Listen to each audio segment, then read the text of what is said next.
We're here for every child and young person with experience of care in England. Children are taken into care when it isn't safe at home, most into foster care. Too many are then moved around a lot whilst in care and then have to live alone when they turn 18. They're 4 times as likely to struggle with their mental health, and 1 in 3 become homeless within 2 years of leaving care. Hey Zara. Hello. Excited? Nervous? Yeah, good. Let's do it. Hi, I'm Zara, otherwise known as Chubbyish Bunny. I'm a care experience streamer and I'm going to be fundraising for Become this Jingle Jam. So the fundraising that my community and I are going to do this Jingle Jam, what's that going to do for Become? So your community's fundraising is going to help Become build community for care experience young people. So spaces where young people can come together both in person and online, so they can support each other, they can access support and find a sense of belonging that we all need. Especially as someone that's care experienced myself, it can be something that's really isolating, and something that's so key is having those connections and making those friendships and just having that sense of community and belonging. This is Become's first Jingle Jam. Like, it's epic. I am buzzing. I can't believe it. We've been massive fans of Jingle Jam for many years, and 2025 is Become's year, so we're so hyped. Please consider supporting Become this Jingle Jam. Care experienced young people don't have enough champions in our society or around the world. Champion them. Support Become at Jingle Jam. Do you think we did it? Yeah, we did it. Yeah, nice. Good. Wallace & Gromit's Grand Appeal has been working for 30 years to support sick children and babies at Bristol Children's Hospital by funding equipment, arts, play and music therapy, accommodation for families and pioneering facilities like the Grand Appeal's Patient Hotel, which will be called Jingle Jam Building. We are proud to have been part of Jingle Jam since 2017. In that time, this amazing community has raised over 2.2 million to help make Jingle Jam Building a reality. This pioneering facility will be a UK first and will help sick children and their families from across the southwest of England. With planning permission now in place, we're looking forward to getting started. Hello again. Hi. Thank you so much for coming in. It's an absolute privilege to be raising funds for Grand Appeal. We're just so glad to be part of it. It's been 9 years now and we're really excited for this year's Jingle Jam. Hello, I'm Lewis. I am the co-founder of the Oscast. I'm one of the trustees of Jingle Jam, and we are very, very proud to be supporting Grand Appeal once again this year. So, where are we on the Patient Hotel? So we've been granted planning permission, which is incredibly exciting. Yes, it is a big deal. Jingle Jam Building, the Grand Appeal's Patient Hotel, is going to be an amazing facility. It's going to be the first of its kind in the UK, and our building is going to provide 12 family accommodation rooms with en-suites for families to stay in. And yeah, the amazing thing about the Patient Hotel is that it will support all sorts of patients, from children with brain injuries to those with long-term medical conditions like cystic fibrosis, and it will help them get one step closer to being home. We're really excited, and thank you so much for continuing to work with us and make such a cool project. So please consider supporting Wallace & Gromit's Grand Appeal this Jingle Jam. Your donation will help build a brighter future for sick children and their families at Bristol Children's Hospital. So excited for another year of Jingle Cats, Lewis? Oh, yes, I guess. Do you have a cat? We are WWF, the global environmental charity, and we're bringing our world back to life. With nature in freefall, we're urgently tackling the underlying causes that are driving the decline, especially the food system and climate change. And we're finding solutions so future generations have a world with thriving habitats and wildlife. It's a huge challenge, but there is hope.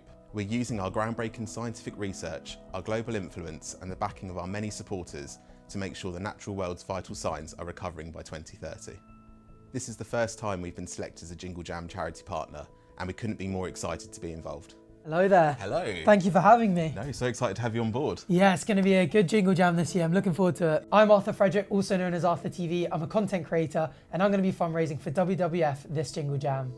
Super excited to be fundraising for WWF this year. What exactly are those funds going to go towards? So the funds raised from Jingle Jam are going to be used across the world for all of our global conservation work, especially focusing on places like the Amazon, which are really struggling with deforestation. We really want to try and stop deforestation to not only help the Amazon, but help fight climate change and protect the species that call it home. Every minute, an area roughly the size of 5 football pitches is cut down in the Amazon, and we're really at a tipping point where we might not be able to save it and reverse climate change. So we need to act now. Wow, I didn't realise how much of the Amazon was under threat, so really looking forward to joining the fight against the deforestation and helping preserve it. And we're so excited to have you as part of the team. So what have you got planned during Jingle Jam? I think given it's a 2-week period, the main thing is I'm going to get in as many streams as possible. I want to check out the games collection, I want to play some Planet Zoo, maybe get some pandas in there, but most importantly just having some fun with my audience. Sounds so exciting. Support WWF and take action for your world this Jingle Jam. Your donations will make a massive difference to help tackle the climate emergency and help bring our world back to life. I can't wait to see the zoo you build. I'm absolutely obsessed.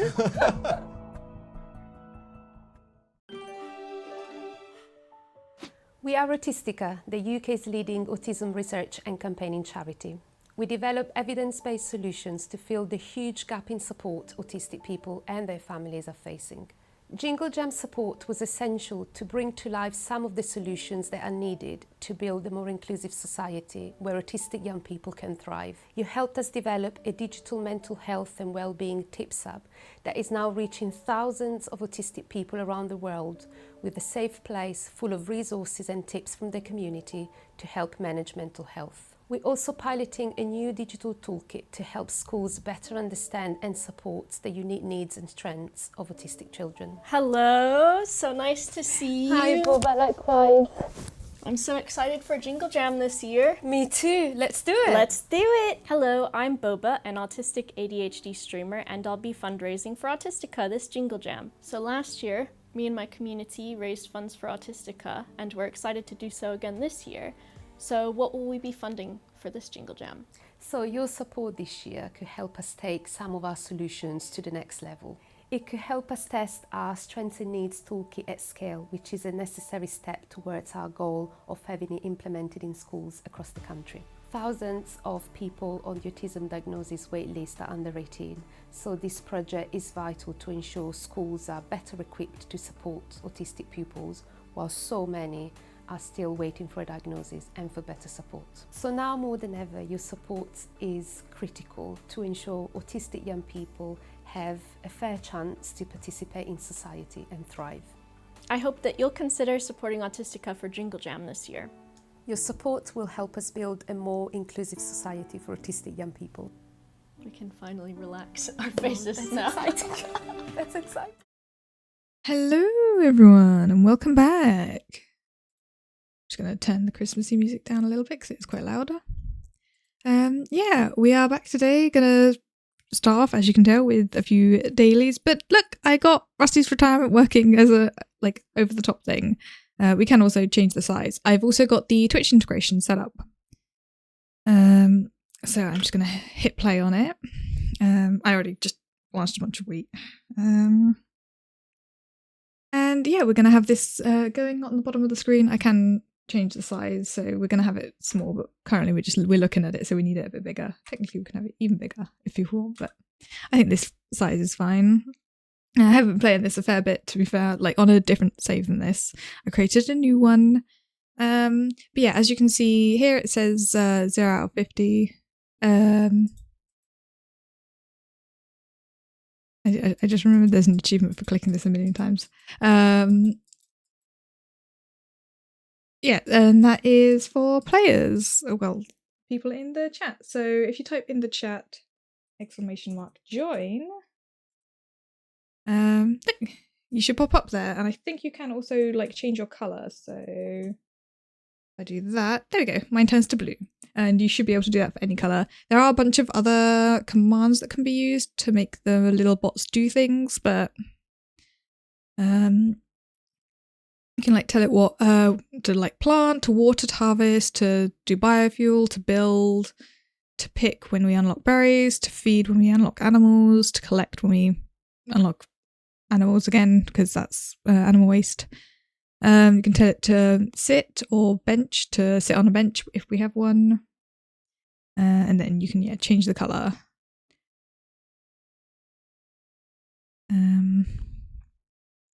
Yeah, and basically all of the things just change what its primary task is, but mine is just set to whatever's default. which currently is watering stuff, so that's fine. Yeah, so yeah, if you want to join, exclamation mark join, and you will have a little bot doing things. And we'll just have that on the screen all stream. If you also want to play Rusty's Retirement yourself and have it as a little idle game on the side, it does also have like a thing where it's like just on the side like view, which is what I've actually been playing it on. And that also is like quite good. But yeah, I mean, you can make it like have it as big as small as you want. This one, obviously, this size is like legible. Can I tell my little bot to plant? So hopefully it'll start. Yeah, there we go. It's randomly planting seeds, so we don't have to worry about that. So I don't have to go in and do anything.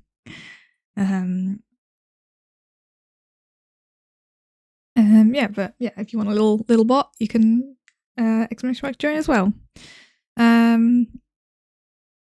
But yeah, we are, of course, still raising money for Jingle Jam. There's the link in the chat if you want to donate.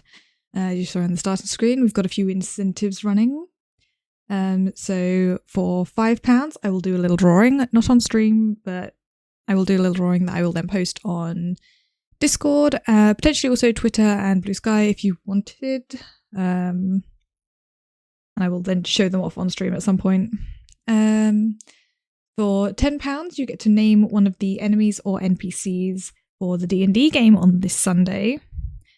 And if you donate £35 or more, you can get the games collection, which includes Rusty's Retirement, as well as a few other games we're going to be playing later on. And it's all, for an awesome cause. So as much as you can donate would be greatly appreciated. If you can't donate like too much, then also don't worry about it. We will have a bunch of like fun incentives for the D&D game. So far, basically, we've got for every pound up to £5, there's a different thing. So I've kind of decided on we'll do for £1 you can impose disadvantage on either a player or one of the enemies. For £2 you can give advantage, again for a player or an enemy. What was the third one? Hang on. I can't even remember what my incentive list was now. Let me... Oh yeah, £3 was to grant 1d4 temp HP to either a player or the enemy. And then £4 will grant a reroll, which will apply not just to d20s, but any dice. So if someone rolls a 1 on a damage roll, they can re-roll it and potentially get a higher number to do more damage. But that applies again for the players and the enemies. And then £5 will add an enemy to the combat. That's technically only applies to me and the enemies, but I figured that was fair. I am also thinking about potentially some other ideas. So we're thinking, because it's really significant, £100 donation, there will be a draw from the deck of many things. If you don't know what that is, in D&D, that is a deck of cards, and each card you draw has some kind of massive magical effect. There are some cards that straight up just delete the character, so that's why it's so expensive, because they are significant. I may lower that, but maybe we'll do 50. But the £100 was a suggestion from one of the players, so. Then I was also thinking we maybe do some wild magic surges with some kind of like every X amount donated kind of thing, rather than just a singular donation.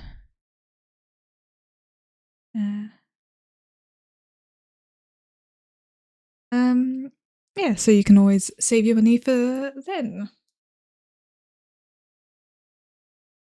But we should jump into doing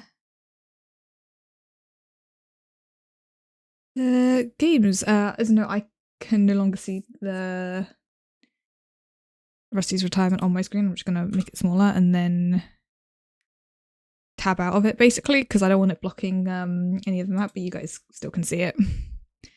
So yeah, we're going to start with GeoGuessr. I did forget to do yesterday's. And then we're going to do some of the other dailies. As the other day, guys are welcome to help if you know anything.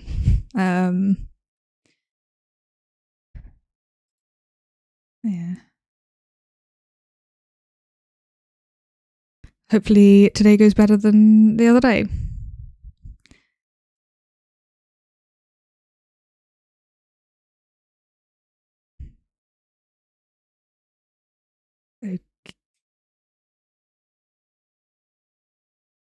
Okay.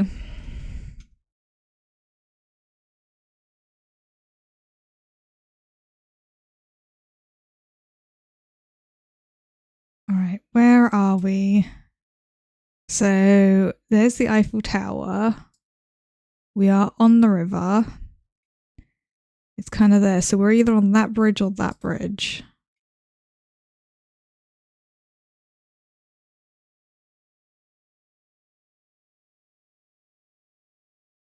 I think we're on this one.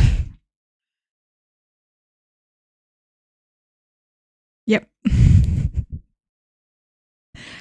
That was a really easy one. Like, I didn't even have to move. Like, you could straight up just see the Eiffel Tower. Granted, I think also these are supposed to be like really recognizable places as well. But I was like, I know I recognize this one, but I was like, not sure where. And then Eiffel Tower, I'm like, yep, that's easy. Okay, let's see if it continues on with that. No, not an easy one. And it's really not wanting to load. Okay. Why are we super blurry?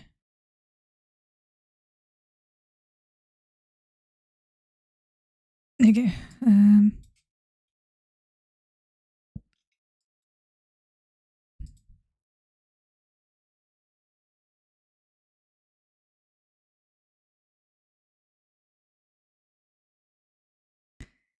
FI. Finland, I'm guessing. We're with click capital city if you don't know.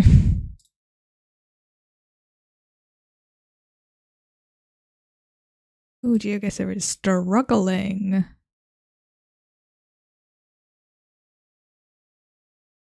Come on.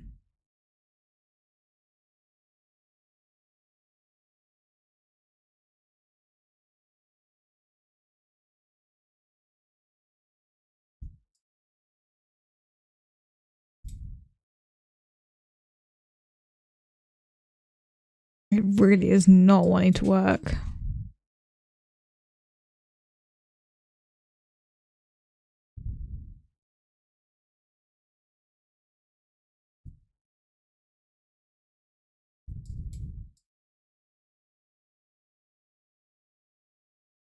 Come on, I want a street sign with a place name.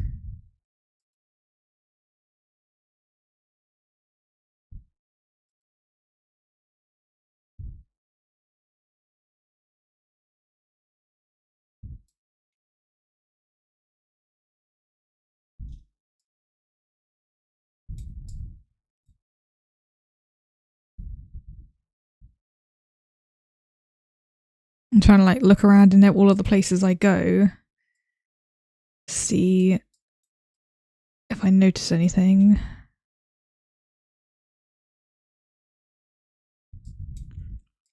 Especially as it's really struggling to move.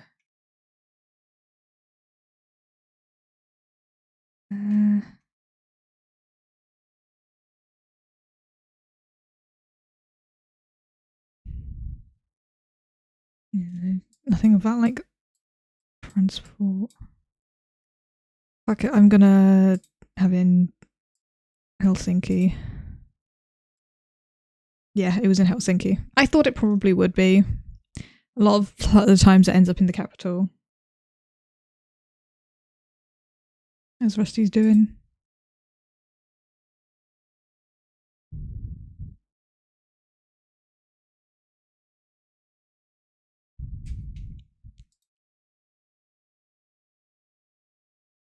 Should we do a little bit of building? We won't bother with any of the robots because we've got our little Twitch bots. Reminder, if you want a little bot like mine, exclamation mark join in the chat. And then you can also do a colour.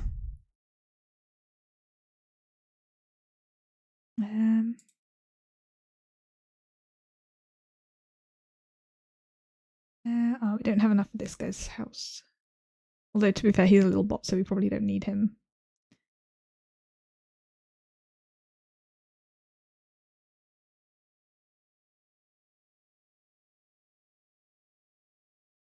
Let's put another thing down.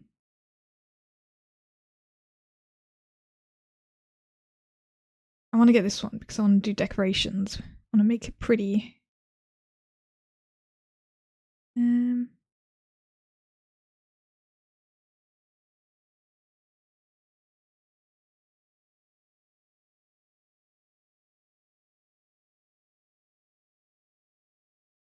I mean, pretty much everything we can just move if we want to. I'll put that right next to it. I thought I was clicking over there. Oh well. Yeah,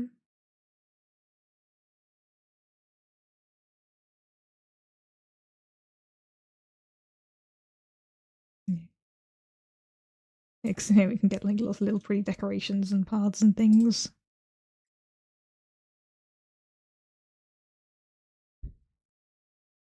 See my little bot doing all the planting for me, so I don't have to worry about it. Hey, hopefully Geo gets it will behave now.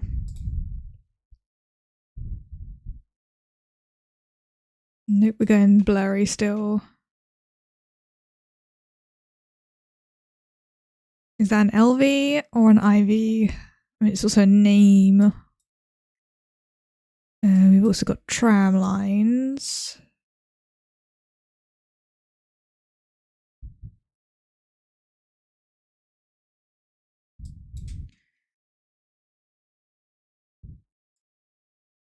Okay, yeah, that's also LV or IV.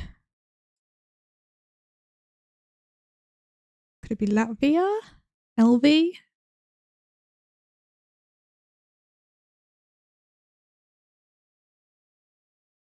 I mean, it's definitely Europe.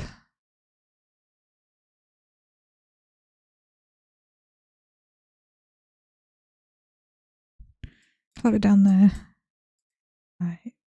Can I see anything on the McDonald's that says where it is? Sometimes they have the name of the city they're in on the front.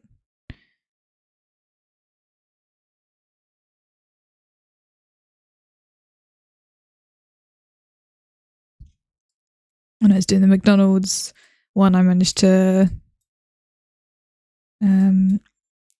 figure out roughly where one was because of the fact that it said Dubai on the door. And I was like, ah. I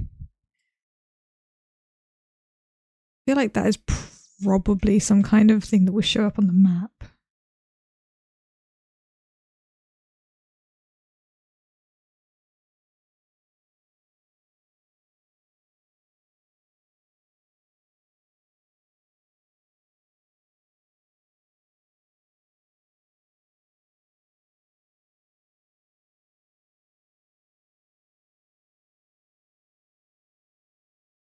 I feel like that would kind of make sense.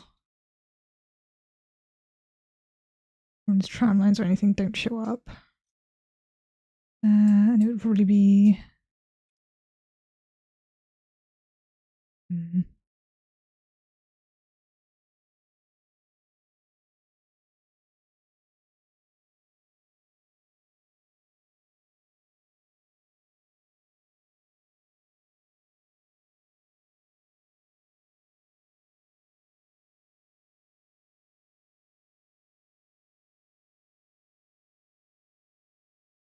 Oh, hang on.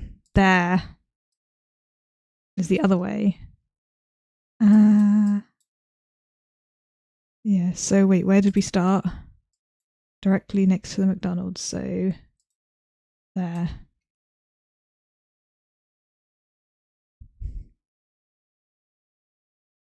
We're doing pretty well on this one.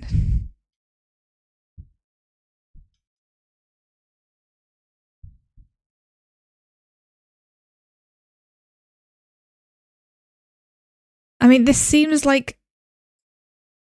places that are recognizable if you recognize them. Bar that one that was not obvious. Anyone know what this place is? Seems like I should know it. Very much seems like I should know it. But I don't.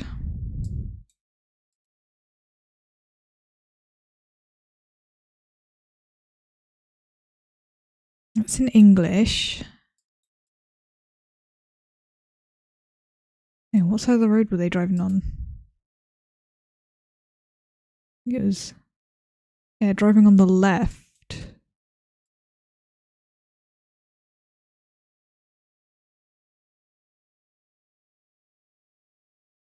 Okay, yeah, definitely somewhere English speaking. So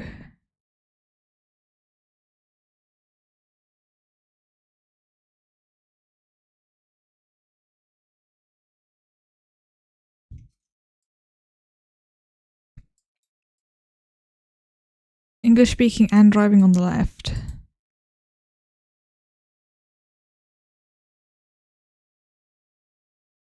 I mean, there's only really two options of places I can think of. Well, countries. Oh, there was a road sign.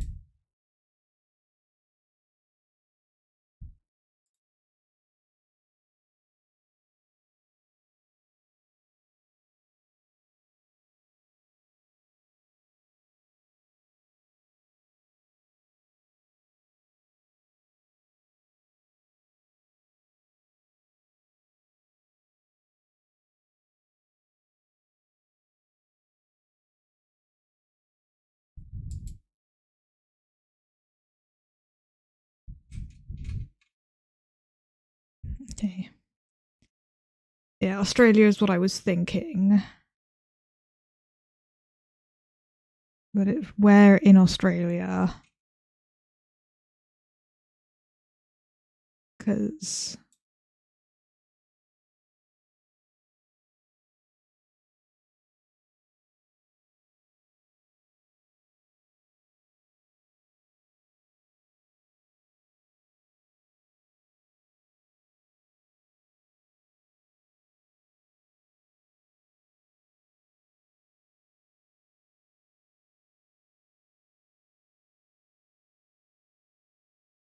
it wasn't even Sydney, it was Canberra. I mean, not too far. Oh yeah. Parliament House. That was the place that we were at, and that was Old Parliament House. I would not have known that. I got lots of pings suddenly.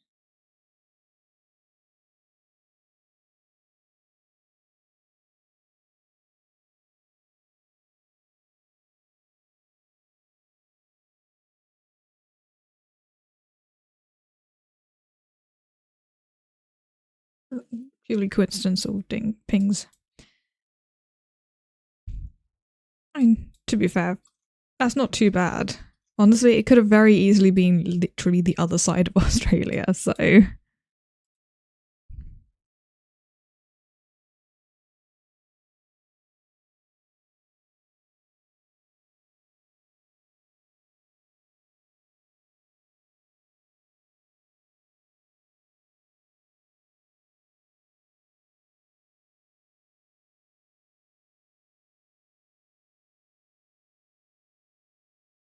I'm not sure what that says.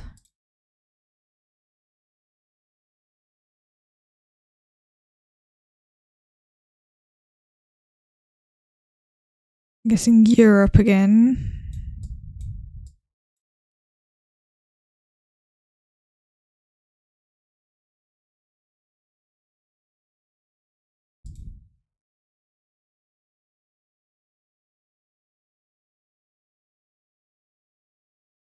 NL.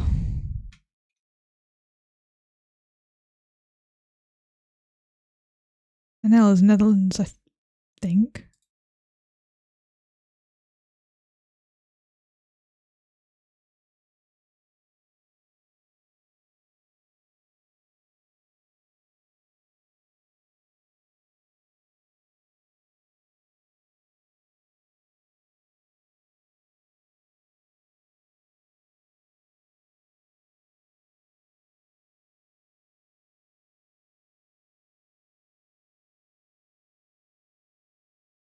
Come on, get me somewhere where I can see some road signs.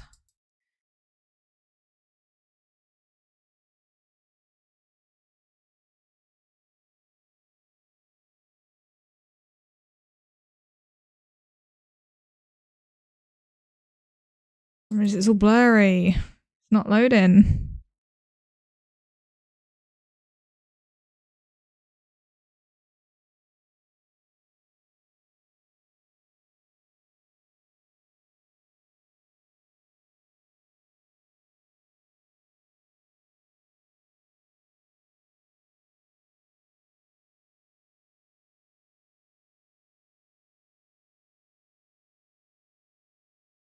The screen's going black.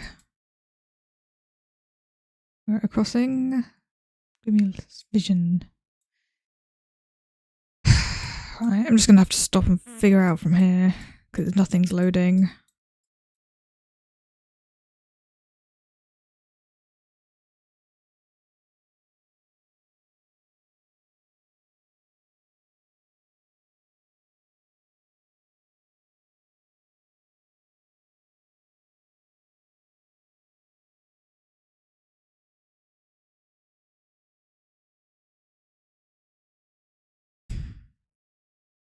Damn it, I clicked there. It must have done in the last second. It didn't register. I was clicking on Amsterdam to try and I was like, oh, go capital city. And we still did decently well. Honestly, we did very well today. Compared to other days. We got up pretty close. We at least got the country for all of them. In some places, managed to exactly find where it was.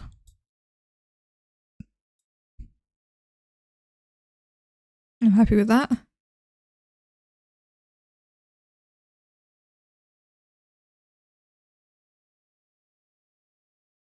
And we've got the holiday challenge ones. So I've got yesterday's and today's too.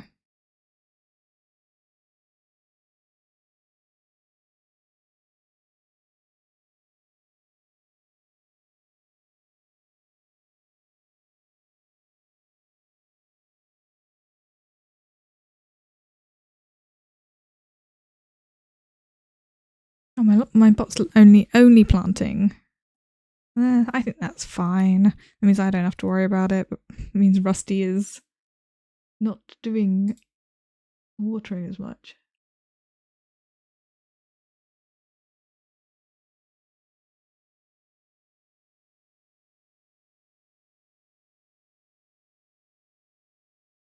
I'll get my little bot to water for a bit. We'll set it back to planting in a little bit. Someone let me know if I need to. And if you want a little bot, you can do exclamation mark join and create a little bot. Okay, so we want yesterday's, which is the 10th.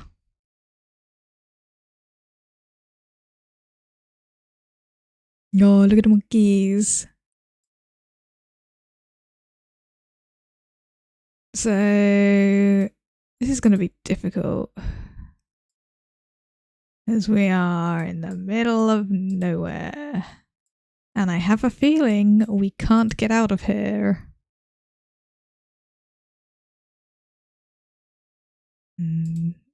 Maybe? Ooh.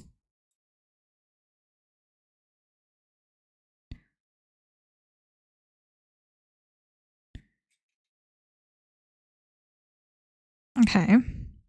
Ooh.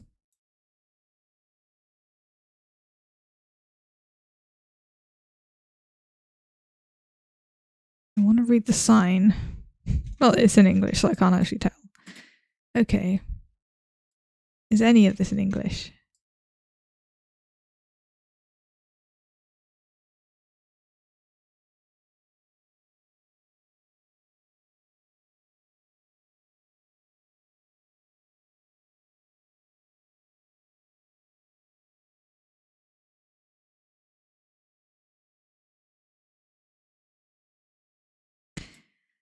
Okay, well.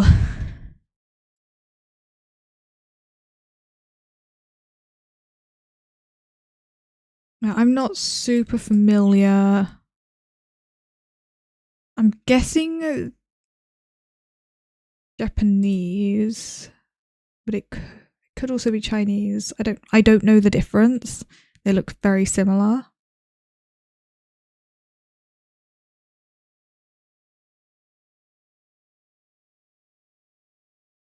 I mean, I can definitely see that symbol over here, but it's then they've also got it here.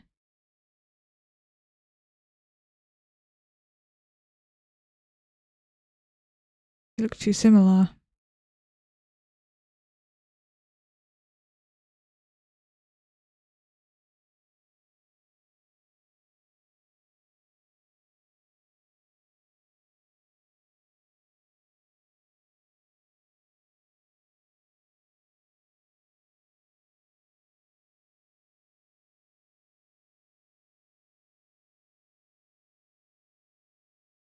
I was hoping like a name of the place be somewhere.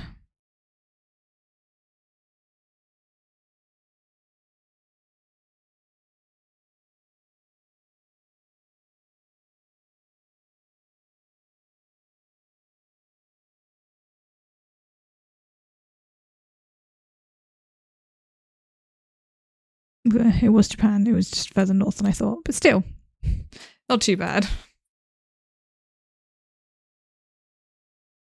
It was that. Ah, there. Snow monkey.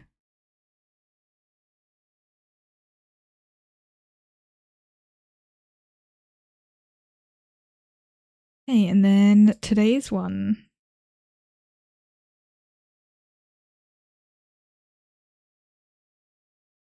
Oh, lovely Christmassy market.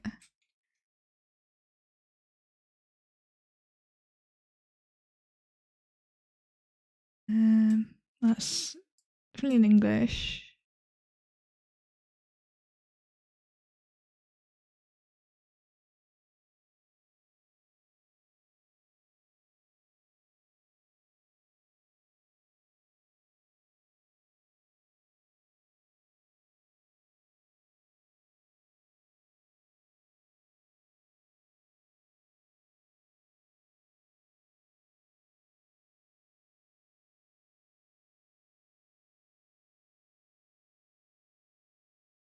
Oh, what does that say?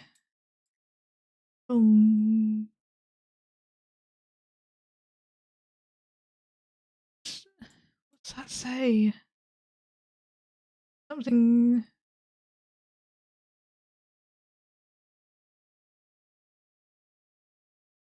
Not sure. Maybe you can see something else somewhere. I thought so. Birmingham. I thought it said Birmingham, but I wasn't quite sure. So, I'm gonna want to probably be somewhere in the center.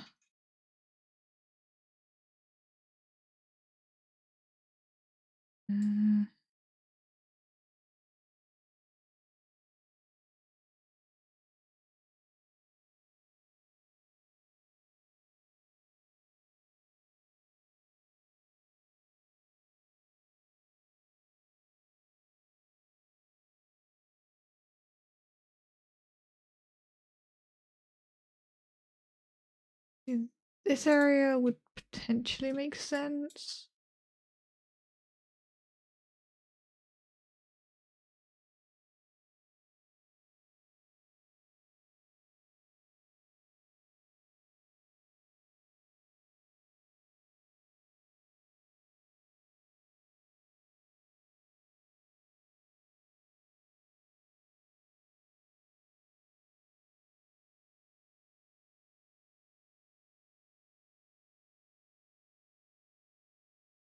Actually, here would make more sense.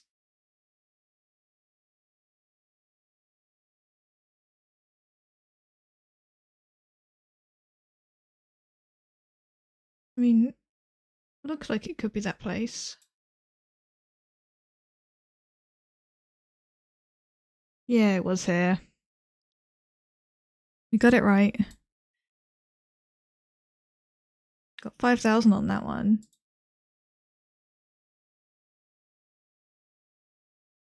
And that's the GeoGuessr for today. Now, the clues by Sam. This one's a tricky one, so I may end up needing help.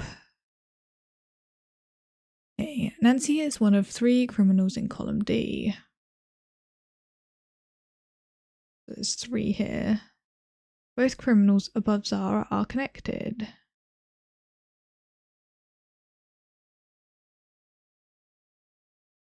Okay. So it's either these 3 or these 3.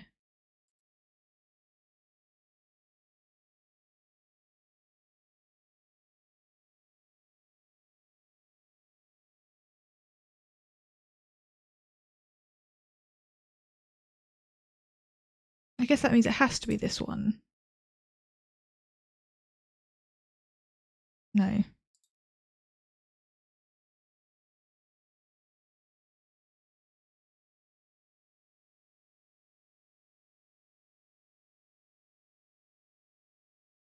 That's all the information we've got is about column D. Nancy is one of 3 criminals in column D. There's 3 of them here. Both criminals above Zara are connected.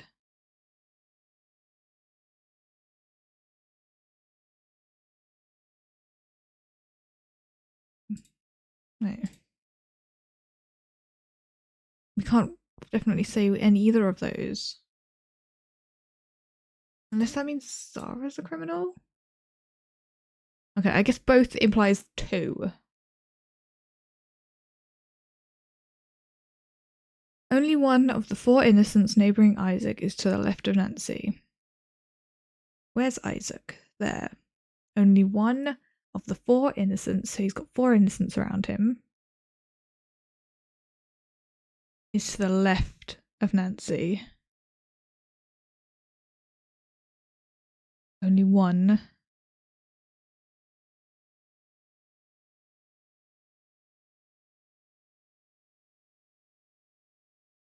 One, 2, 3, 4.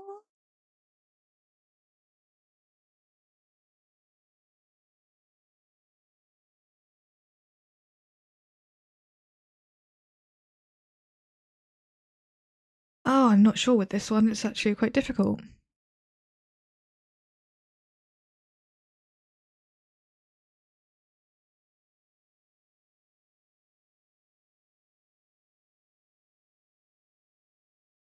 Well, only one of these 2 is innocent. So if Isaac has 4 innocents neighbouring him, that's 1, 2, potentially 3, 4.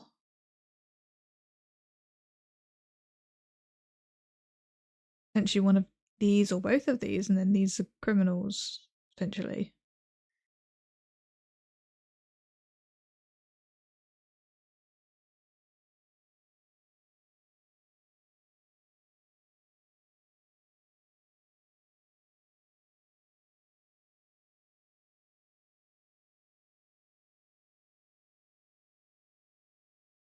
Why am I getting a Spotify ad?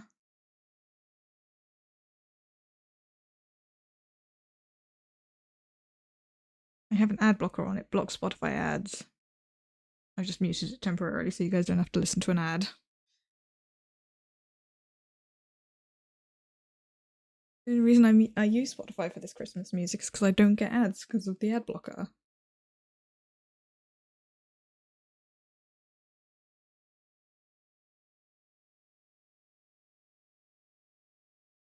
Second ad for some reason. Take a quick look at this.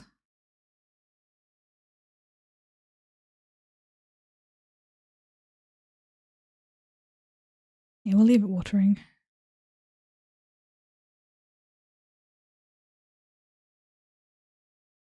There you go.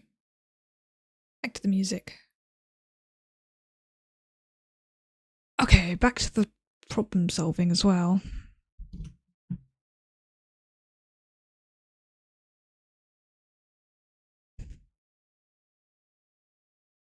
If anyone has an input, like, feel free. Because I feel like I might be stuck on this one for a while.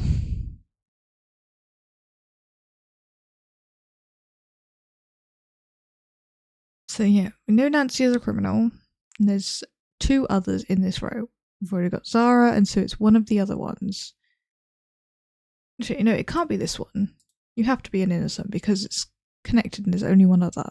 There you go. Isaac is one of 2 innocents to the right of Flora. Isaac's innocent. There's 2 innocents to the right of Flora.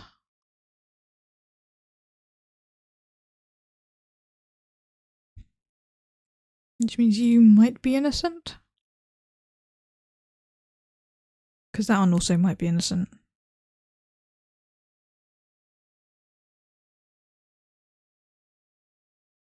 Exactly 2 of the 6 innocents neighbouring Ruth are in row 4. So Ruth, exactly 2 of the 6 innocents, so you've got 6 around you. So only 2 criminals. Exactly 2 are in row 4. Well, that means it has to be these 2.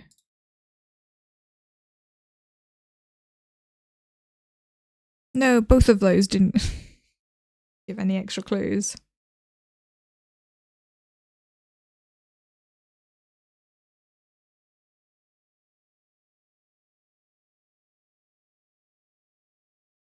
Okay, so one of these 2 is good, one of these 2 is bad. Which means of those, only one of them is bad. Most of these are good.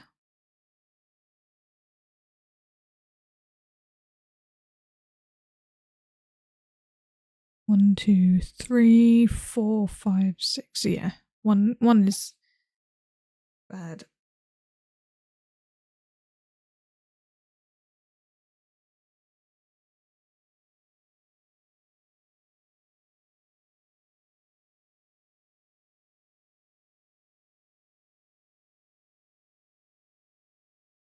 What do we have about Isaac? Only one of the 4 innocents neighbouring Isaac is to the left of Nancy. Well, Isaac has 4 innocent neighbours, so 1, 2, 3.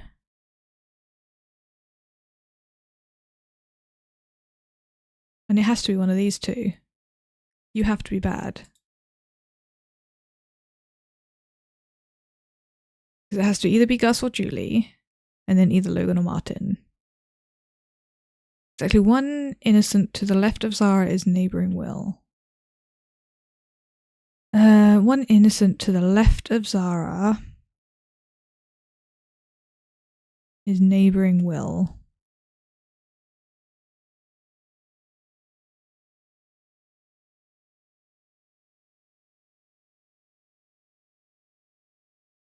So one of those 2. Which means you're innocent and you're innocent.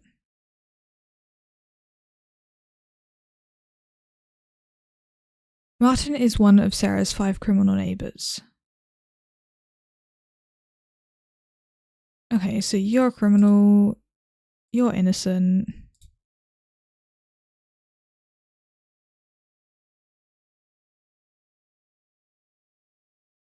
Martin is one of Sarah's 5 criminal neighbours.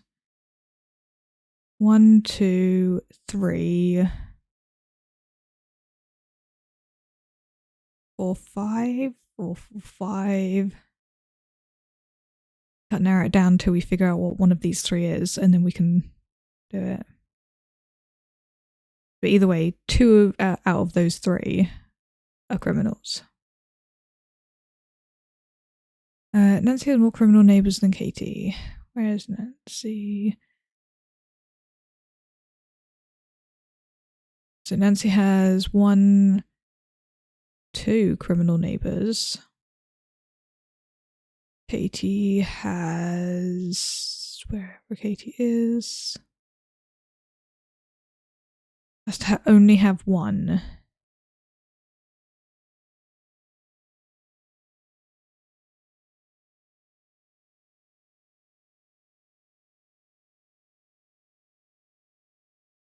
Okay, any of those 3 could be a criminal then. There's an odd number of criminals in between Bruce and Will. Odd number of criminals in between Bruce and Will. So it could either be Gus or Ruth. But not both of them.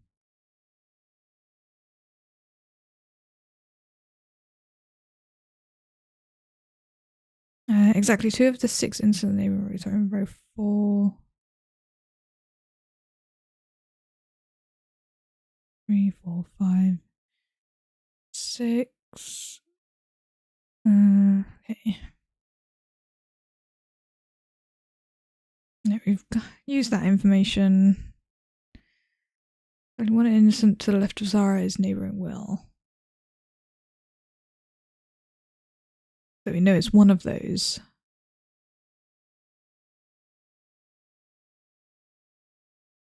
Isaac is one of 2 innocents to the right of Flora.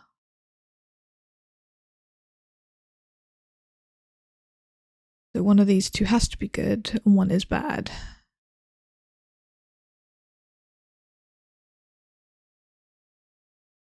Exactly 2 of the 6 innocents neighbouring Ruth are in row 4. 1, 2, 3, 4, 5. 1 of them 2. There's an odd number of criminals in between Bruce and Will. Yeah, again, 1 of those. Nancy has more criminal neighbours than Kate. Katie, sorry. Well, Katie has at least 1 between these 2, which means that one has to be innocent. There are 8 innocents on the edges. 1, 2, 3, 4, 5, 6, 7, 8. Wait, yeah, 3. There's currently 1, 2, 3, 4, 5, 6, 7, 8, which means you are a criminal.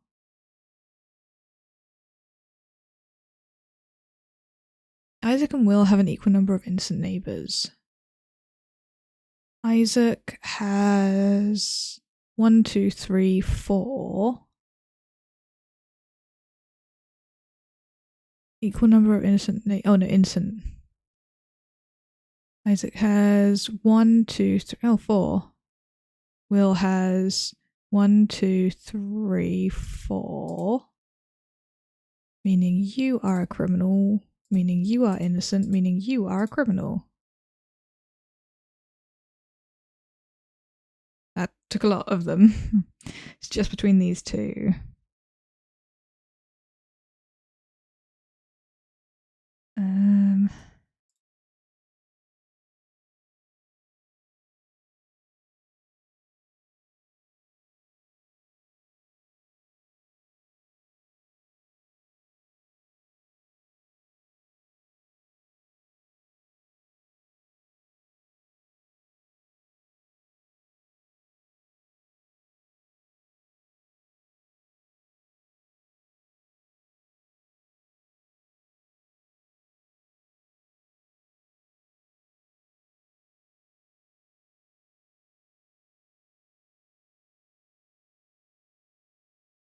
Nope.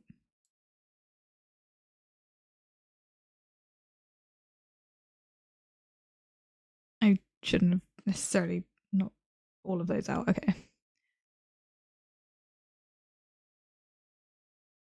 What was I missing, information-wise?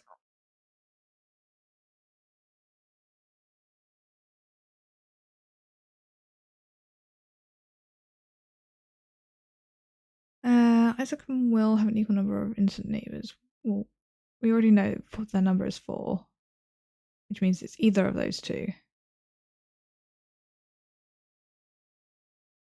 Oh, where was the...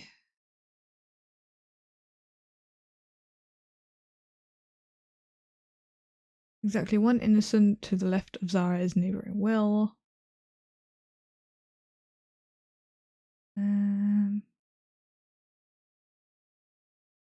Neither of those are helpful. Don't bring up anything. Is innocent neighbour return 4.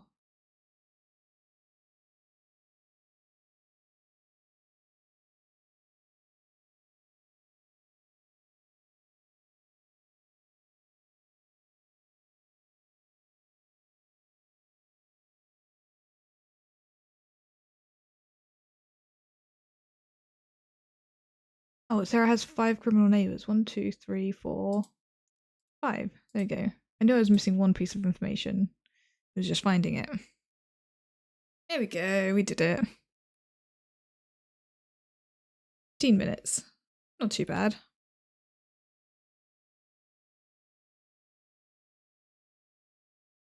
They've taken me longer than that before.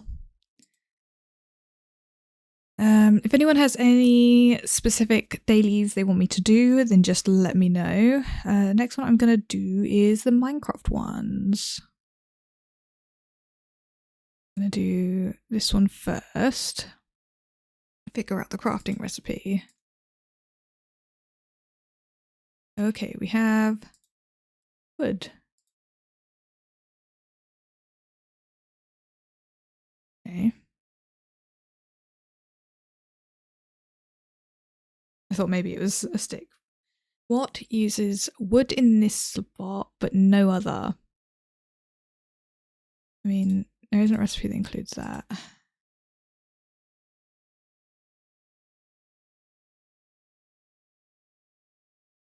I actually don't know.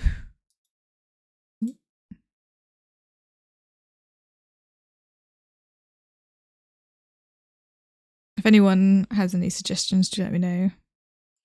Let's take a quick look at Rusty. Oh.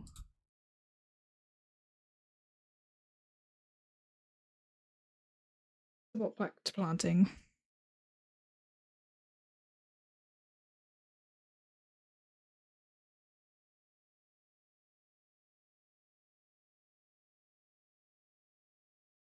Again, if you would like to have your own little bot on the screen, you can type !join.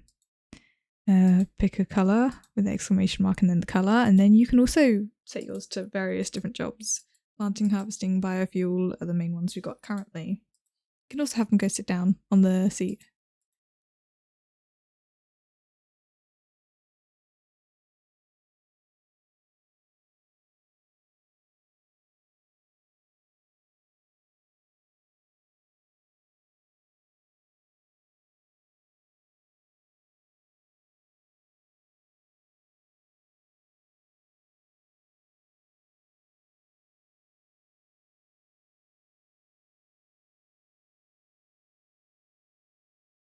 I know there's wood.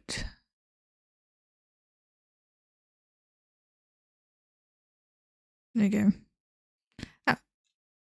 That was how I narrow it down. I didn't think so. Yeah, wooden sword. Duh, that makes sense.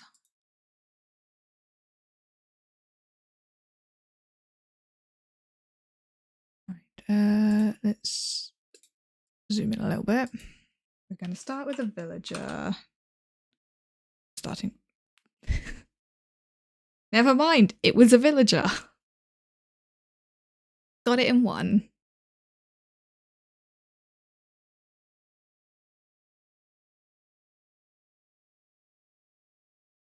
Okay, we start with a dirt block.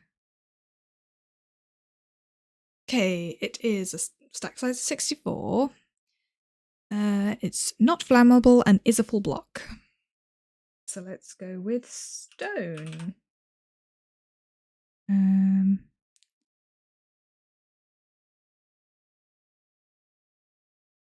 Go with that one.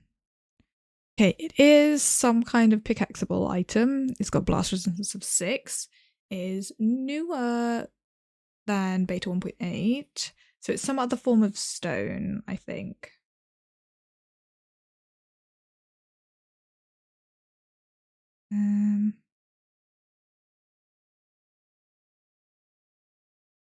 Okay, even newer than that.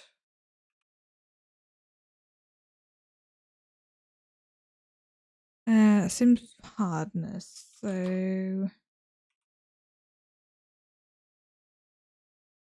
copy that one.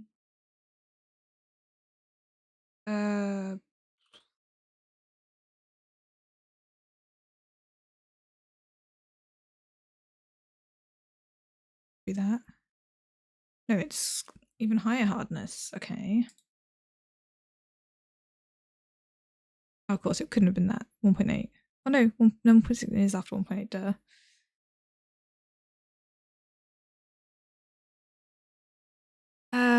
What are some of the newer stone types?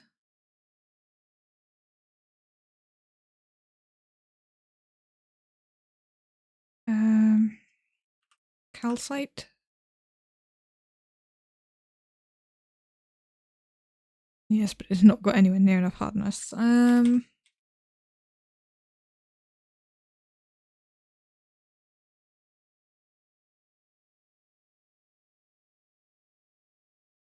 So it's newer than 1.16.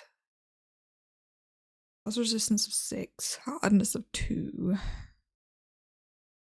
Well, a bit higher than 2.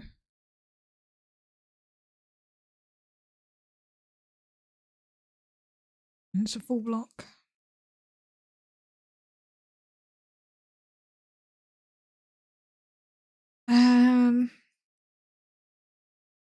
What other new stones are there?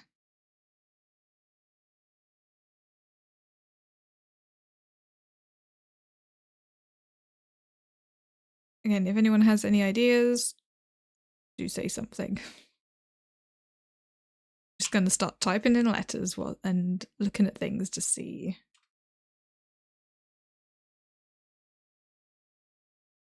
No, it's higher hardness than that, so, and that's also too old.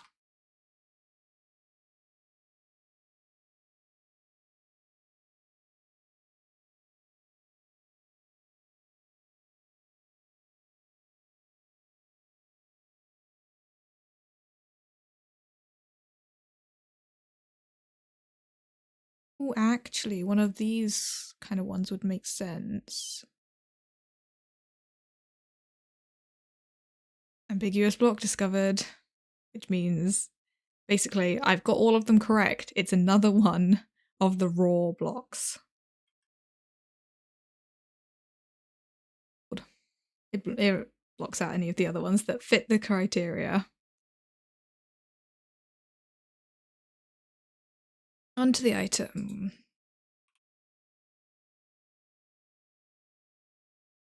Okay, it's pre-alpha, stack size higher than 1, rarity common, it's not a tool or weapon, it is not partially renewable, it's craftable, but also some other way to get it recipe-wise.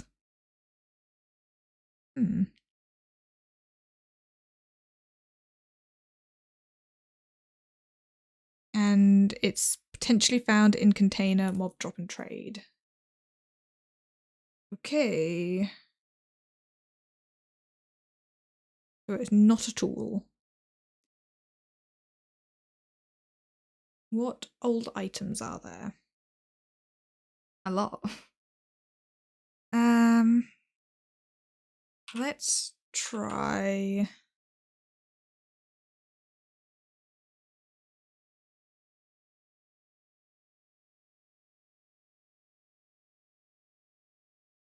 Okay, that gave us a lot. So it's pre-alpha, stack size 64, common. It's not in food and drink. It is renewable. Crafting table. Okay, it's found in containers.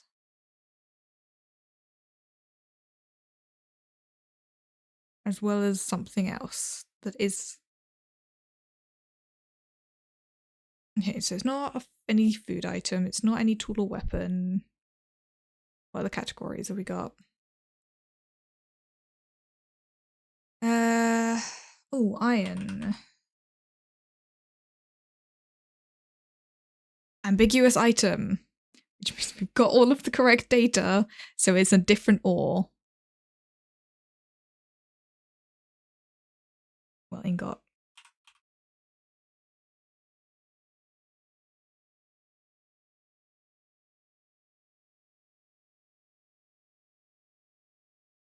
Gold.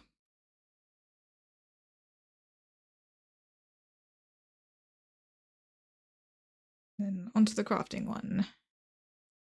This one can be kind of tough. Although it doesn't seem like it's loading. It didn't last time either. I managed to go on and do it later in the day last time, but... There we go. This is one where we need to zoom back out. Okay, lots of stuff. So to start off, let me click.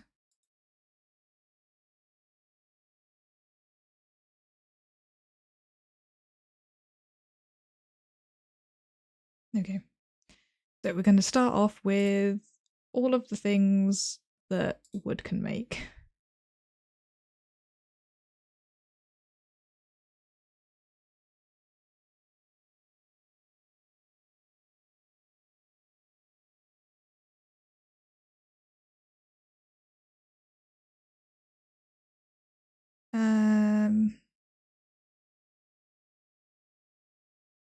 We don't have...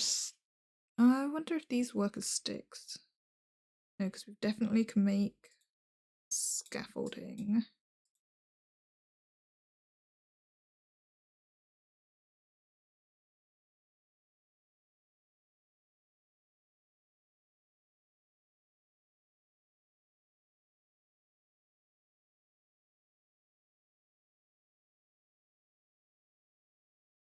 No, that's not the recipe.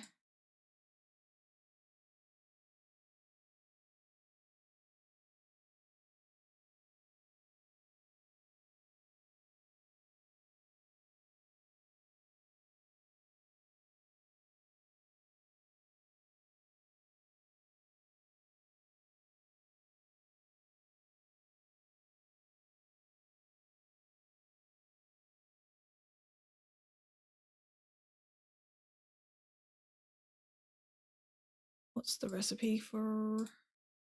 Oh, yeah, that. I was thinking raft, but I guess it wasn't that. Need that, and then that.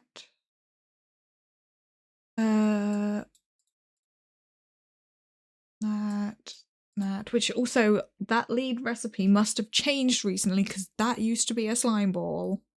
I got really confused by having that option with string the other day because it used to have a slime ball and I didn't know that it didn't anymore.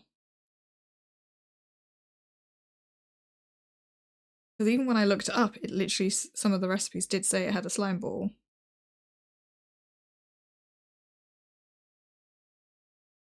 Okay, 5 more wood. What am I forgetting?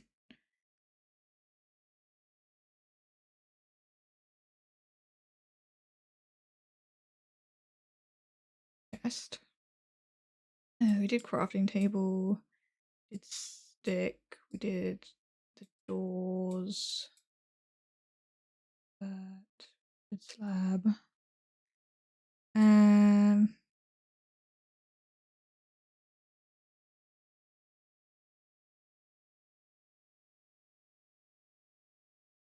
The wool as well. And string. Well, how many have we got left? Oh, we've only got 4, so all of them include wood. Nope. That one. Oh yeah. Of course, got that. Then 2 more just wood.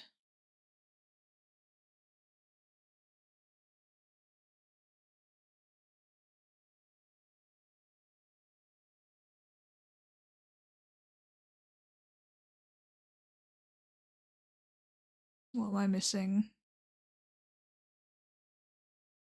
Feel free to chime in if you know. Ah, a boat. Then one more.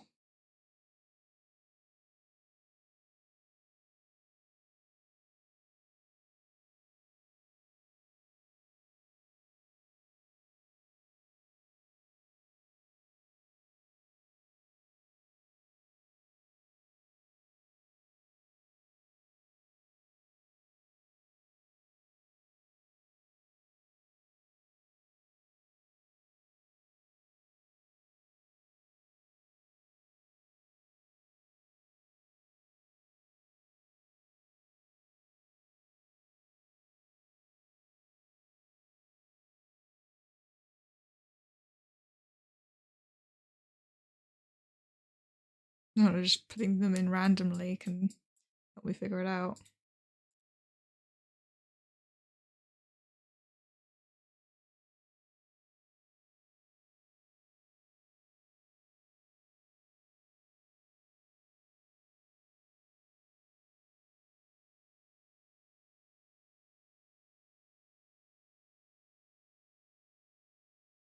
I'm drawing a blank as to what this could be.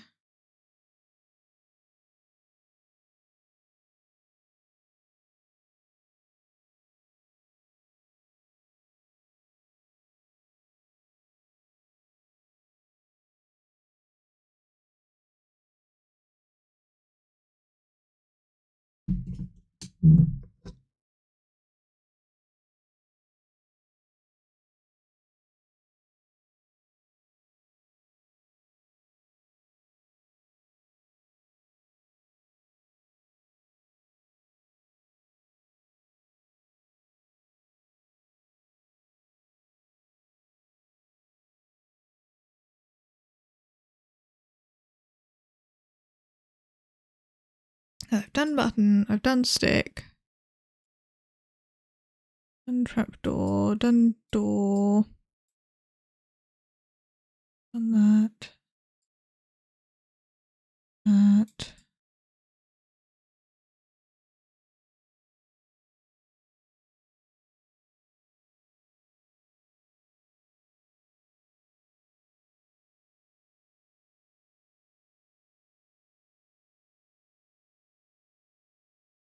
I don't know why some of these are coloured and others aren't.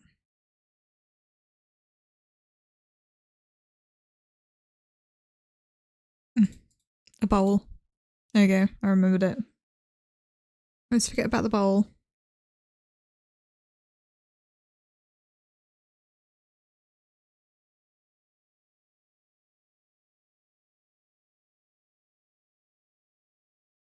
Yeah, that's all those Minecraft dailies.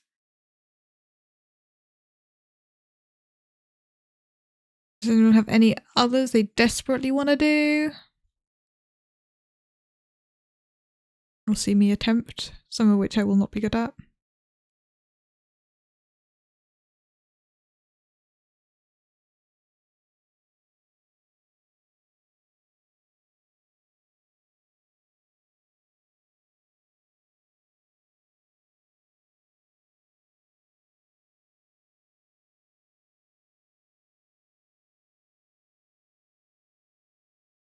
I might as well say that's all.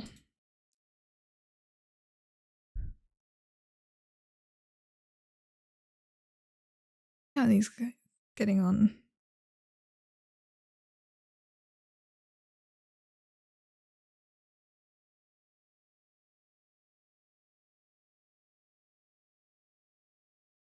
Should I put a little bot down to help with the watering?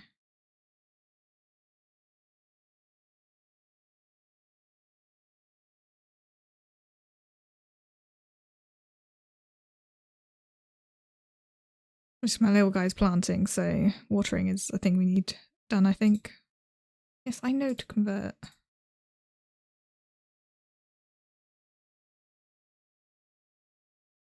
To be fair, not too far off getting Sonnet's shop.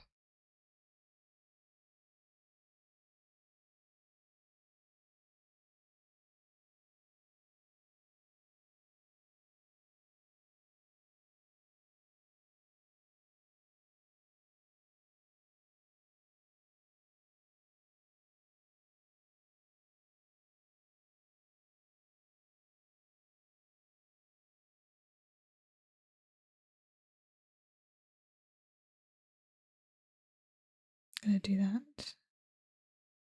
I also want to move that bench. Right there.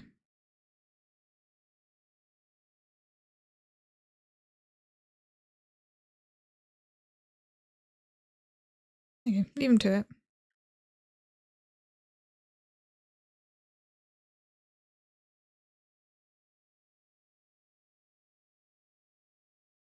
And we are going to play the Royal Writ now. One of the collection games.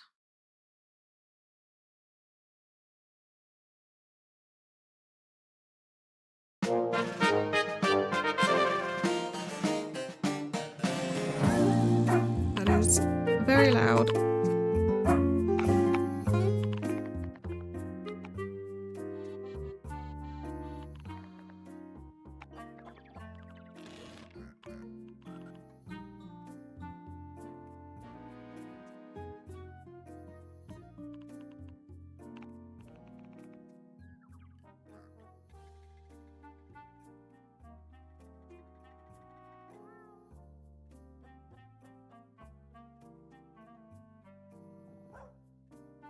Is game capture gonna work?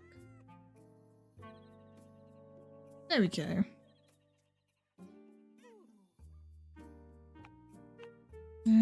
Turn screen shake off, I don't like it.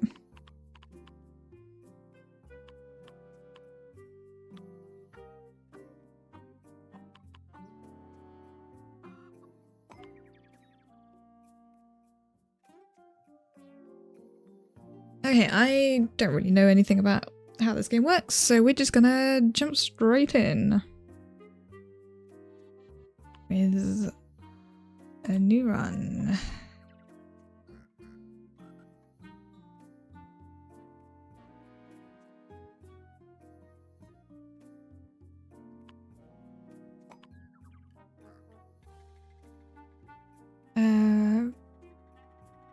Yeah, we'll go with the full tutorial.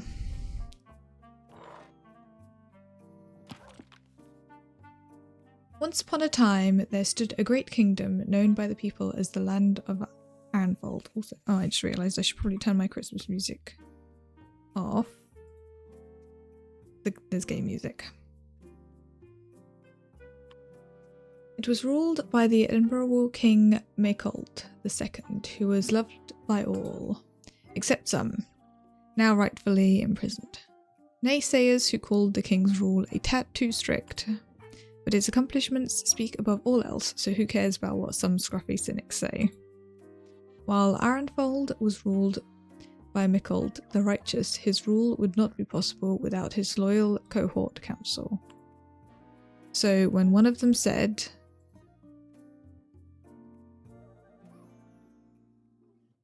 "Oh, rightful king, why not do something about the bandit leader, Robert Hawker? He's stealing from our garrisons and is causing unrest among the poors. What else can a good king do? Follow the advice and deal with the problem, but in a civil way, of course. But how? A letter, of course." So His Majesty composed a magnificent letter ordering the bandit leader to show up before the king. And so, by royal decree, a small number of soldiers went onward to deliver the letter and bring an end to this little problem.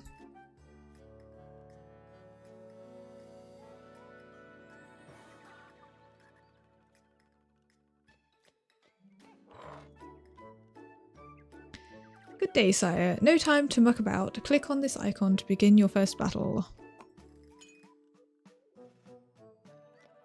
During a turn, you will place cards to increase your strength and your multiplier in order to deal damage to the enemy. These are your currently drawn cards. The number on them is their power. Cards also have special abilities. Hover over them to see what they do. You can also check your deck's remaining cards by clicking on it.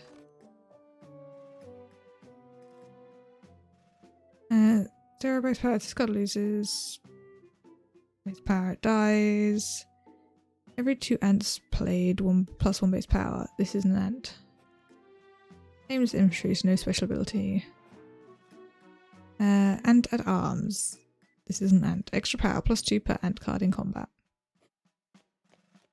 No special ability.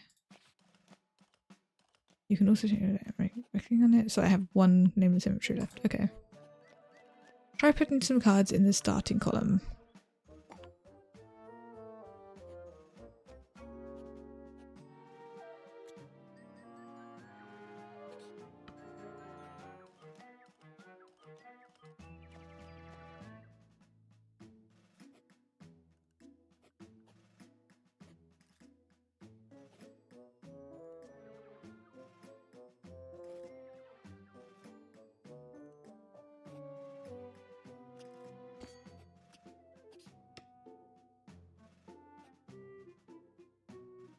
Here you can see how much damage they will deal to the enemy at the end of your turn.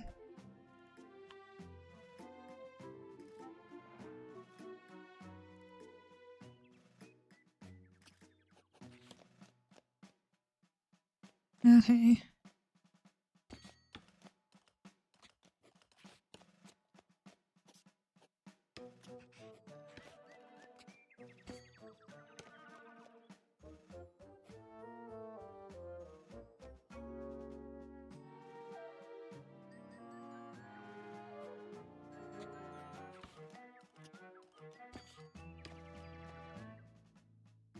Okay. So that's just base 2. But if I put you there?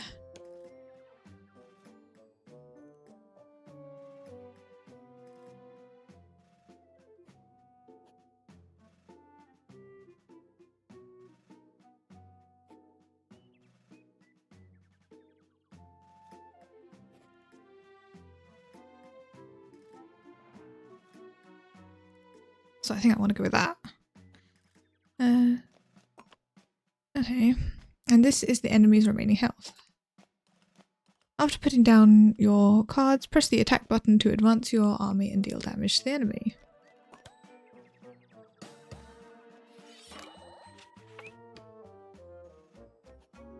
In addition to the cards from your deck, you'll also get a letter card at every turn. A letter card is only valid for a turn, so if you don't use it before ending your turn, it'll be destroyed. These can be used by dragging them out from your hand, by hovering over a character card, or by hovering over a spot on the battlefield depending on the card. Columns have a power modifier that gets added on top of the card's base power while they're in the column. This only applies to strength cards, not multiplier cards. If a card reaches the enemy base or its base power goes below 0, the card will die. You defeat the enemy, any surviving cards will return to your deck. If something is still unclear, try looking in the manual and don't be afraid to experiment. Best of luck to you, sire.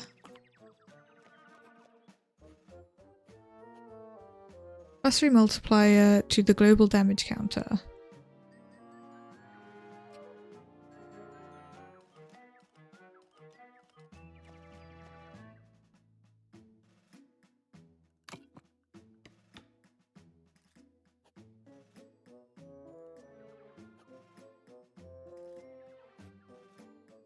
So I can't move these guys.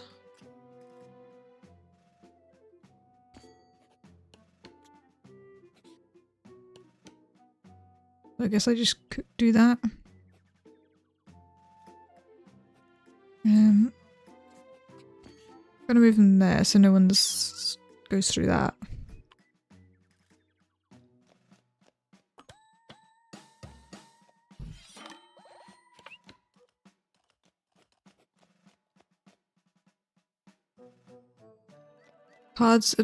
Card advances +3 time.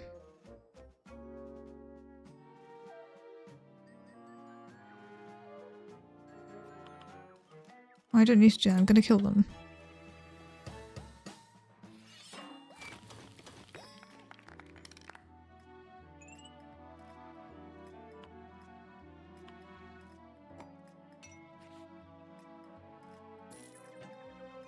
A royal subject Hey, sire, wait, I have something for you. Take it.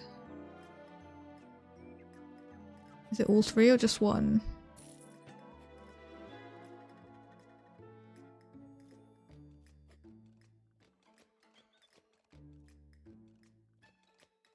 Combat and a card dies. +2 move power to 2 random cards in combat can be promoted a number of times.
So this on desk get 1 Palinka in combat and battle and gets promoted. This is an ant. Get a red ant. So if we get to that square, we get a red ant. Okay.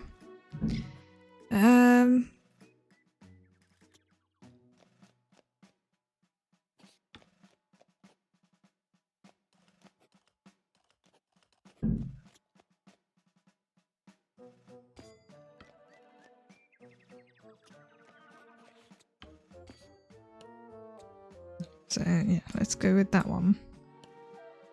And then +15 strength to the global damage counter.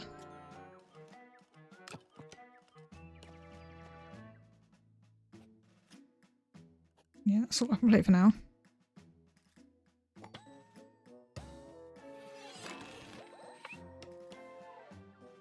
Choose one to equip. +1 gold when cards ability is activated. Can be placed anywhere on the battlefield. A flying machine. Escape death once. I'm guessing it's equipped to this guy.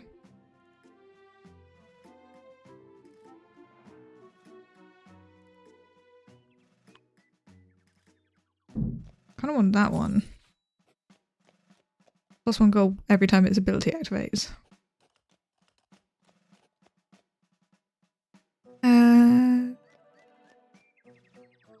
+1 deck size. +2 extra power, +2 per ant card in combat. In combat and a card dies, +2 time, brief power to random. To 2 random cards in combat. I don't fully understand that one, but I'm gonna put it there. That one has extra power for what's in combat. 6 or 50 or 40. Okay, yeah, so it does make more sense to have that guy.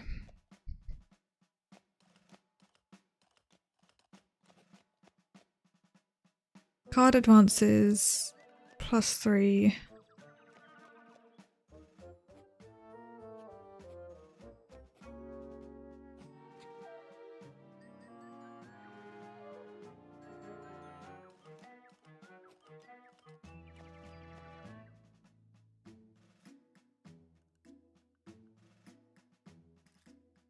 Oh, so the card advances either way. Hang on, I want to get to here, so I actually don't want to kill them.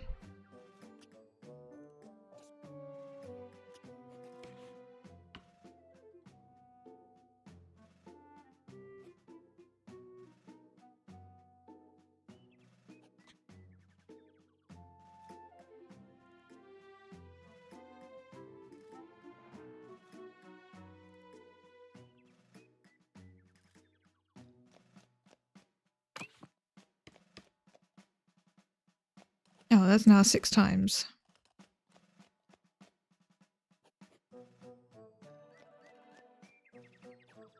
Maybe we get it because they'll move forwards anyway.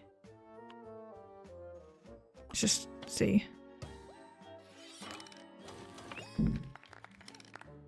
Oh no, we didn't. Oh well. Do we want a shop or a wonder wheel? Kind of want to go with the wheel. I'll ride the wheel to see our wondrous forwards. Oh yeah there, good sir. Yes, you in the fancy hat. Want to spin on our wonder wheel? Gain gold, lose gold, gain a card. All cards in hand lose 1 power. Lose half gold. Gain 5 gold. Gain a card.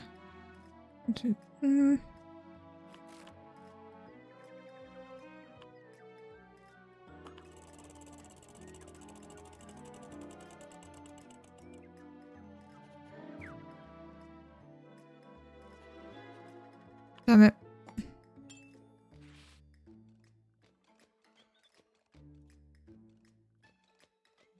Yeah, I found a nice little relic on a patient. You want to see it? Give me a tooth for it.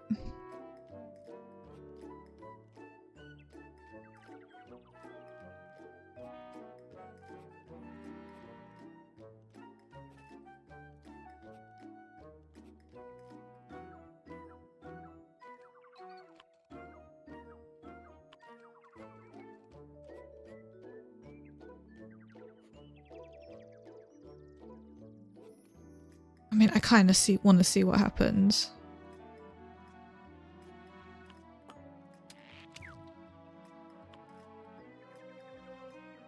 +1 hand size.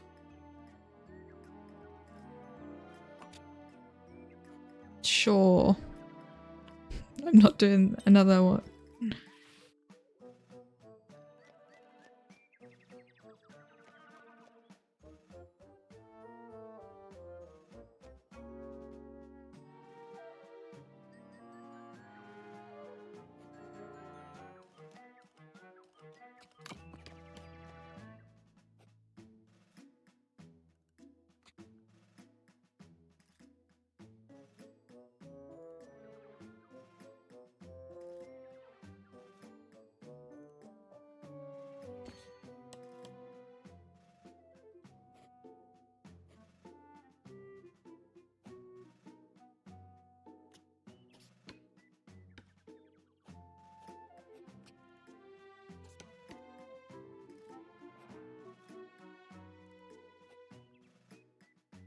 I mean, this guy technically does nothing. I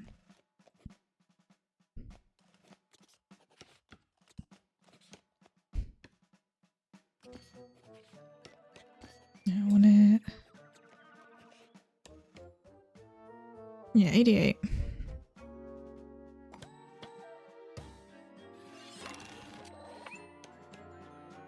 Choose one to equip for this guy. Escape death once, +1 gold when cards ability is active. Can be placed. A flying machine can be placed anywhere on the battlefield.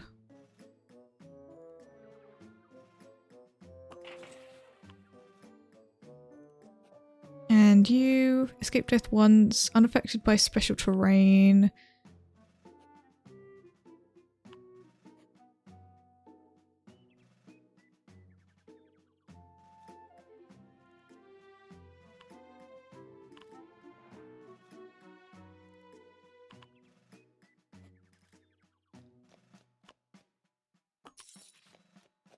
More gold. Wait.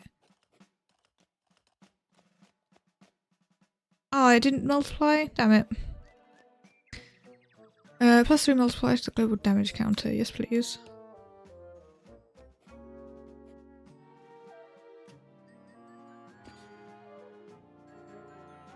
These guys are literally useless.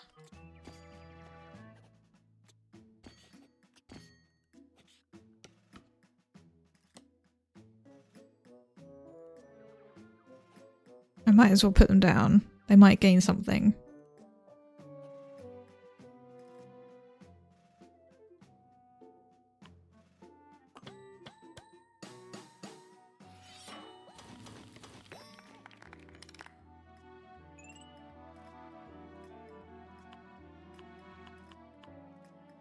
I don't want to go to the wheel again. Go that way. Things cost money, even for royalty, so I say get your purse out or buzz off. Buy an ant. Deco war property. Every turn in combat, vertically adjacent cards lose 1 base power. No, don't want that one. Minus 2 base power. Get a random relic on death. I don't want the ant.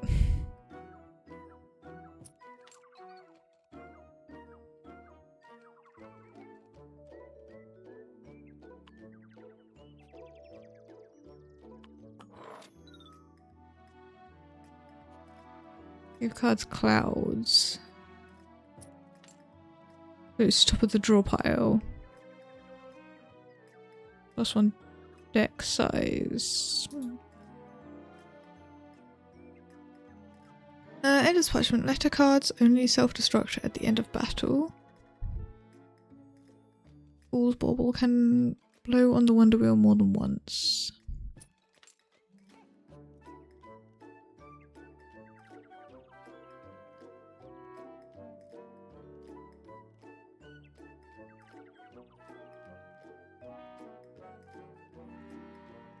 Kind of want to get that just to see.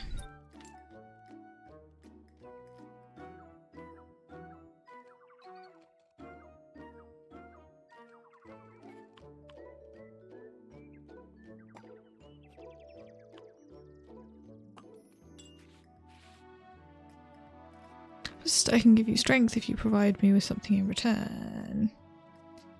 Change cards from your hand. When drawn, +2 brief power to a random card for each time it was fed. Yeah, I don't know what this time thing is.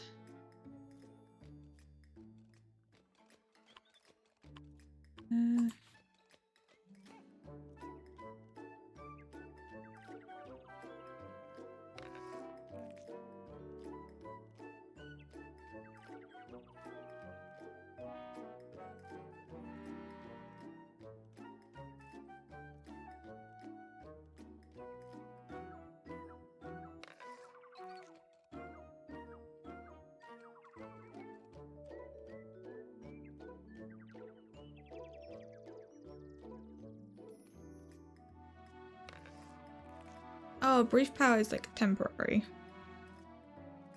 Okay.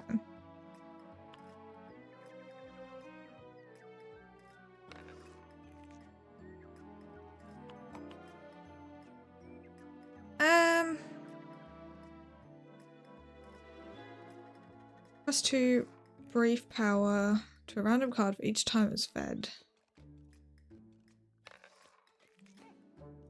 How do you feed it? Oh, I could have literally just right click to find that brief power thing out. Okay.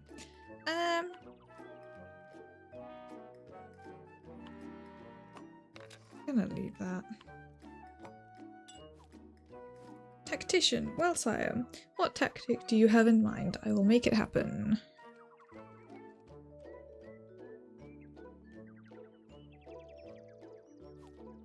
Change additive column modifier into multipliers. Upgrade your lanes so they always start with a bridge.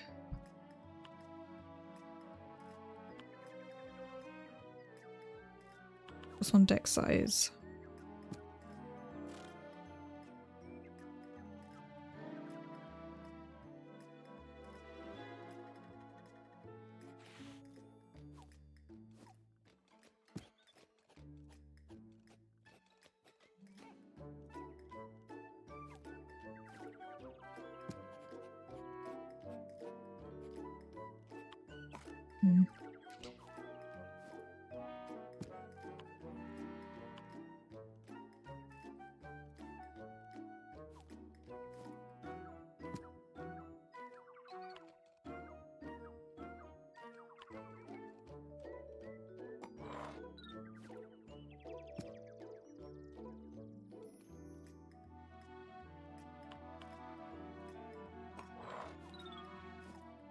I didn't mean to do that.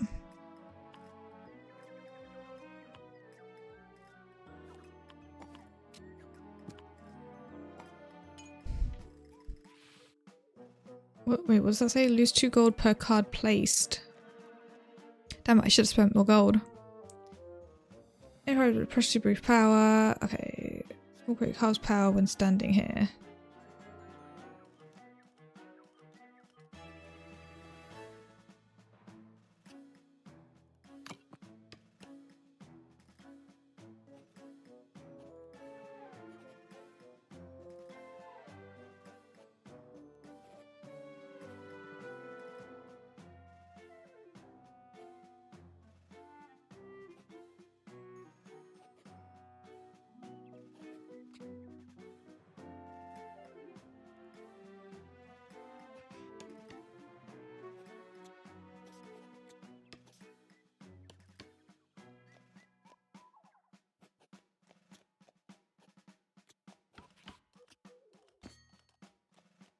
That guy adds nothing.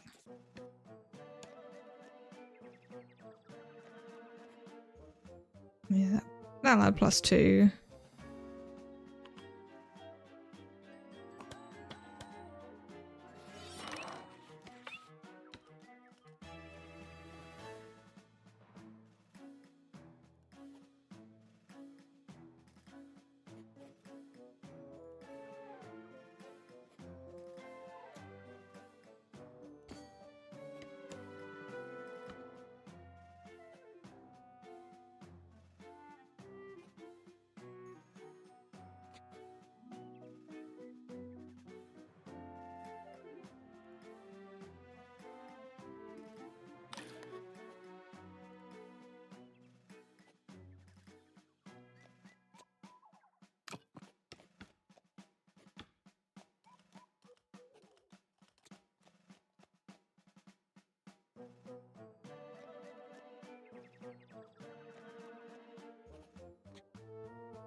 Well, they're going to immediately kill him, so I'm going to put him here.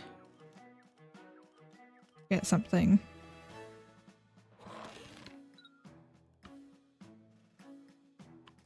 And 1 gold when card's ability is activated. Escape death once. I think that one.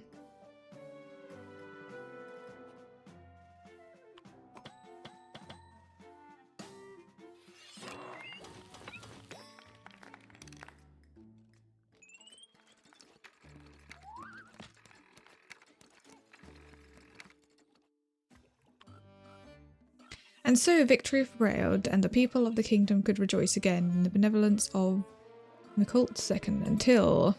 "Oh, virtuous king," said a council member one day, "a former nobleman by the name of Balasha has escaped from prison and is now amassing an army of peasants. It would be most wise of you to send him one of your royal letters." And so the king did, and the royal army went onwards to the southern quagmires. Yep, I have a letter for the sire. Just choose one, please. Used during battle. The first cards in the next shop cost 1 gold. No more letters until the shop is entered. -1 gold. Draw 2 cards and give them +2 power. The card has equipment. Remove the equipment +4 base power.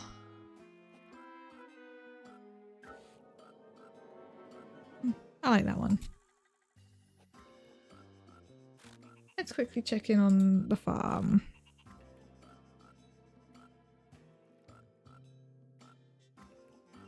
Looks like it's going well. Have we unlocked anything new?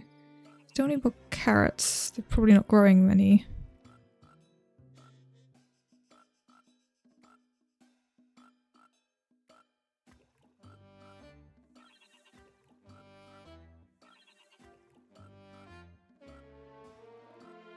I'm gonna put that down. And once it's grown, I will tell them to grow some carrots.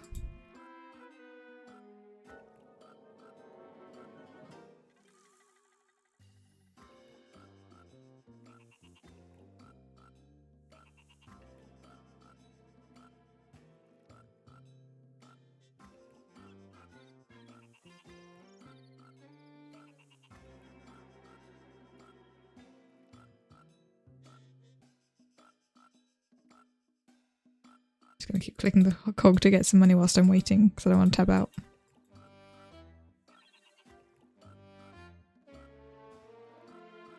I think I'll wait till it's done and then come back to it.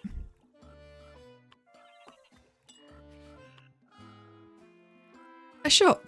Things cost money even for us, so say you go first and buzz off. Okay, bag of gold can only be used on cards that have active abilities. Gives gilding, which we've already got on some things. Next later. +1 base power when advancing -1 gold.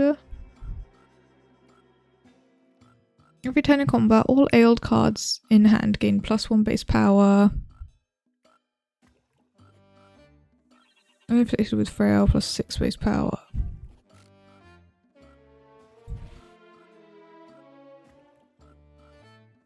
Got a card of wait, 1, 2, 3, 4, 5, 6, 7. So we could have 2 more.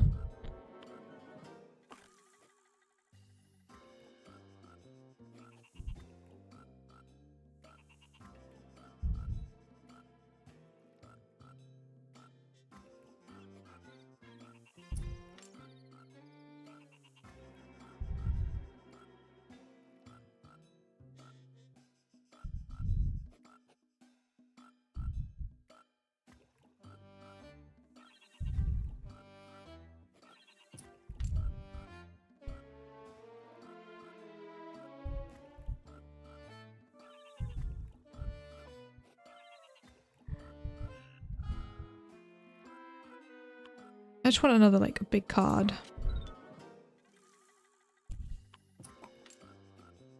Go with that.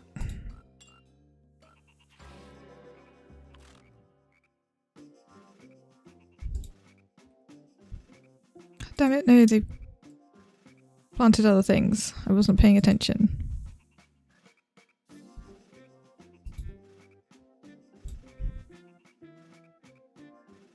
Oh, I got some planted.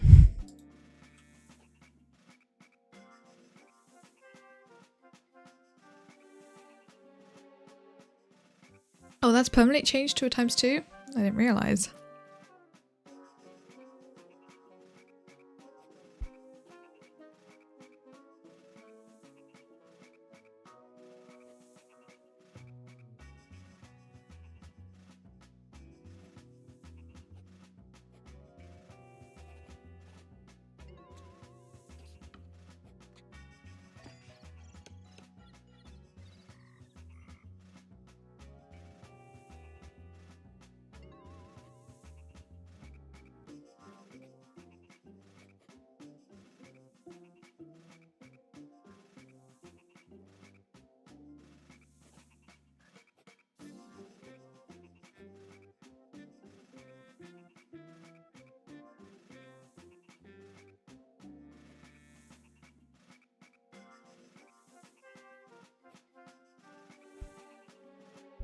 So how does the brief power work?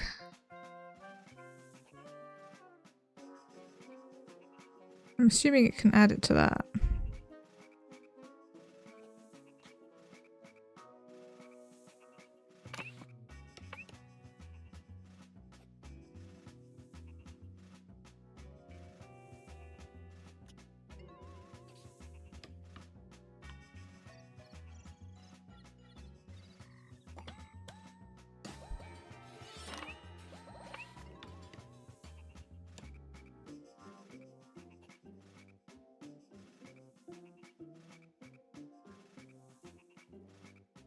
Oh wait, is this guy lost his other ability?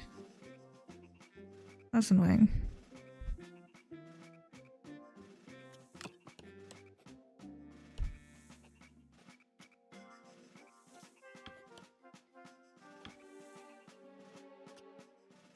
Yeah, I can't place him over there, damn it.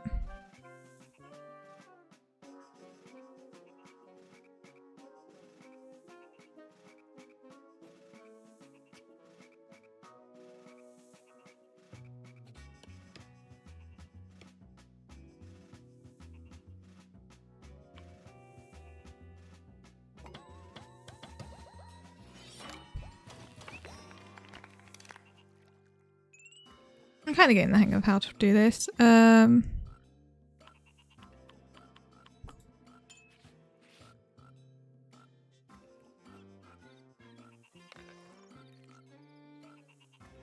didn't want that guy before. I definitely don't want him now. Actually, this guy is literally useless.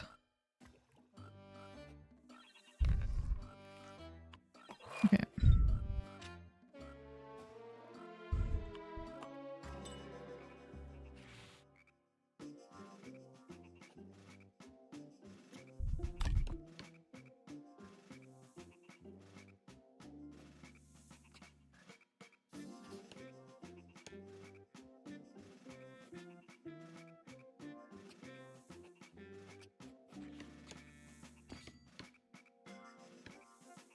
I mean, 120 damage to start with.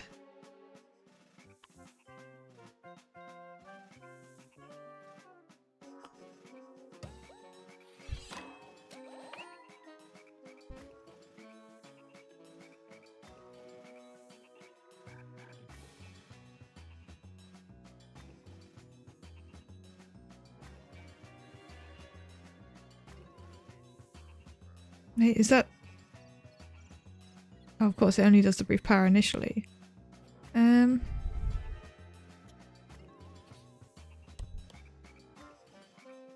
5 more.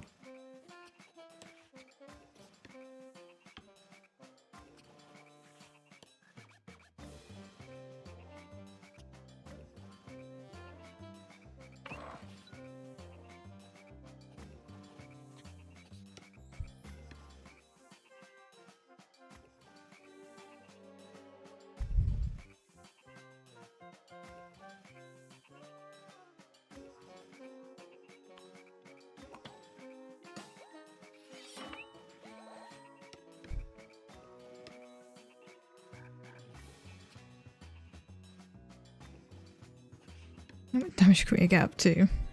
242? We don't even need that much.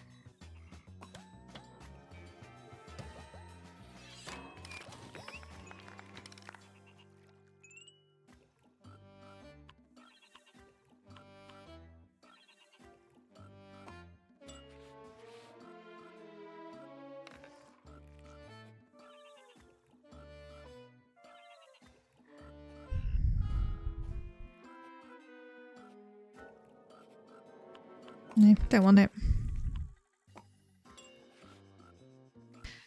A gift. +3 base power that I give to something. Every turn and exactly 2 cards are in combat.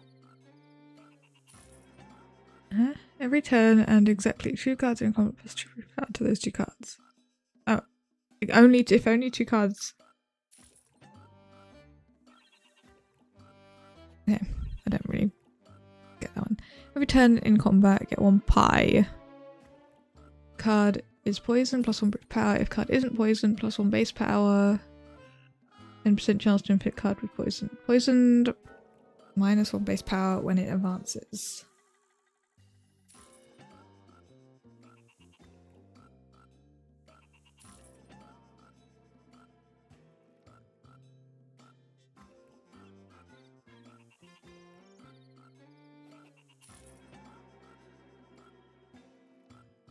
I want to just go with that one.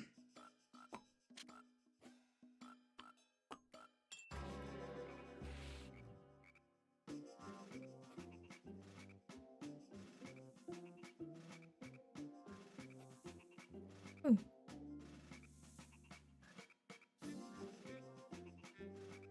Shadow Pit. Kind of turns into a corpse if trampled, dies if left in combat. Can be saved by feeding it or by flying over it. Okay, so we don't want to hit that. So we need to do 200 health damage very quickly.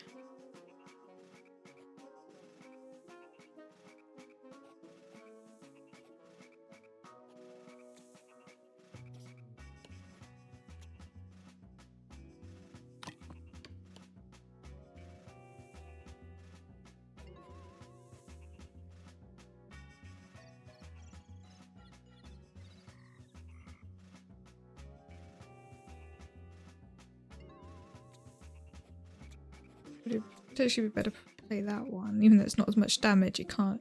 It escapes death once.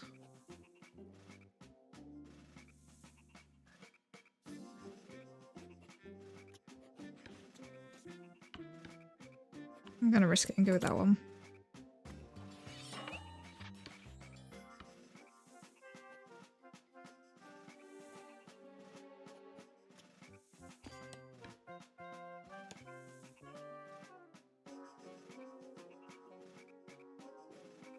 +3 base power.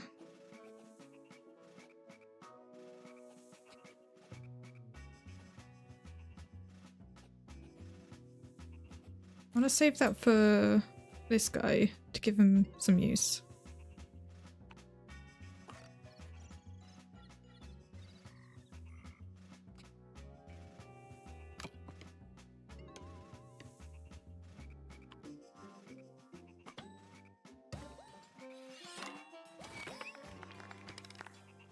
There you go. A shop or horse betting? I want to see what the horse betting is. Hey, which goal will our runner reach? Place your bets and win fabulous prizes.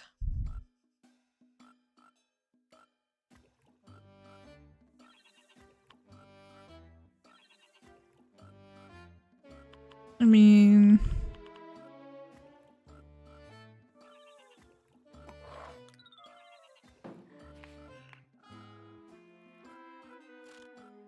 what did I get? Race card, +1 hand size while in deck.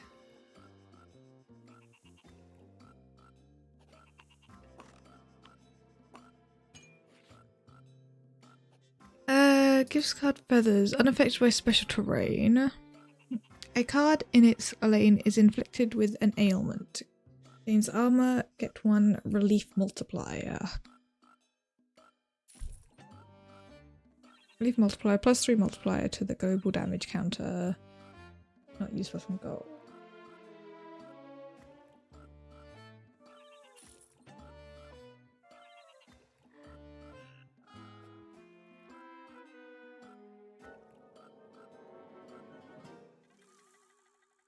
I like that one.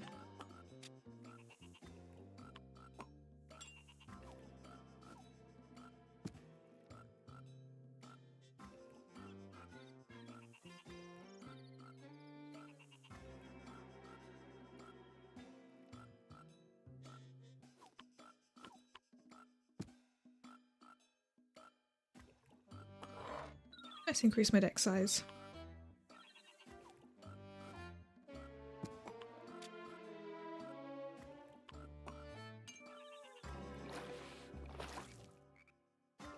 Oh jeez, there's so much water there. How's power when standing here? Not great.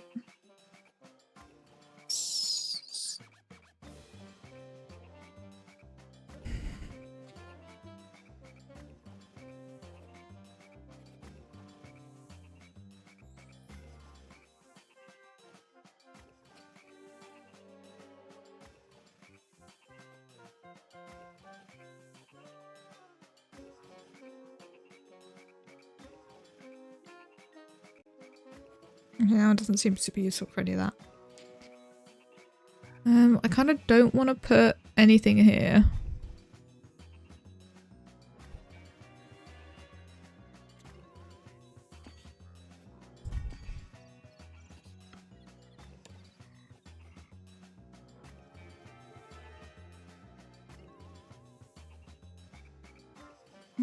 I don't want to use that one because I don't want...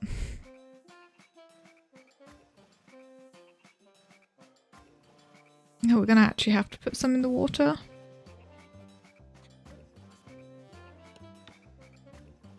This one has so much health.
Not quite enough to kill it. Ugh, that's going to be an issue.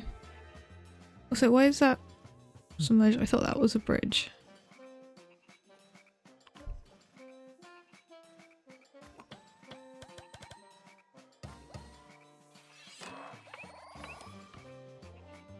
Okay, these ones are in danger currently.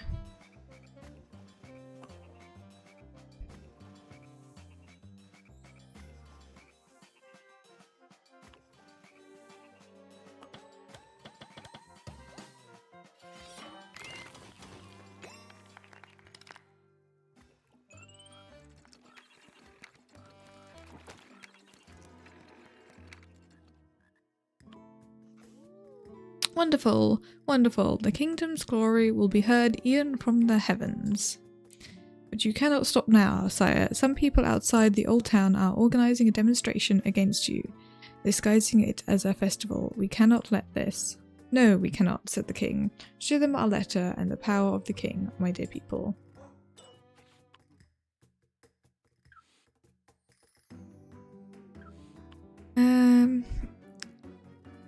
Kill character card, get an extra letter next turn.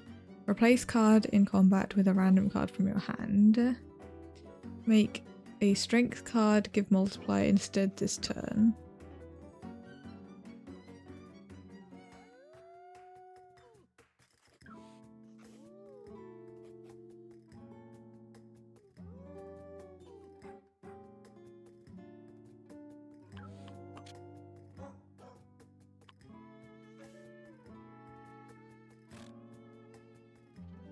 Take a look at the farm.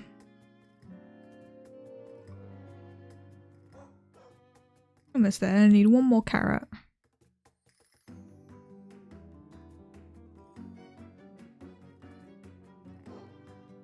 Oh, my little bot's timed out.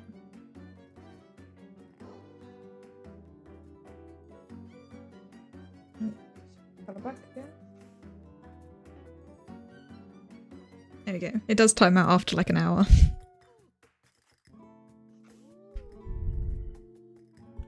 Yeah, as a note, if you want your own little bot, you can exclamation mark join and then exclamation mark for your colour.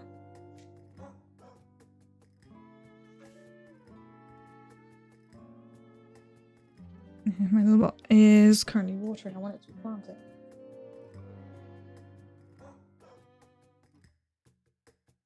Because we've got the other planter bot. The water bot, rather.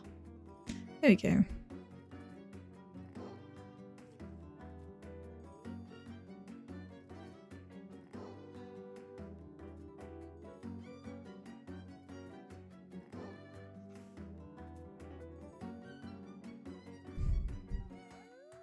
Let's do a little bit of decorating.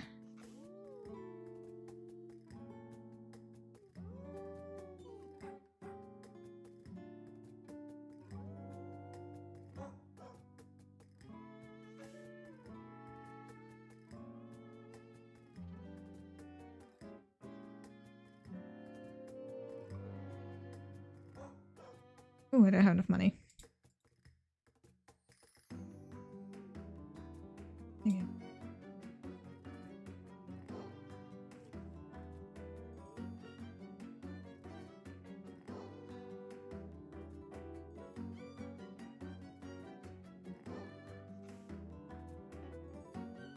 Shame I can't place anything there.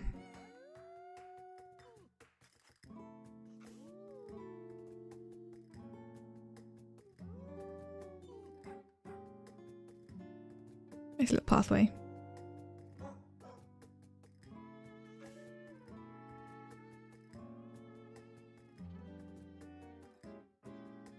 There we go. Oh, there we go. And unlock the corn.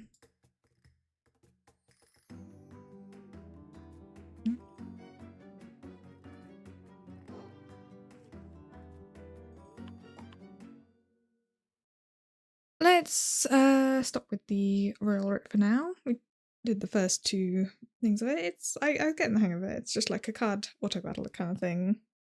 It's pretty good. If you would like to play the Royal Writ, then you can get it in the collection. yeah, if you click on that link and head on over to Tiltify, you can donate £35 or more and claim the Jingle Jam Games Collection, including the Royal Writ and Rusty's Retirement, which are the 2 games currently visible on the screen, as well as a bunch of others and some discount codes as well. Yeah, I'm just gonna save and quit that.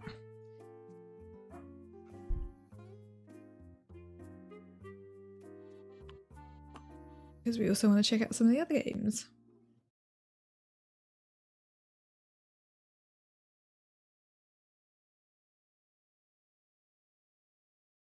Ignore the full green of the screen. That is because of Rusty's Retirement. Let's play next Ixion, which is a city builder.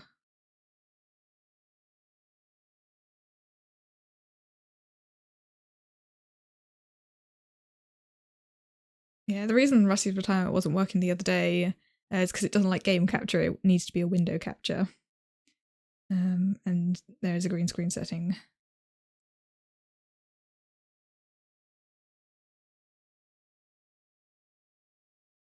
Come on, capture.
Sorry about that, I just had a little knock on my door, so I was just quickly chatting whilst I fixed the capture. Yeah, I think it was that my game capture tried to capture Rusty's Retirement because it's just any full screen application and it was trying to capture it. That's why there was the green screen bit. It didn't like it, but I fixed it. I just had to tell it specifically to capture Ixion. Yeah, hopefully the volume level is okay for you guys. Right, back into the settings quickly. I just had to like immediately just turn it down. Sure, on, construction mode, whatever. Everything else can stay default. Key bindings. Fine, display. Oh yeah, we want it to run in back when I tab out. Frame rate, limit to 60 please. It makes it run so much better for the stream. Motion blur's off, good.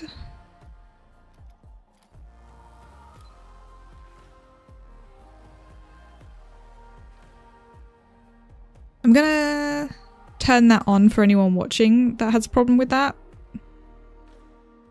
Also, screen shake off, please.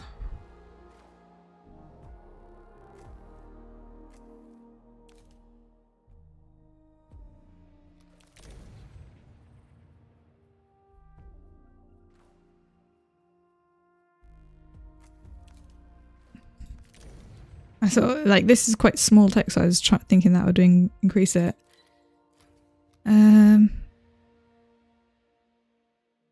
Turn that volume down just a tad more.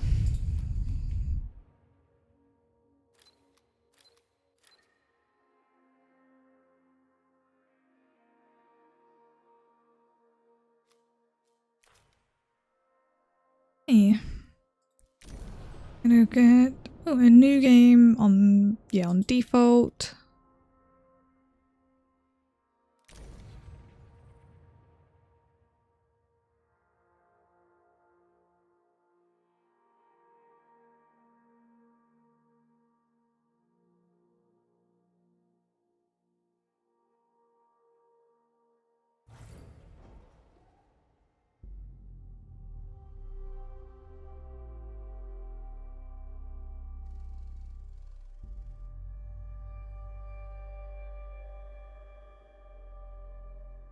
Launch control, we have typing clearance for shuttle launch. Initiate Stanford protocol.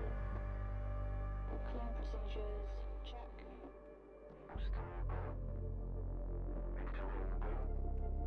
Guidance go. EA algorithm online. Batista safety protocol, check.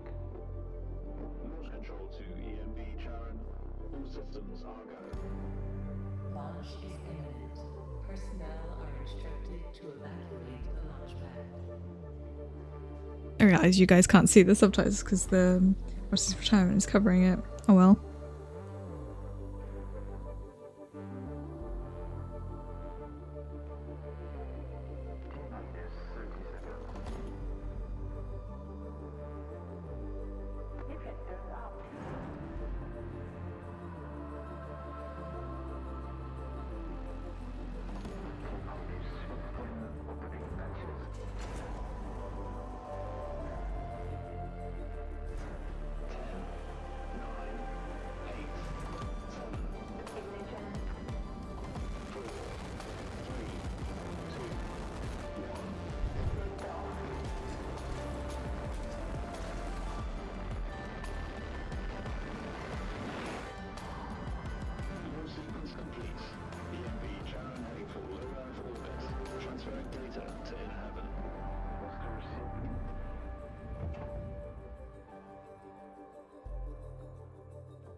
Welcome on board, passengers.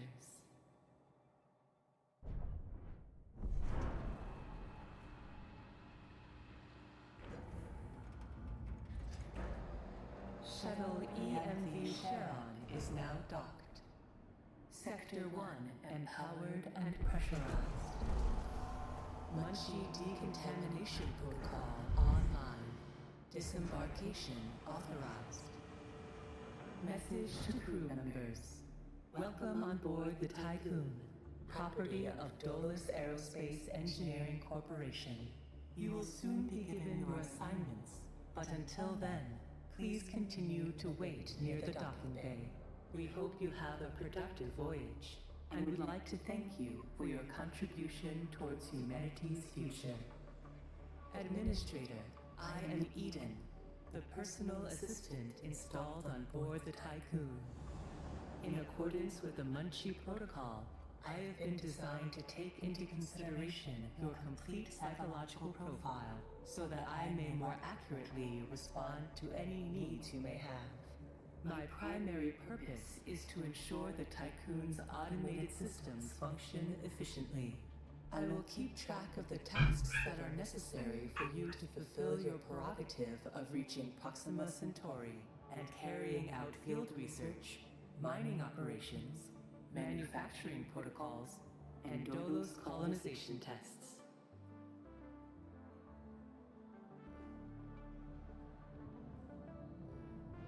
Administrator, I wanted to introduce you to your first tasks personally.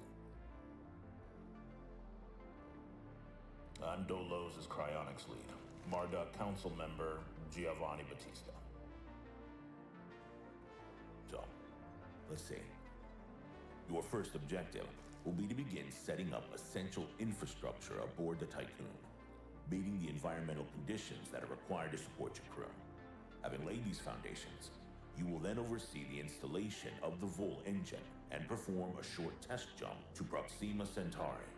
Upon arrival, your research teams will carry out a brief survey of local space, gather a few rock and coal dust samples, fire up the colonization protocol, begin building the foundations for mankind's future, yada yada yada. And then you'll come back. Now, in order to achieve this, you'll need to familiarize yourself with the Tycoon's core functions. It's no big deal. There's the production, stockpiling and distribution of resources, construction, balancing of power output with allocation.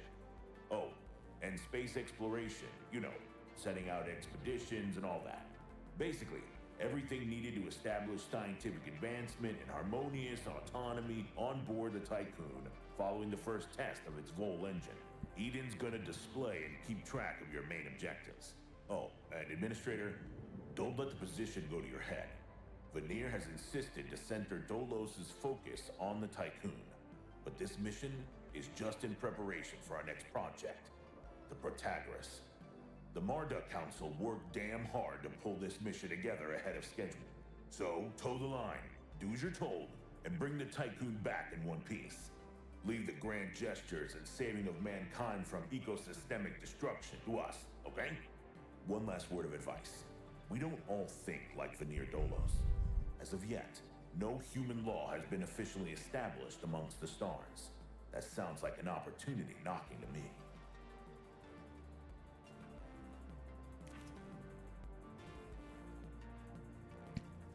Okay, tutorials. Ixion features 3 different player views: the interior view, the exterior view, and the planetary system map. You can switch between views via the navigation panel located in the bottom right corner. Camera controls. Okay, pan the camera, diversity, zoom in and out, rotate. Yeah, usual kind of stuff. Building. Under the requirements of station, to fulfill the crew's needs. They also transform, store, and transport the resources required for maintaining the Hycon's station. It had to be constructed. This resource cost, blah blah blah. Also, a amount of alloys, and some can also cost electronics. Building requires a certain amount of power to be active. You can deactivate buildings. Amount of power available with the Tycoon station can be increased. Activating a building increases the required number of workers within a sector. Having enough workers to operate all active buildings is essential. Maintaining station safety. You can activate and deactivate buildings to alter how many workers needed. Yeah, blah blah blah. Usual.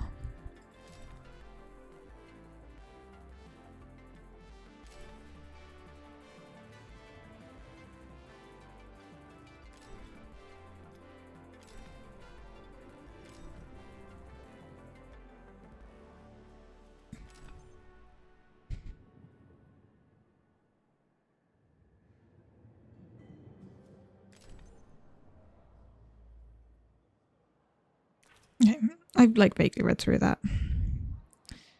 So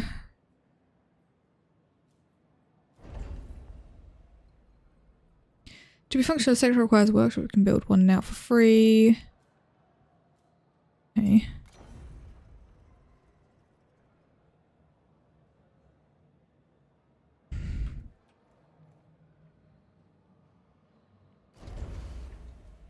And we probably want a small stockpile, I would assume.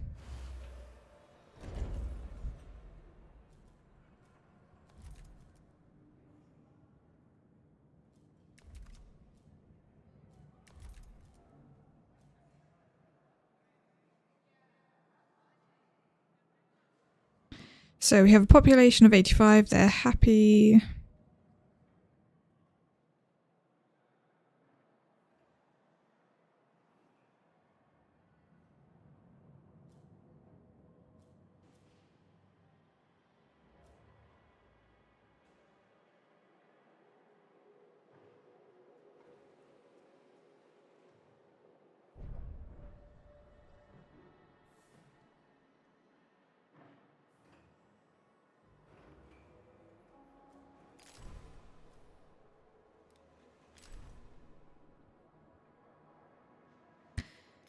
Oh, stockpiles can install one type of resource at a time and have an upgrade.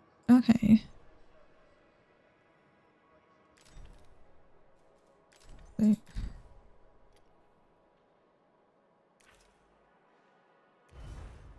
So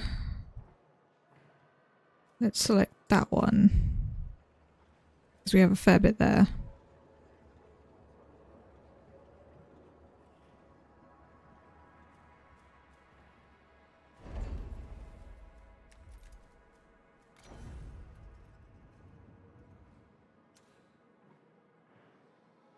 Okay, we don't have space to fit more there, so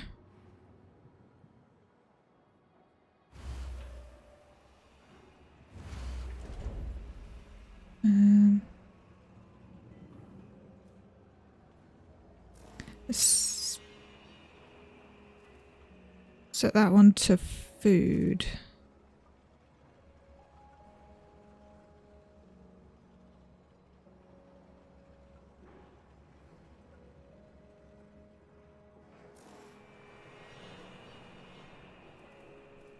And this one to whatever resource we find next.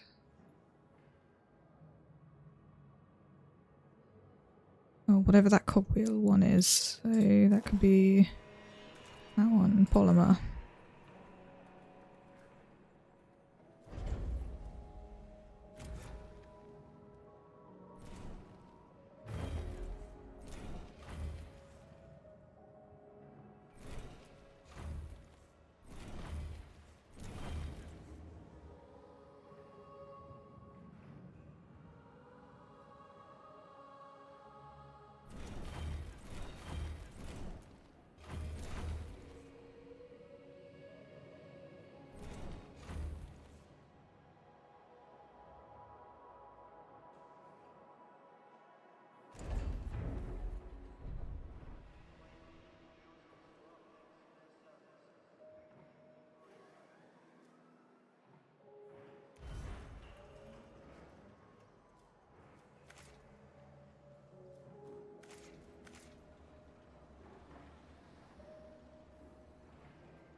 Okay, going to collect stuff. So I realised you guys can't see the bar on the bottom. I have established a connection with Dolus's lead data scientist, Emma Klein. Administrator, Mr. Dolos has made it abundantly clear when it comes to security.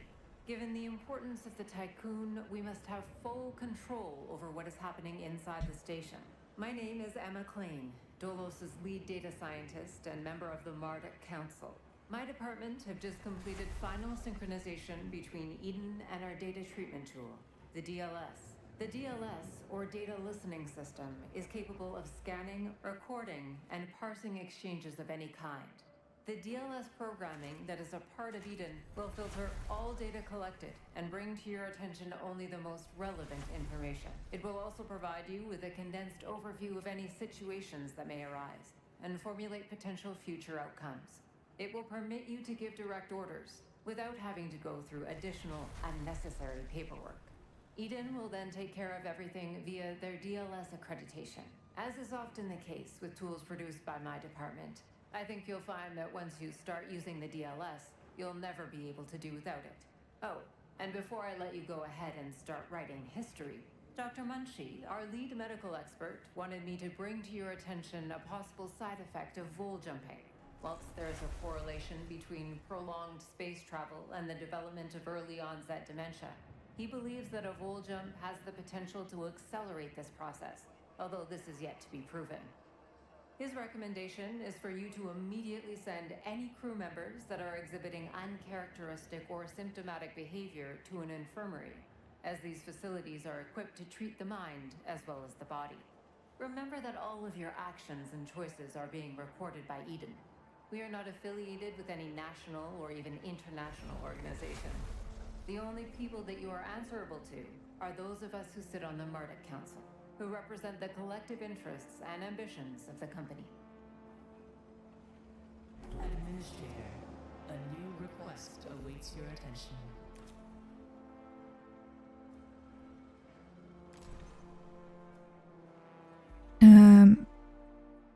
Okay. How do I...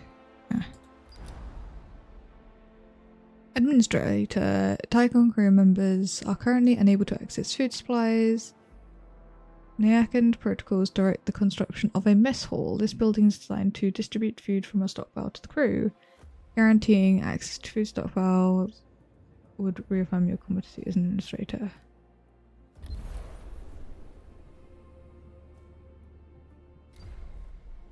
Okay.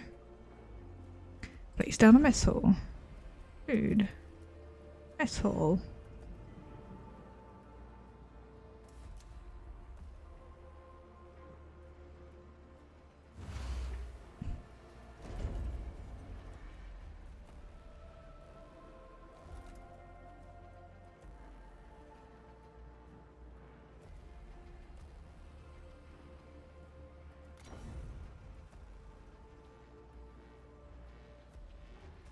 And I feel like I should be putting down buildings, but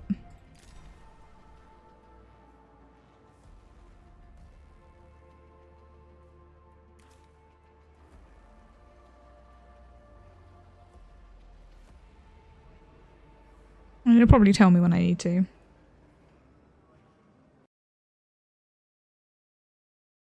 No, I don't want it to pause the game when I tab out. So we change that setting.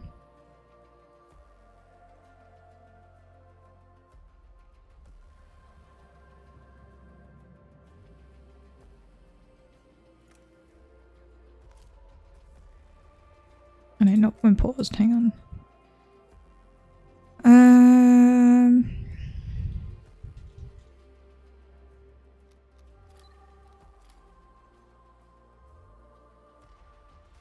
Yeah, we run the background on.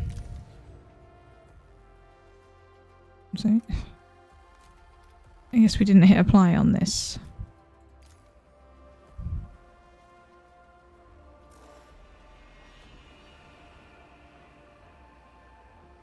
There we go.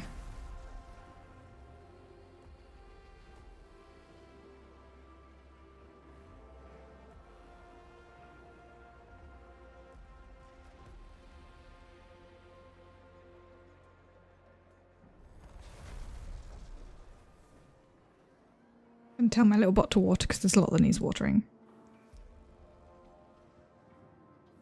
Administrator, I have an incoming transmission from Marduk Council member Henry Bargeville. Bonjour, Administrator. What a wonderful day to embrace our fate, don't you think? I'm Henri Bargeville, writer, philosopher, lobbyist, but most of all member of the Marduk Council. I have taken the liberty of personally arranging an exchange out of courtesy with the Oceanabe, a ship in high orbit belonging to one of our commercial allies, the Ashtongites. Even so, they are a small organization. The Ashtongites are important partners who share the same pragmatic, moralistic, and spiritual outlook as we do. The Oceanabe will provide us with a source of food whilst carrying out the Tycoon's initial testing. By making it the first exclusive trade partner of the Tycoon, we will demonstrate to our long-term allies that Dolos wishes for them to share in our successes. Please assign a cargo ship so that we can check the trade routines. Administrator, trust in genetic connectors. Self-similar space will reveal the pattern. Well, I was not paying any attention to that, so... Construct a cargo ship in the docking bay. Construct a science ship in the docking bay. Okay. Right. Let's just do that so we can reach that.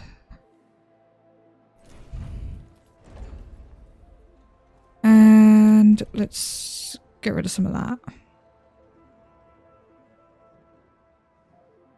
Oh, and that one's also full.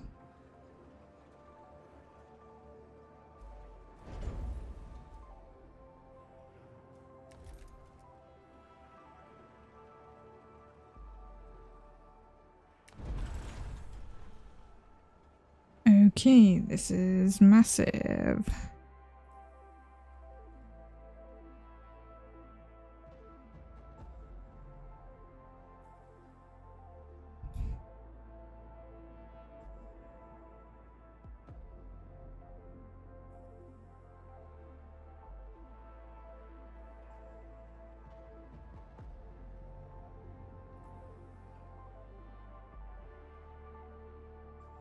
Sure, we'll put it there.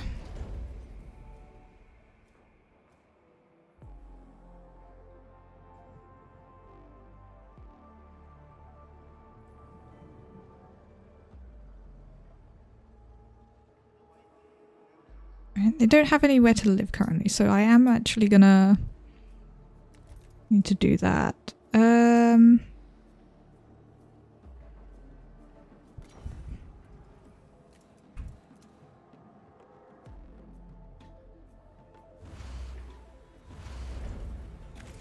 And then roads there. Then population, we want crew quarters.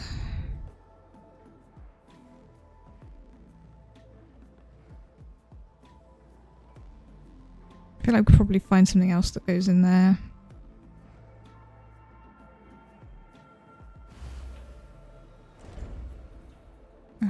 How many was it that could live in the crew quarters? Houses up to 15 crew members in limited quantity accommodations. We have 85.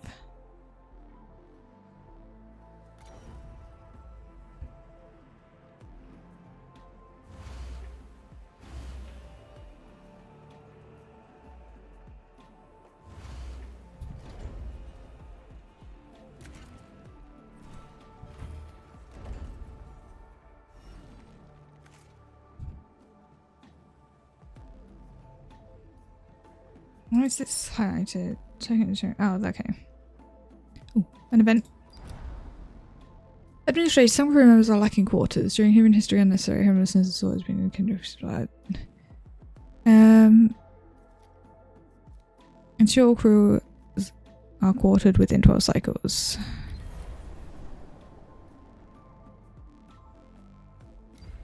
Oh, I'm already in the process of doing that.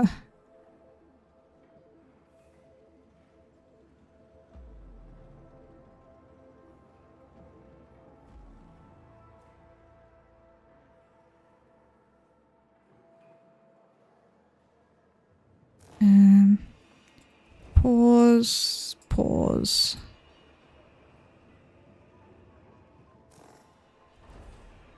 Want these ones to be high priority.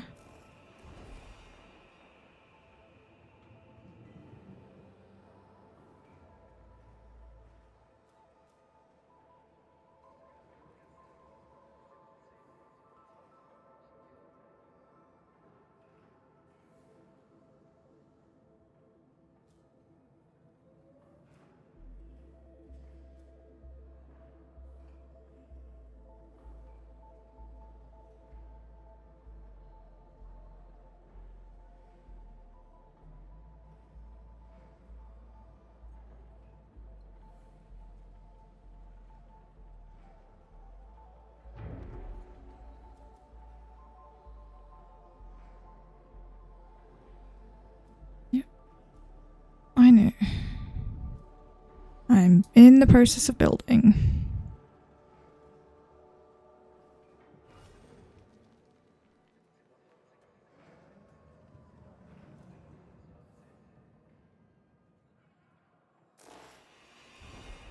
Pause that one out. Please put all the resources into the buildings. We've got limited time to do that.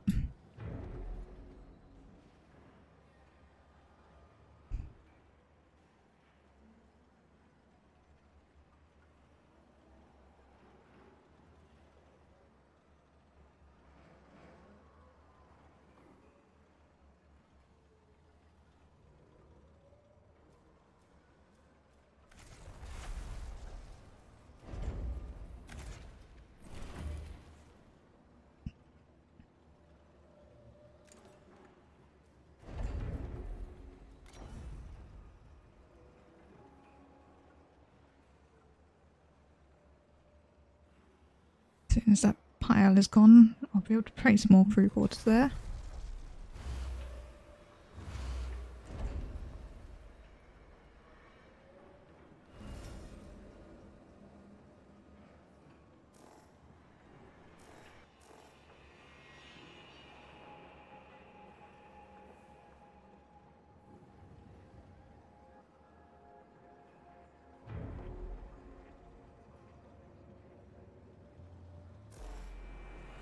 I think that should be enough.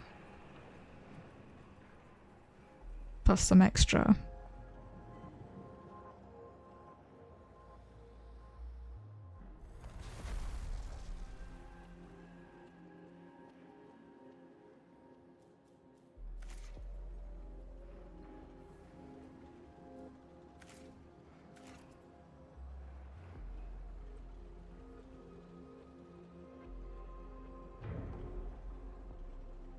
Yeah, 10 more, so yeah, we have enough now.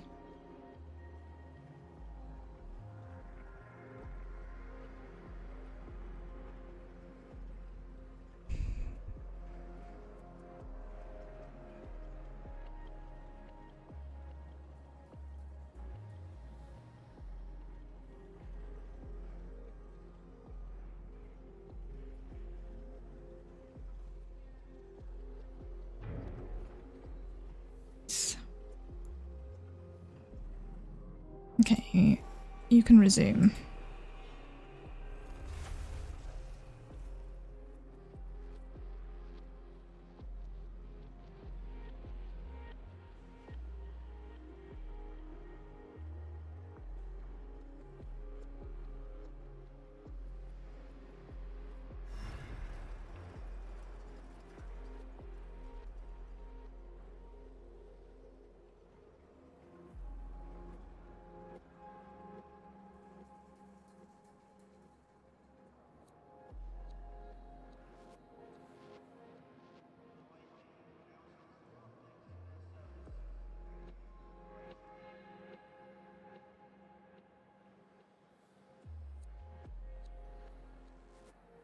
Nice, we fed 100 people.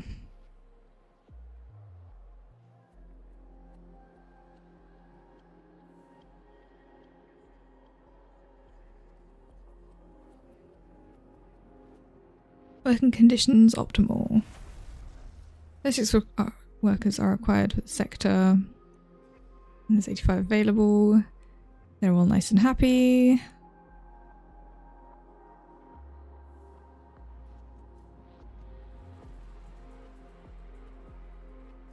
Okay, they probably would like an infirmary.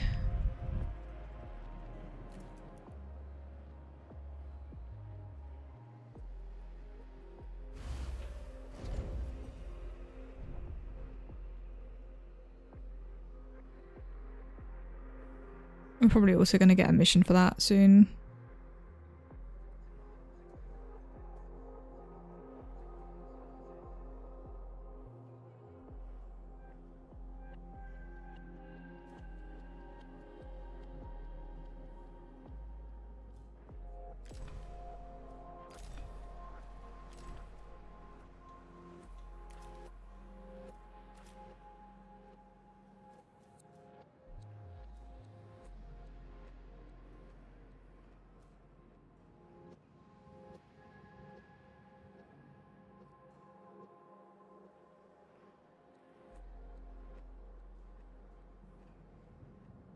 So we're going to start running out of food. We don't have any food production yet.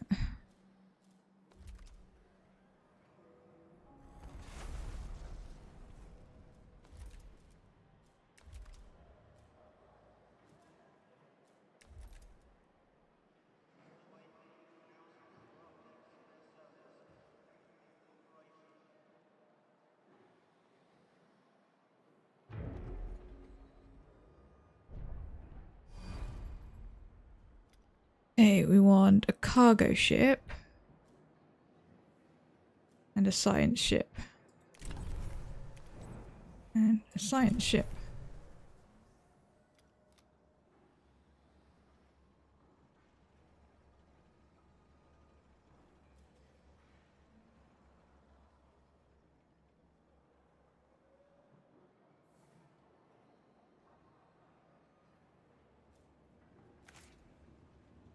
Okay, they can grab those resources. Okay, they're happy now they've got infirmary.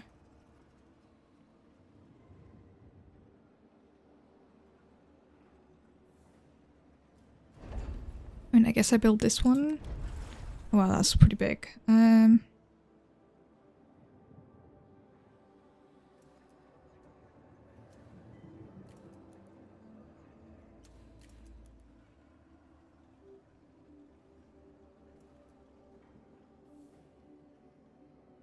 I don't want to put it there. That's in the way though.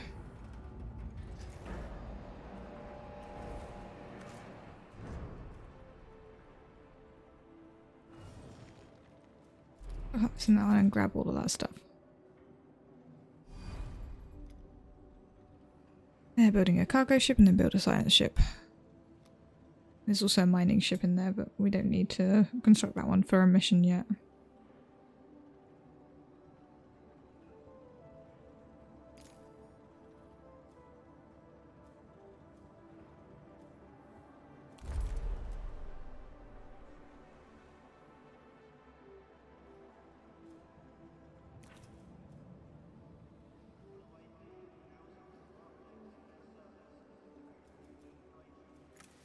Get them to move a little bit quicker.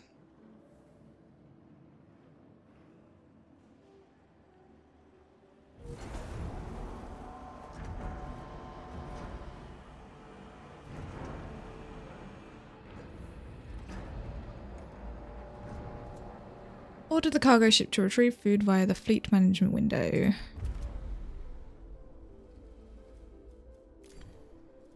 I'm guessing like that.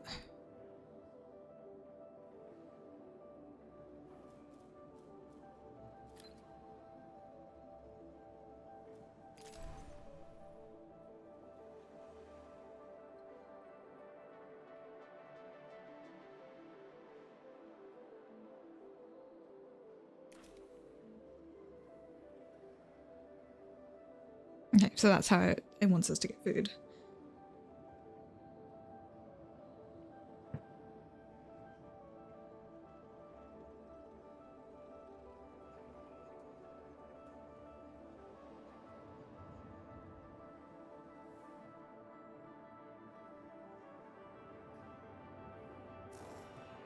I'm gonna resume that, but I'm not gonna set it to actually do anything.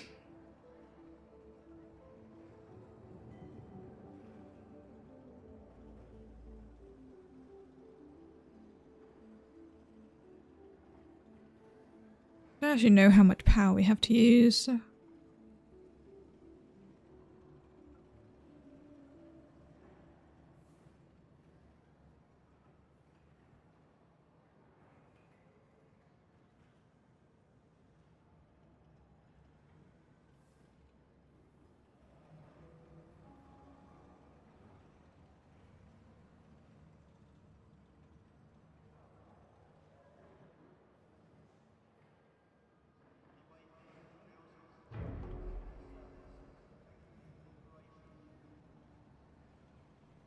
Okay, we're using 98% of the power available. So I'm guessing we have 60 power to use.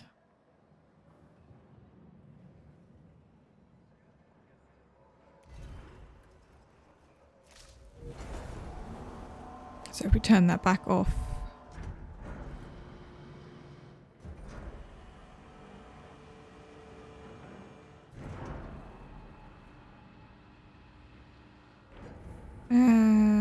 Planetary system map. Moon. Waiting for science ship. Abandoned base. Spaces out of commission. Auxiliary system operation could be used to restore power. Waiting for science ship. So science ship. Go to moon.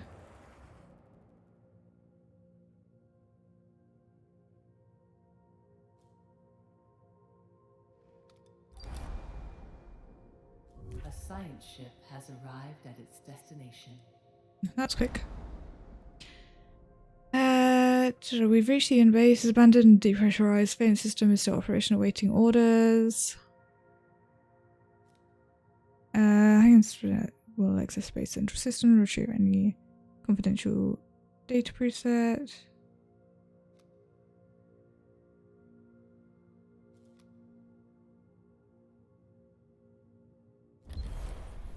Oh, do that.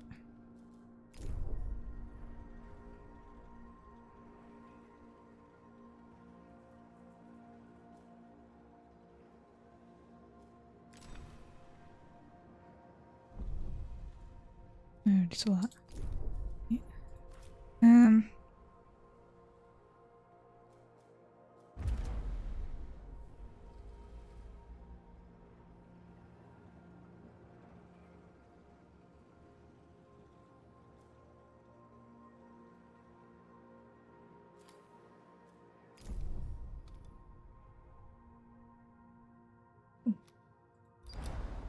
Mars is also waiting for a science ship. Still working on things. Also waiting for a science ship. Nothing else.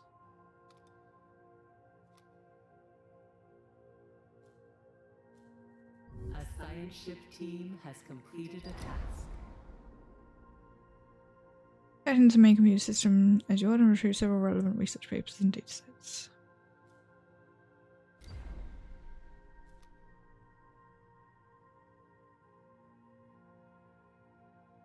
And then dismantle.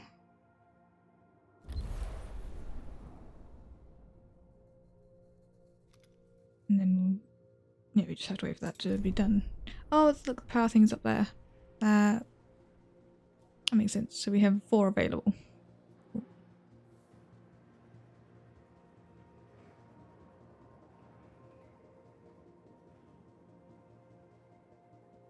Wait, we have less people? Oh yeah, they're on the ships.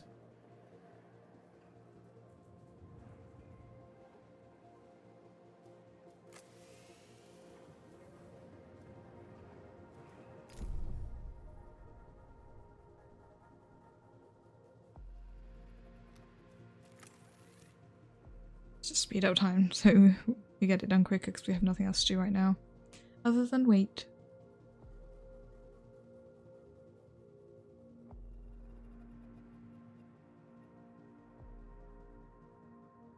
A science ship team has completed a task.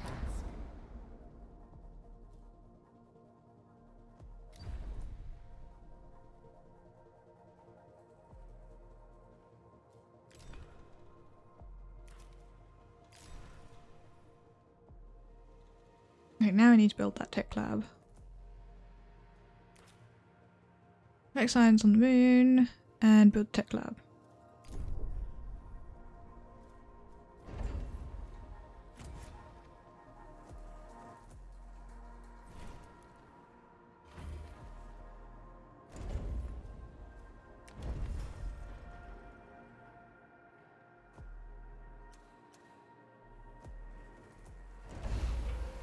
There we go.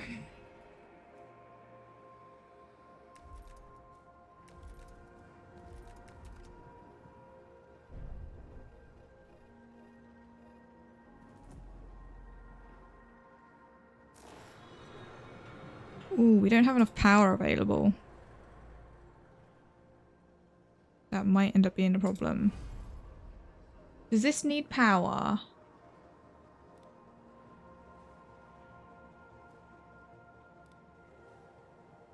Yes, it does. I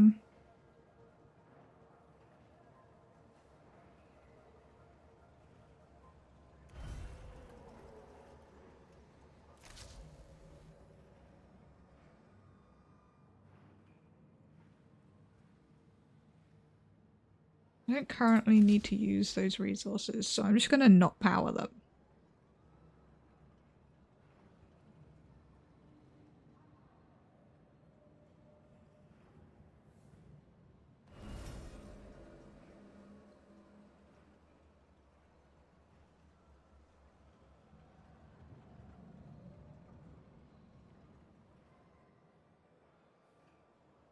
So they can't access them, so that's why I've left the food one on. Left that one on so they can take that stuff. Technically it isn't enough power, but I'm hoping that they'll empty that one. Also, is there a quick button for this? I didn't actually check. Yeah, number 2.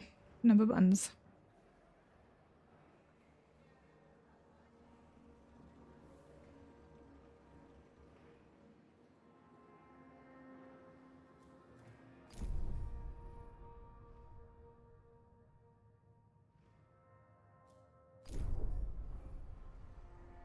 Still waiting for them to finish collecting.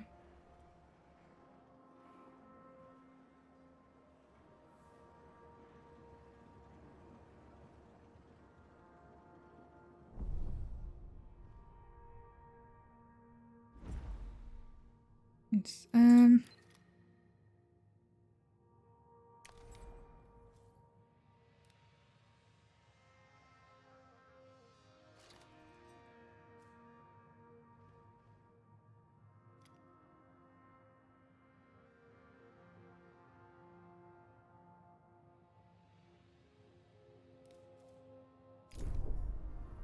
I'm assuming it doesn't need, we don't need to tell it to do anything right now.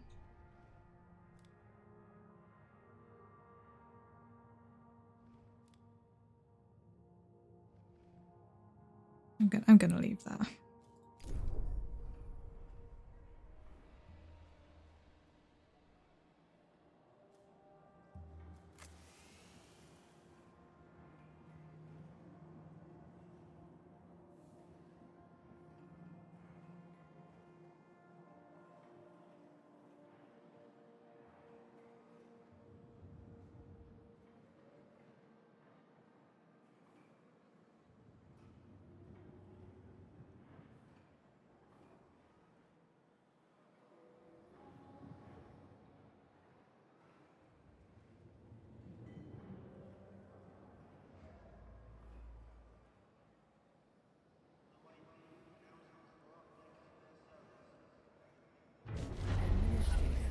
I have an incoming transmission from Dolus's head of medicine, Dr. Abhinav Munshi. Administrator, due to insufficient levels of electricity generation, Sector 1's power demand has overloaded.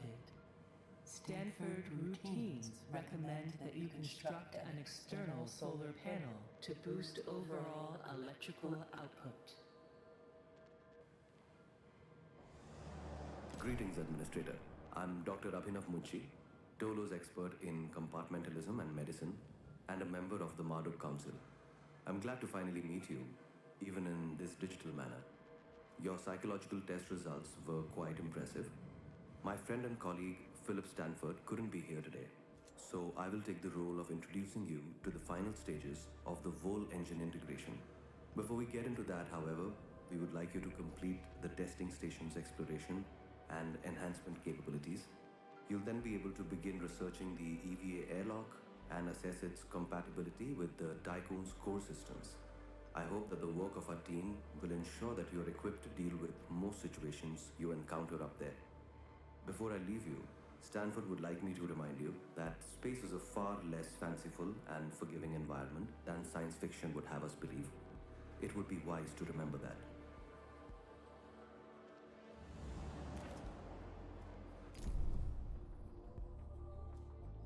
External construction.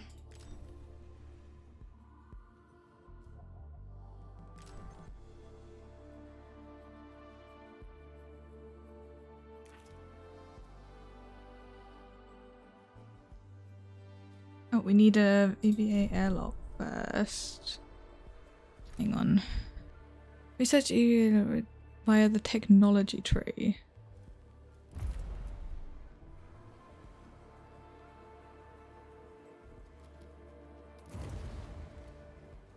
Research.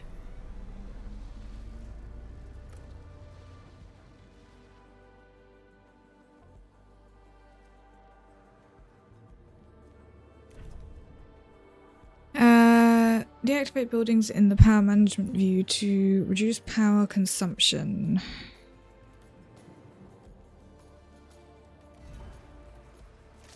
Power restored.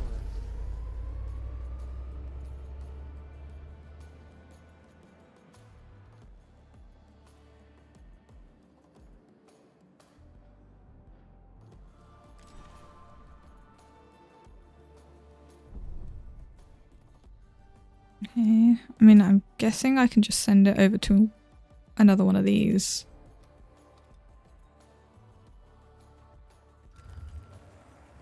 Go and retrieve more science. Hasn't told me otherwise. What is this ship doing? Has it actually retrieved anything? All it needs to retrieve is food.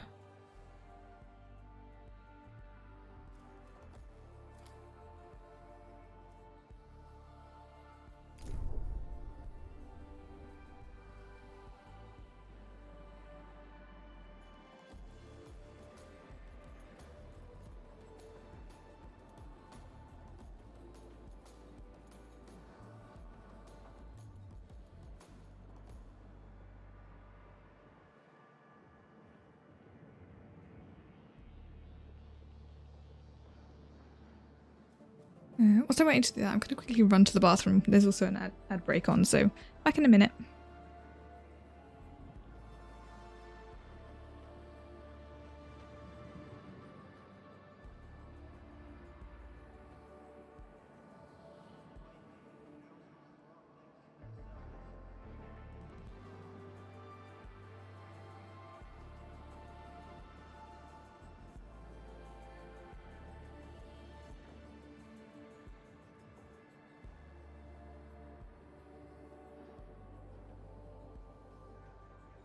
A science ship has arrived at its destination.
I am back.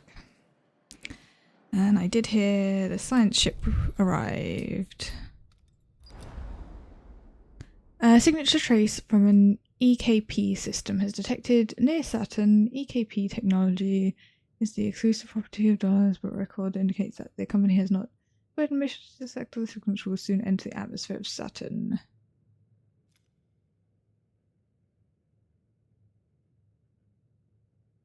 Send a team to investigate or attempt to locate debris in orbit. Once signatures pass through Saturn's atmosphere, the Oppenheimer's team will analyze EKP residues and verify the signature's origin. The Oppenheimer's team will perform EVA to locate and investigate the signature. That sounds dangerous, potentially.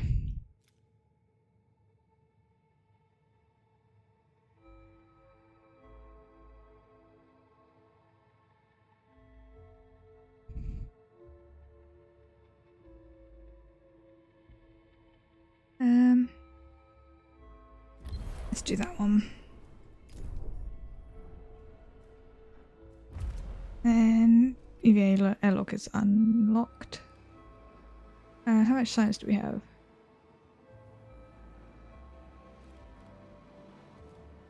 I don't want to do that one.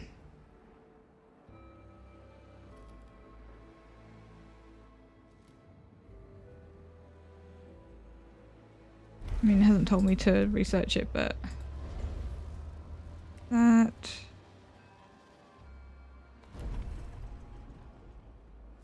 Another thing that has to be on the edge. No, I don't have space here.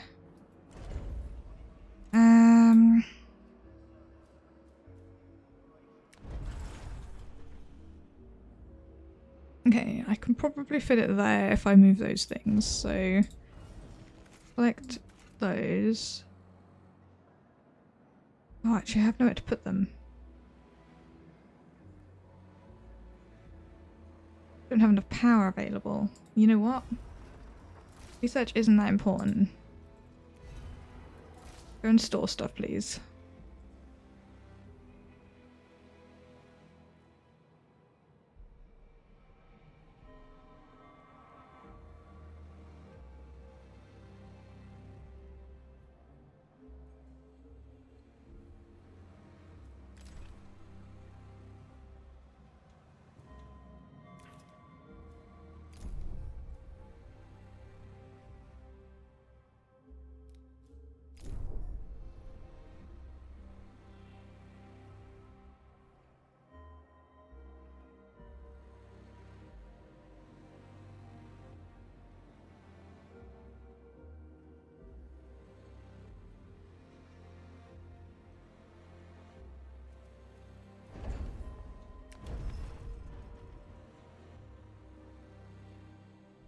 Actually, I could probably fit it in over here. If I get rid of just these two, so stop harvesting and instead get rid of that one. Okay, turn that building off, turn that building on.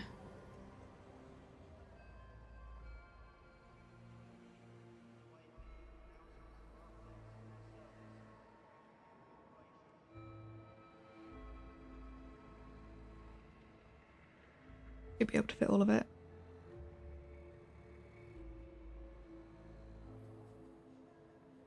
Hope. I might have to just activate that one to store it as well.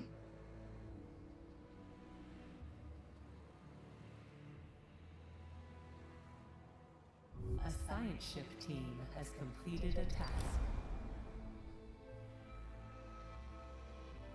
Unable to recover a signature, but can confirm that this technology is being utilized by unknown parties.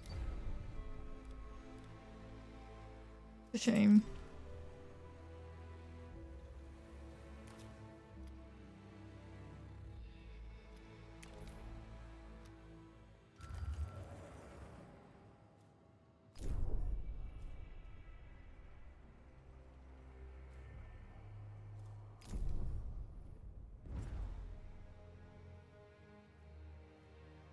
Okay, there's resources there to collect.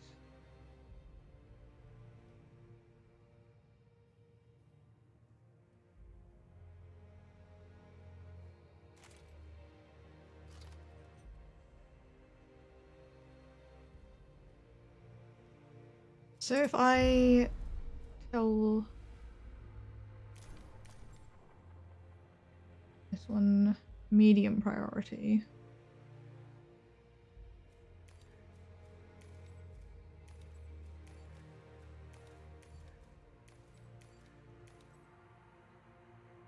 And just give it some priority on everything.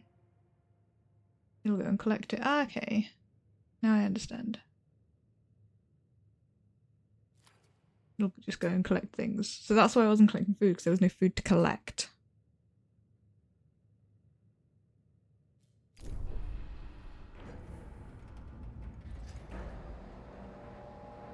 Which means getting that food production is essential.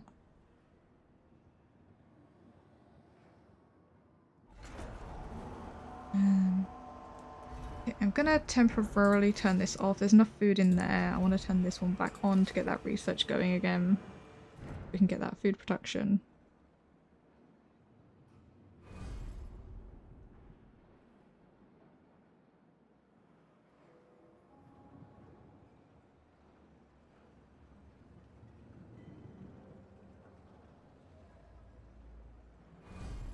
You guys not touch that one.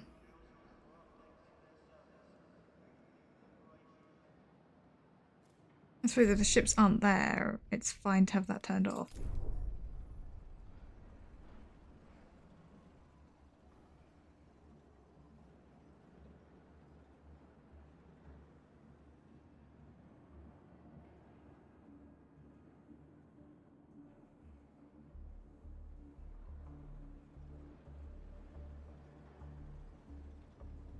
Come on, hurry up and collect all of this. They're still collecting that.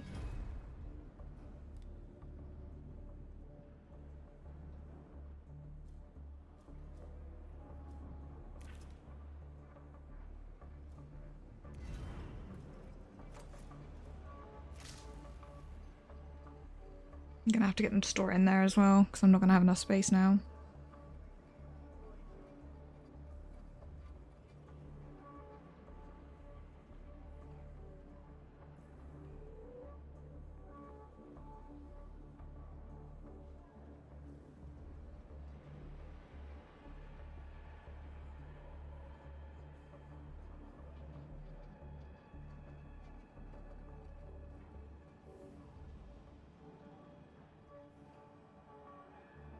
Nice, we've got the farm.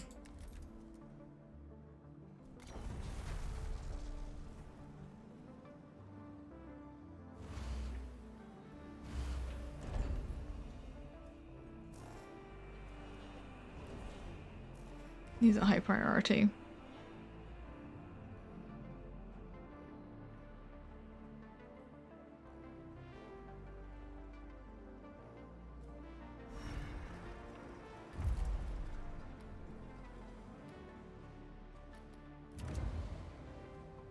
A science ship has arrived at its destination.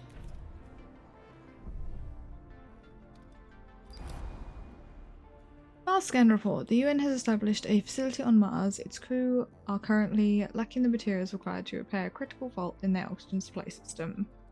They have submitted an official request to $2 for aid.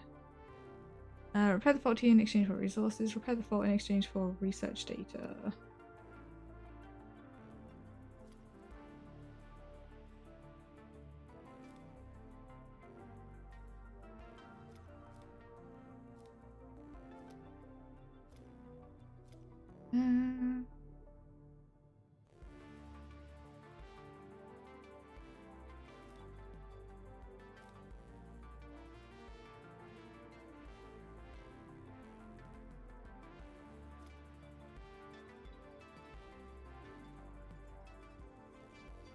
I don't want to go with research data.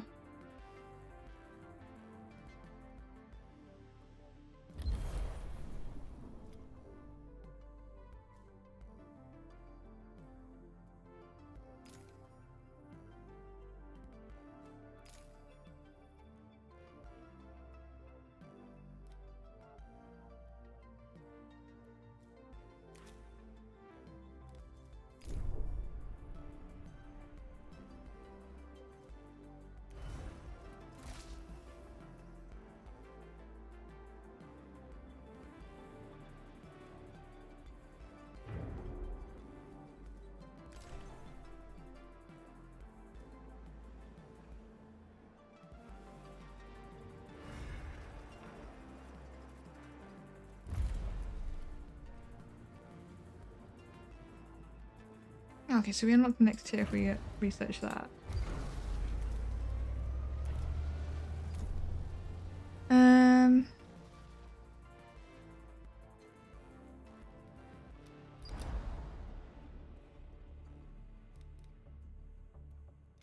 Just in transit. Power supply overloaded. Why? Why did that happen? Administrator, a new request awaits your attention. course, these require power. Power restored.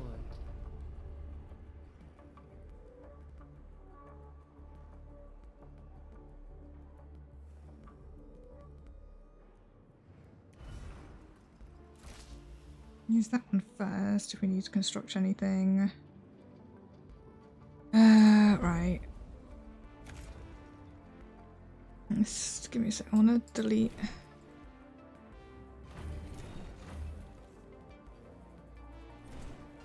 That. And then. Space.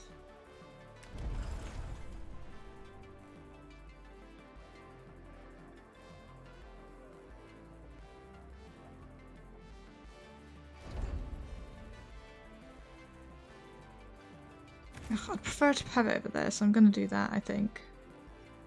I'm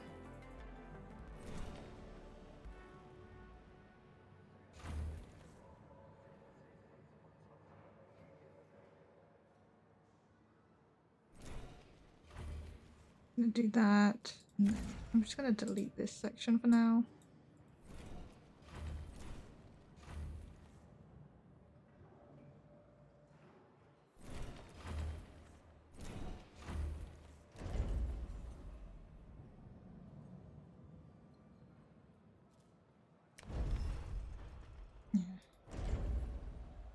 Is that?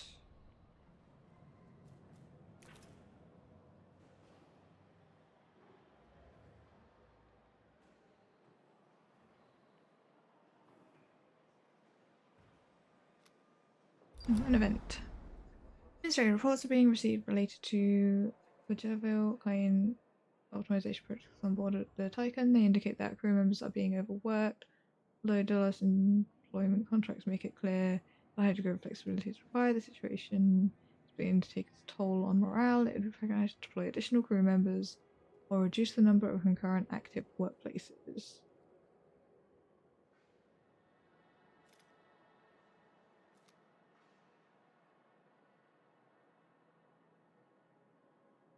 So let's get any workers from the Sherry on board Titan.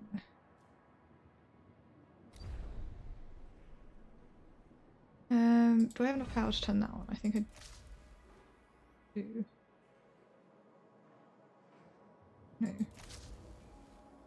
No. Yes. Yes, I do. Just.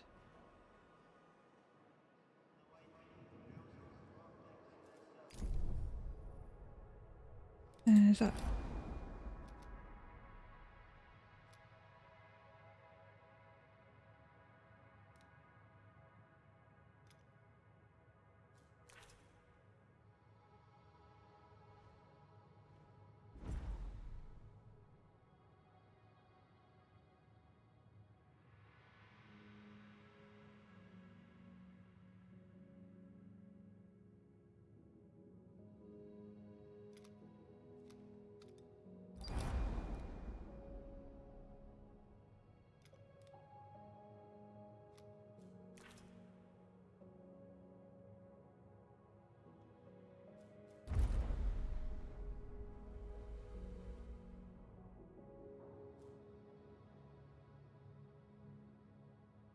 Waiting to dock. Oh, is it because that was inactive? That might have been the issue, the hold up with it.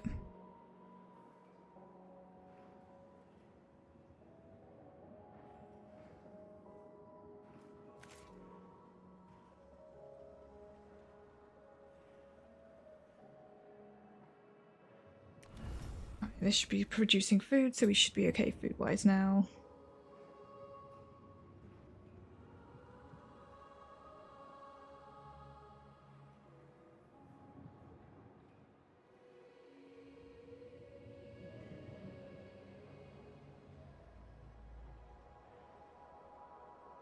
I mean, not being overworked.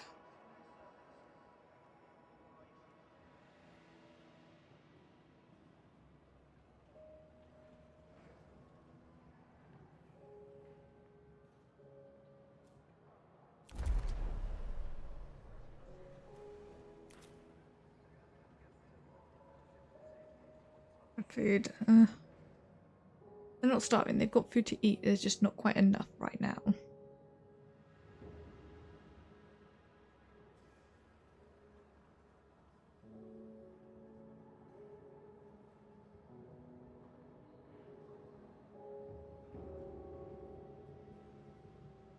Take the last of that, and then I can build the EVA airlock.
Why is it still waiting to dock?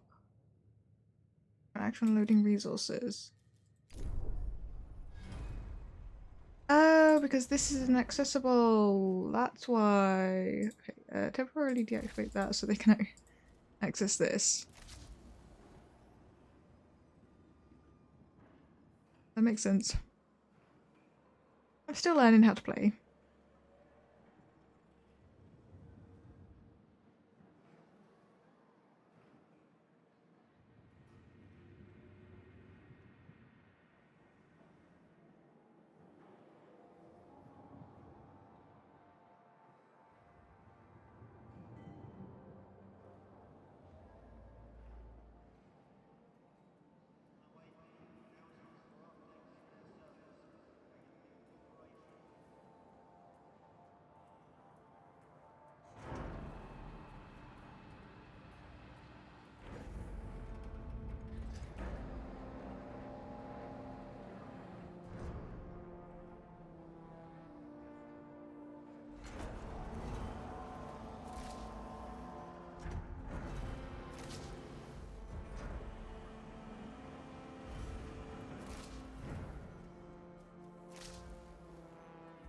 There you go. Power management is difficult, but I can increase it soon.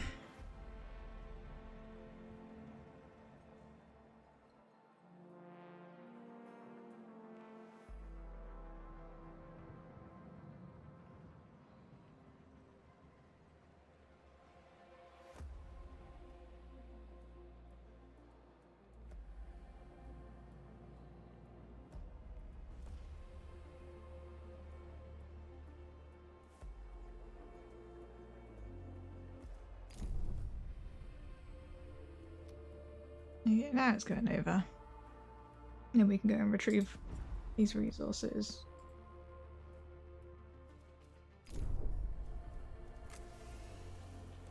Get them to move a little bit quicker.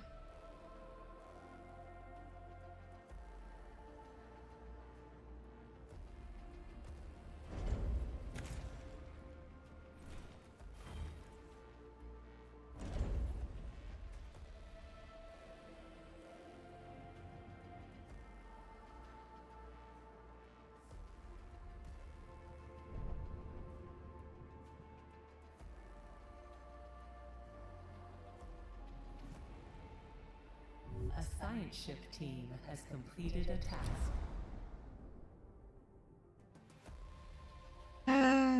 The oxygen supply system has been repaired and the relationship between DOS and our competitor has improved by 42%.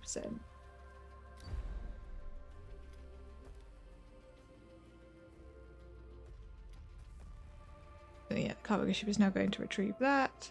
The ship is collecting the science. The science ship has collected all science.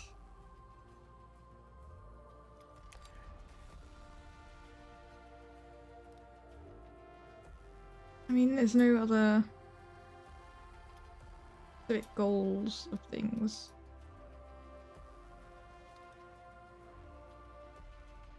Take a look at Mercury, I guess. Nearest one.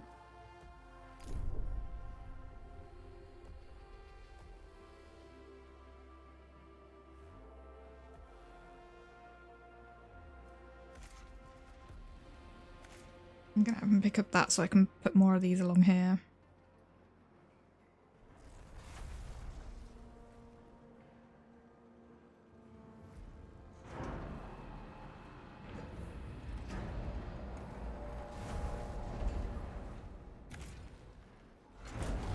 Power supply overloaded. Seriously?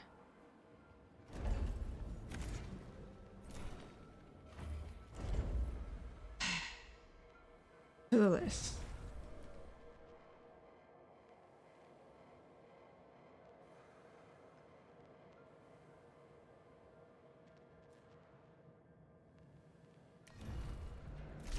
Power restored. Now for now. There we go. And then I can turn the dock off in a minute. Hey Shock Dog, how you doing? Thank you for subscribing. 20 months. I really appreciate it.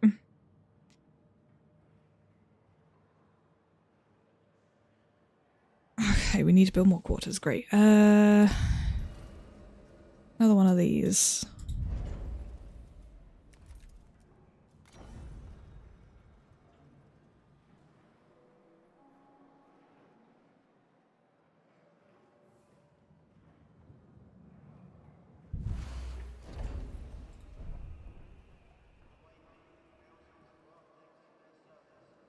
Okay, we don't need that to do anything right now. So, and turn off. And turn that on. Means we should be able to build some solar panels.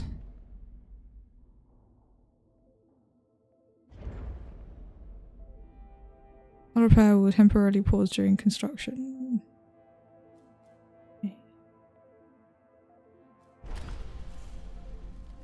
Building solar panels.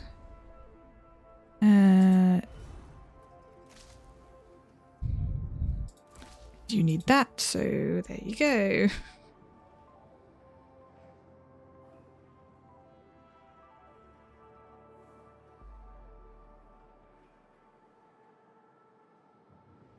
Okay, you've got all you need to that, so that can be turned back on. There you go. Power management is very finicky. How you doing, Shark Dog? You doing alright? We're currently playing 2 games at once. So we've got Rusty's Retirement here. Also, if you want to have a little bot, you can ! join. And have a little bot here.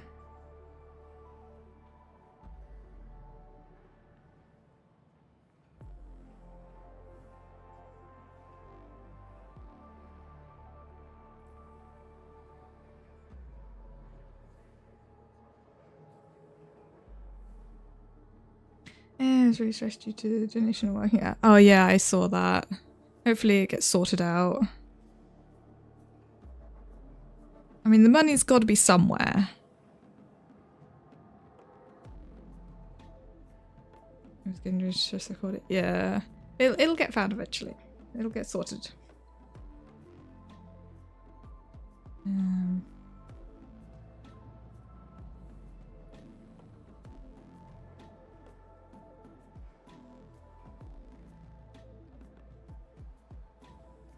I paid it manually now, but I'm done mentally. Yeah, totally fair.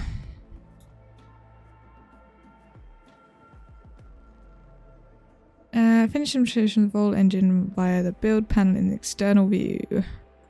Also, I have enough power. Let's turn everything back on. And that one.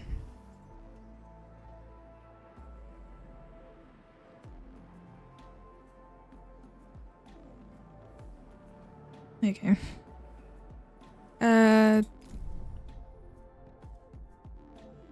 External view.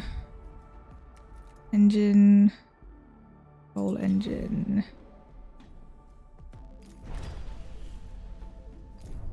which they're going to need access to that.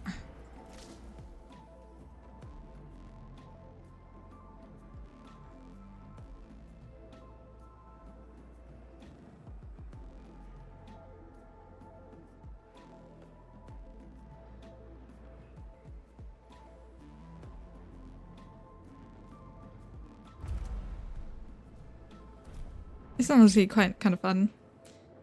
But I quite like city builder kind of games, so.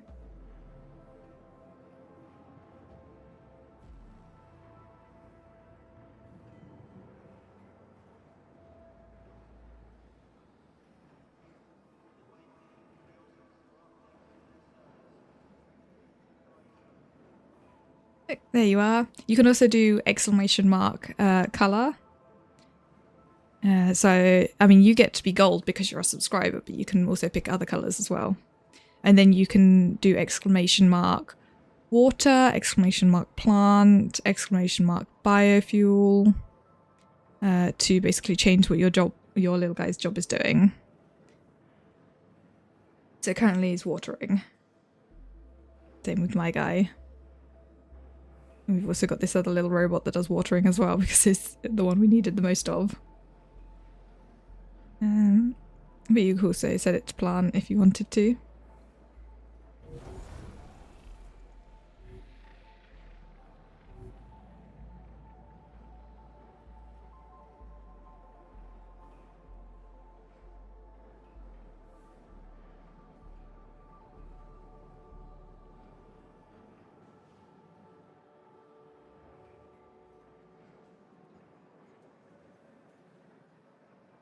Administrator, because of your continued successful management of the Tycoon, Dolos have authorized the dispatch of new crew members and food supplies.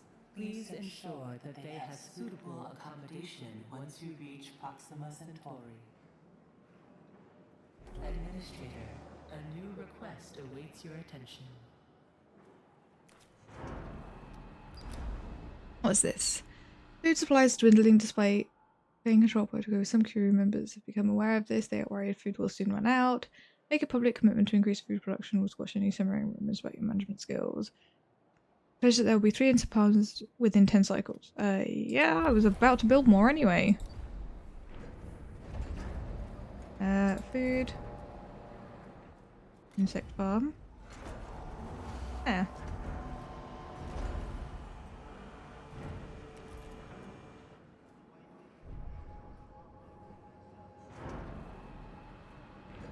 So we're fine on food. Oh, we do need more places for people to live.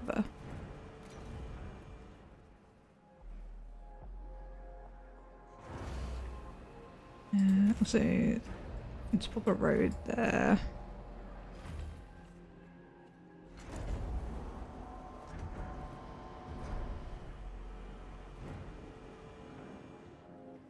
We need even more than that. Okay.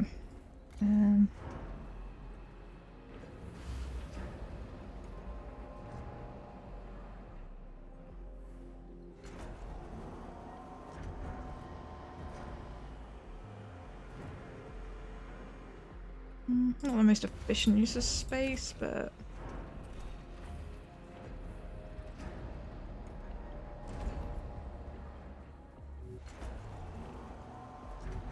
Administrator, the different phases of preparation, calibration, and verification were successfully completed. You must now start the full bonding procedure.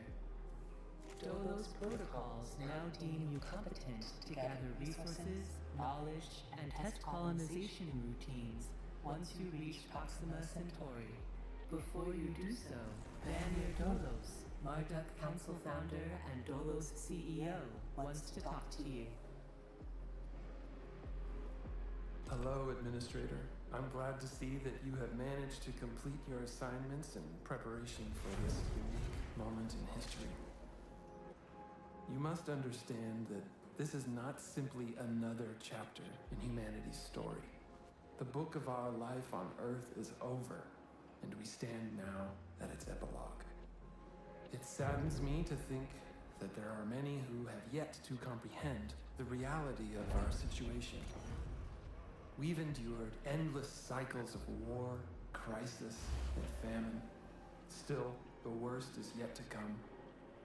There are others like Dolos who have prepared for this outcome, but most of our kind remain sheltered from the horror of the predicament we find ourselves in. This pale ghost of civilization will wither and die, and with it, the tenets and values of the past. As we prepare to leave this system for the first time, perhaps we must decide which fragments we will pick up and take forward with us. Through Dolos, I am offering mankind an alternative means of survival. The Tycoon is a tablet upon which we will carve our new history. Do you recognize why I have done all of this? Having foreseen our fate, I became fixated on altering it. I set about fashioning the ropes and tying the knots that would bind together this magnificent ship. It is true that our time in this world is brief, but at least I can rest assured knowing that my legacy will endure for eons. Farewell, Administrator. For the few who stand in the light and the many who dwell in the dark, you carry the fate of us all.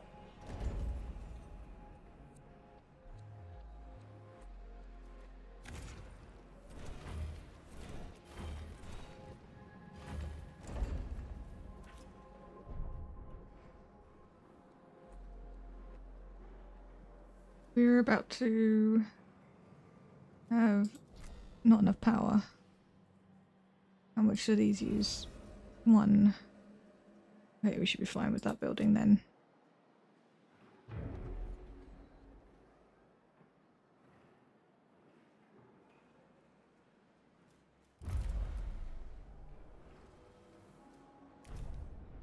Move the Tycoon into orbit of the moon.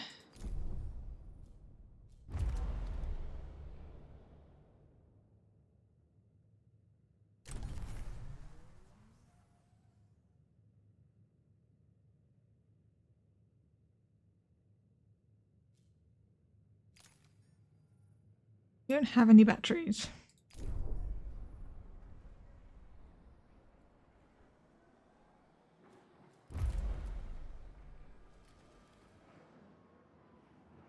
We also don't have enough research for batteries.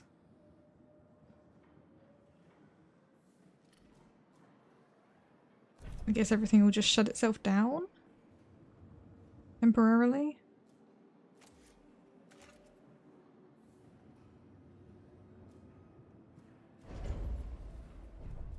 So can I...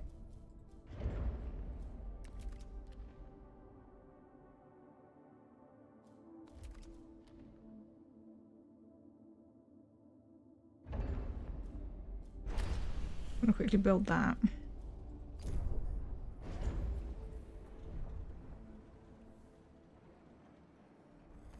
Just then we have some power leeway.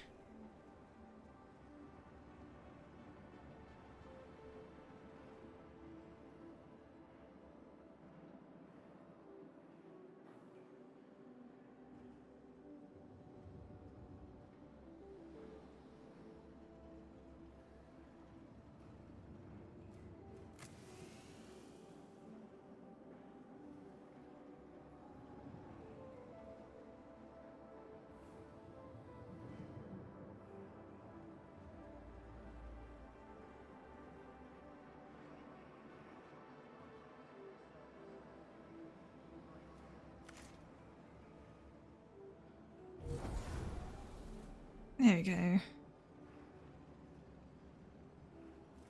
Well, I guess we don't have power for a bit.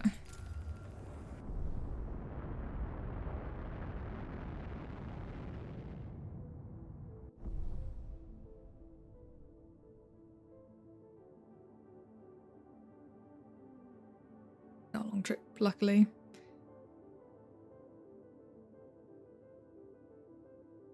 Initiate a vol jump via the button in the planetary system map.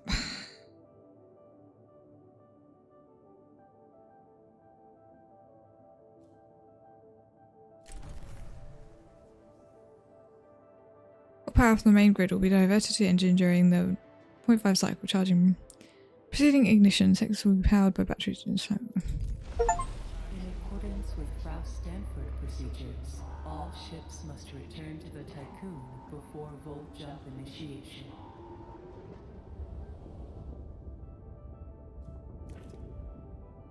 So whilst we power up, the ships are returning. Engine ready.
The Earth, our home, she is unique. Held in its bosom are the ingredients of evolution. Beyond raw survival, beyond the safety of comfort, we, humanity, pursue something greater. We have learnt, persevered, shaped our knowledge from that which is found in the furthest realms of science. However, humanity has brought destruction to the earth, polluted its blood, choked its breath. Today we are paying the price for this. We know the taste of a dying world. But the earth is not to be our grave. A mother does not wish to see her children disappear with her. She wishes to see instead courage in her children, to carry on. Dolos carries this courage. We have gone further than any nation, moved faster than any corporation, hand in hand with those who, like us, carry that courage. The Tycoon Station is both an epilogue of these endeavors and a prologue to humanity's next steps. Our Council of Scientists leads the vanguard. They know, as do we all, that the survival of humanity now depends on what we glimpse out there in the dark. That we are masters of our own destiny. That we must go as a species bound together, pushing further into the unknown. We set sail on this new sea because there is hope to be found, horizons to explore, and because our very existence depends on it. I give you the stars. I give you the Vol engine.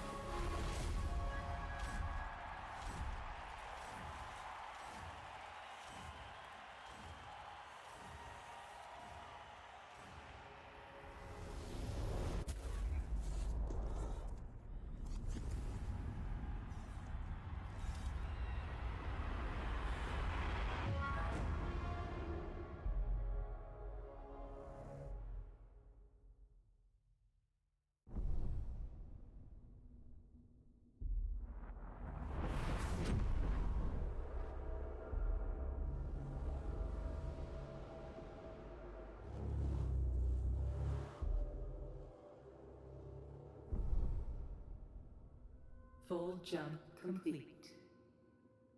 Running preliminary diagnostics. Several anomalies detected. Multiple digital security breaches found within full jump routines. Full engine critically damaged. Hull integrity compromised. Analysis confirms discrepancies between the mission clock and the apparent advanced state of the solar system. We are receiving no communication signals from Earth. likelihood of ongoing survival stands at approximately 7.67%.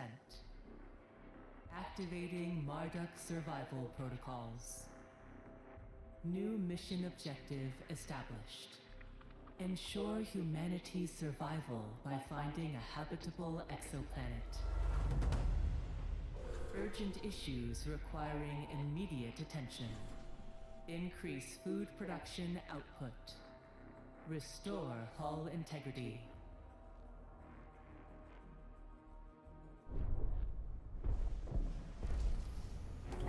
Okay.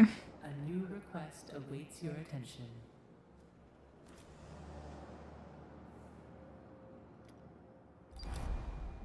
The crew are asking a lot of questions about the state of Earth.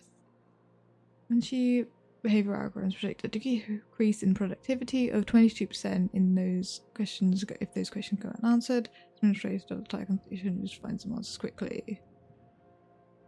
Sending an expedition to Earth.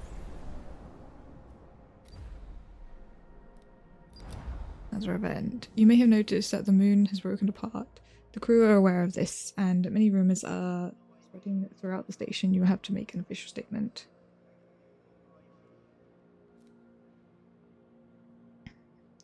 Something must have happened during the test jump. Being such a high-profile event, it was and such other plans. Despite horrible safety measures, system failure at the exact moment of the jump caused the engine to drag a part of the moon with it into similar space. This failure has cost humanity dearly. Our mission now is to rebuild. Evidence suggests a great deal of time has passed in the solar system. The moon's destruction is obviously a consequence of humanity's selfish and warlike instincts. Oh, which one do I want to say? I kind of am tempted to go with the last one. I'm like, yeah, it's our bad. We destroyed humanity. Or, it wasn't necessarily our fault. Just time happened.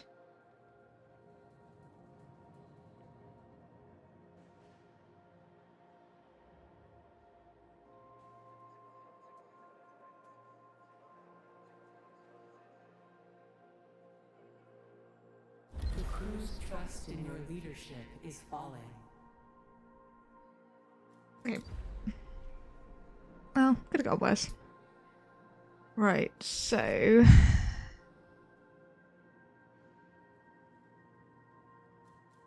System map.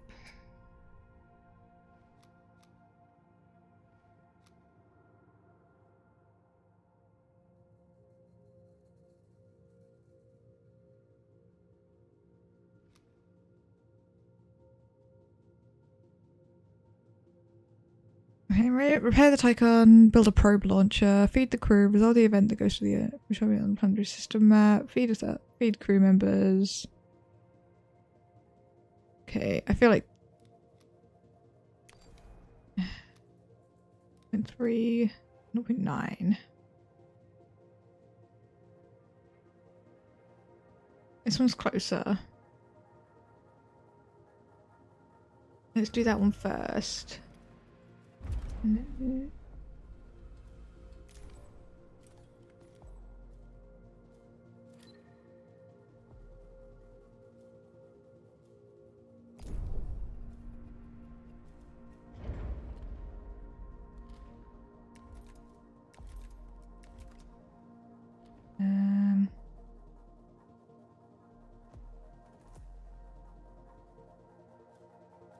And we'll leave that for now because we do have some power to spare. Build a probe launcher.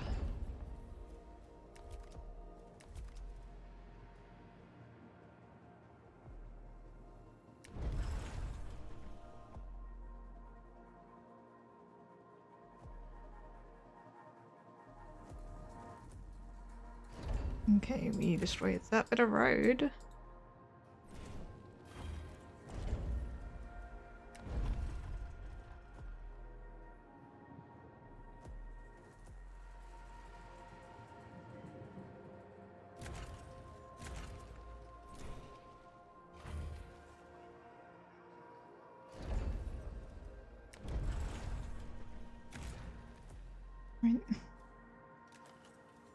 Right. Let me build the privilege. Okay, I think I must have accidentally been clicking something else. Okay.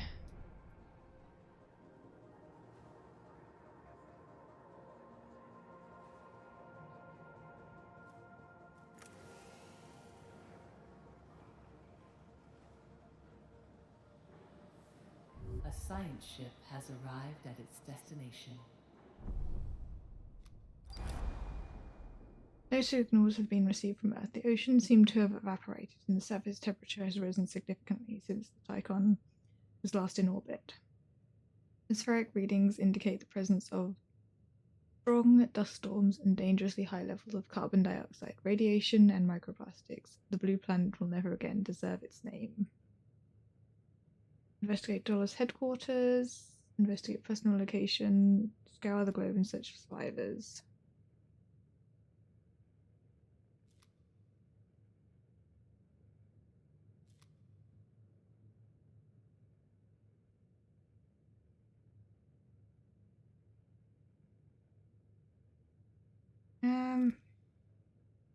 I think try and find survivors.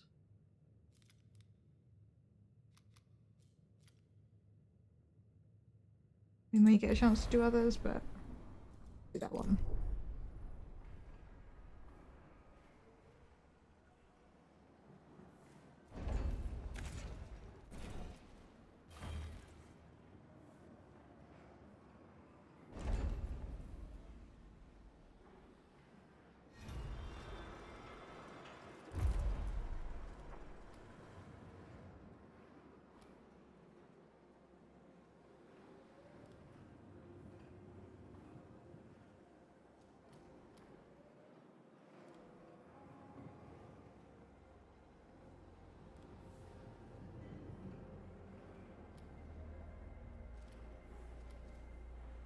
I don't know what research we need currently.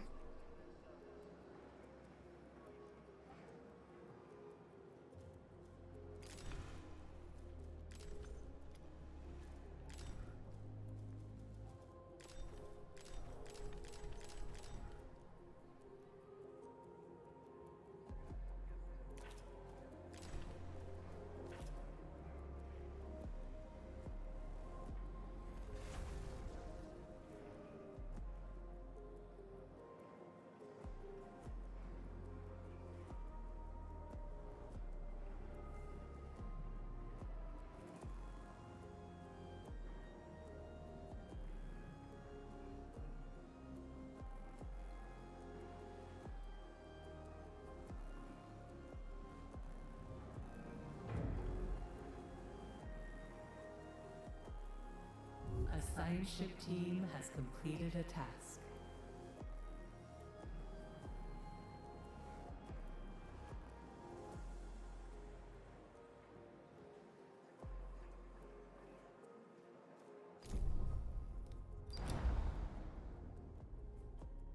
Transition from the Oppenheimer's team. After a long search, we have found nothing but rubble. We've seen no signs of life, not even a corpse. The lunaclism seems to have caused a series of events that precipitated the collapse of thermo-industrial civilization. The Earth has become a toxic and arid wasteland, scored by harsh winds, now more inhospitable than Mars. The only remnant of civilization we found was a fallen valley where the city of Washington once stood.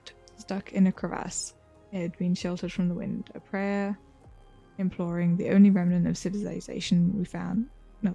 A prayer imploring divine forgiveness was engraved in gold on its surface. I went to look to all the way to the left, but that was the line I just read.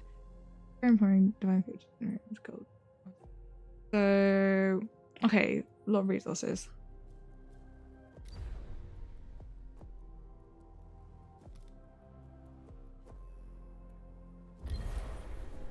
Let's look at the headquarters.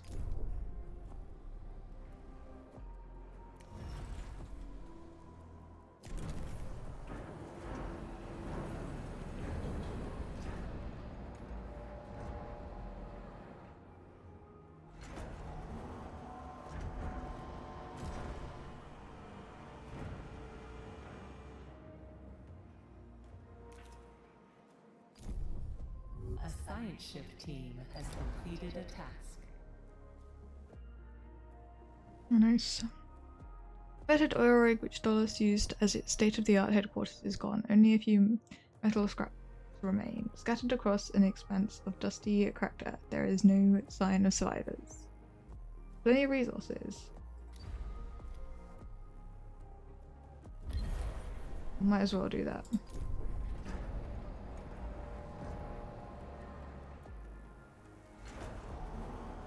I'm definitely going to be playing this game more, I think.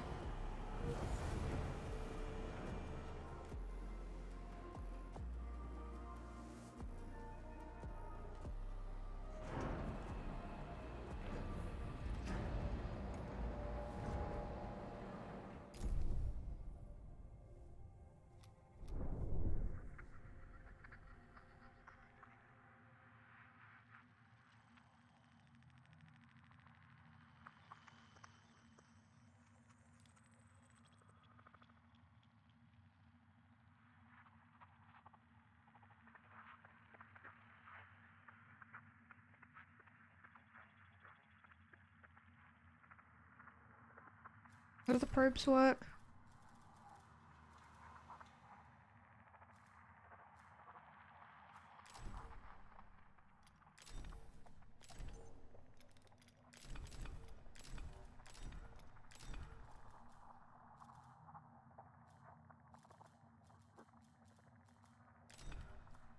Probes, here we go. Be launched from the planetary system map. To do so, click on the probes button from the menu. Click you want the probe and then left click on the side map location. Any region of the planet system that the probe launches, higher readings indicate greater chance of interest in the case of asteroids. Dark green parts indicate some asteroid and asteroid fields are in range. Iron range, while light green indicates that all nearby asteroids are in range.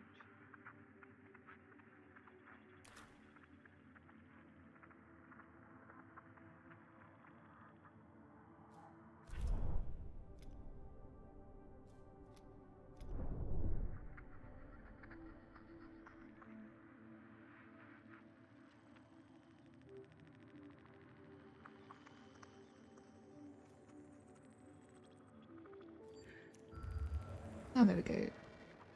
We need with iron deposits.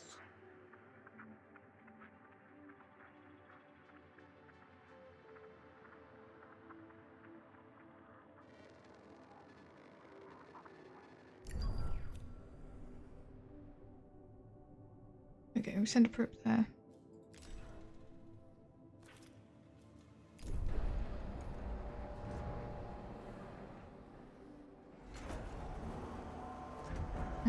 Oh, we don't have enough to Probe store. has completed its scan.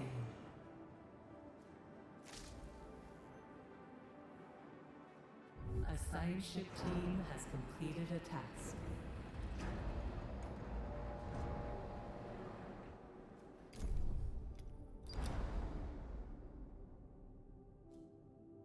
Administrator, a new request awaits your attention.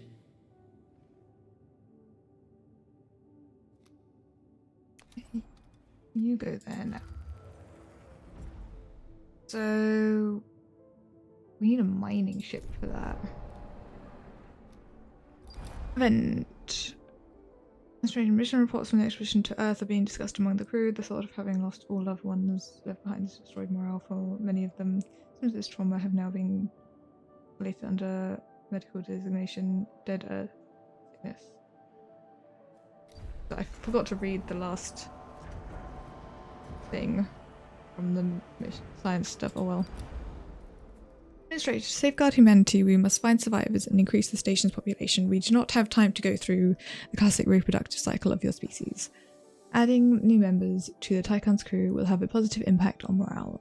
Cryonic stasis, practice pioneered by Dolus, was in growing use even before we left the solar system. There is a very high likelihood that cryonic pods containing survivors await discovery.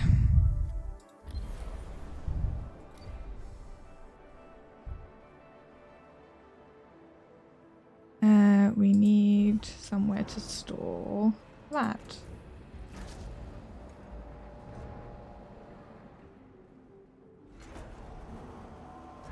A science ship has arrived at its destination. Since they've detected the Shinob Nabi, the ship is broken in two and is not transmitting any signal. Phrase, whoever helps us, an enemy of humanity, has been dubbed in large letters on the wreck of their Shinobi. Mummified bodies have been attached to its hull.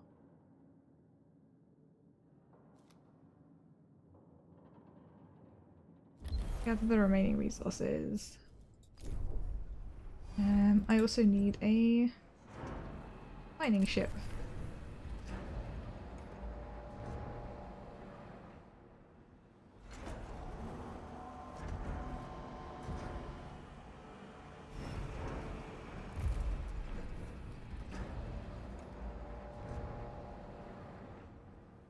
That's probably one of the first ones that we're going to need to do. The science ship team has completed a task. Ship with full of food. I hope the expiration date hasn't passed. Everything is ready for extraction.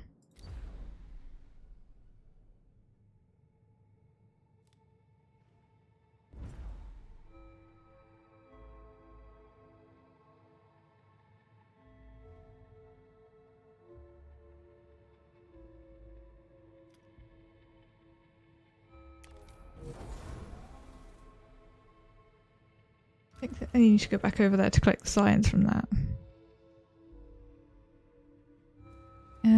Mining ship. Go and collect everything.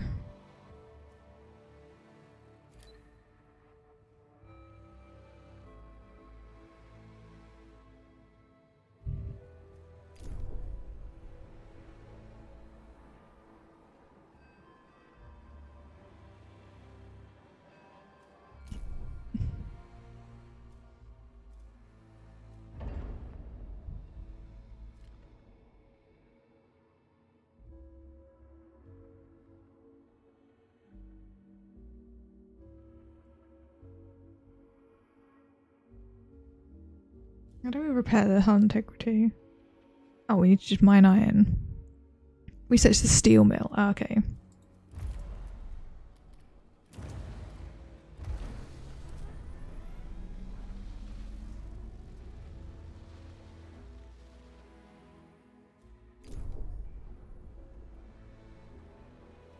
Ah, we don't have space for that. Food-wise, are we producing enough? No, we need more.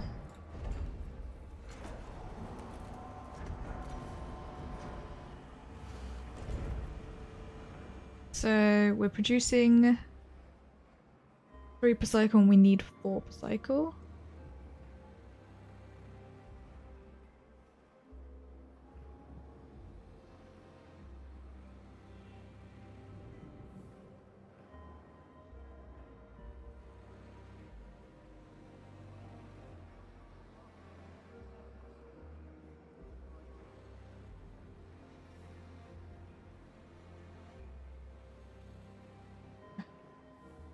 I think that's right.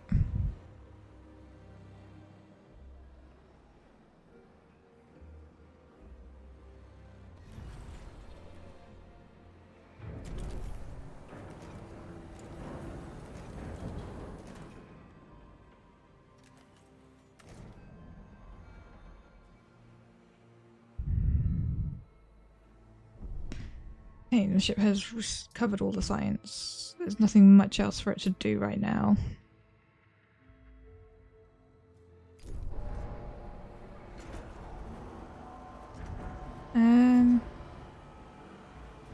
We're producing enough food now.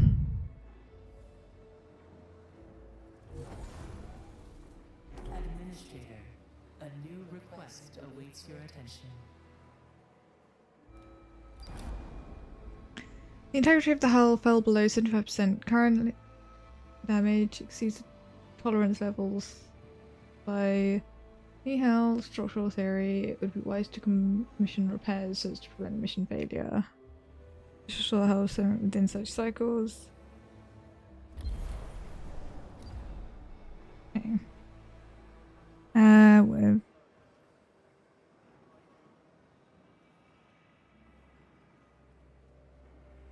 We're researching, we're mining iron, we're getting probes. I'm gonna just turn the speed down a little bit.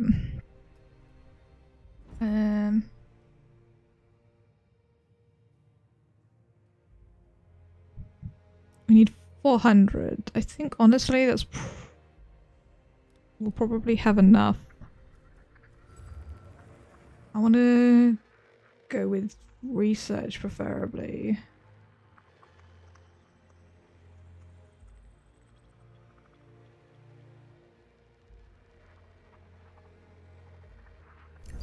And put it over there. That also had some iron.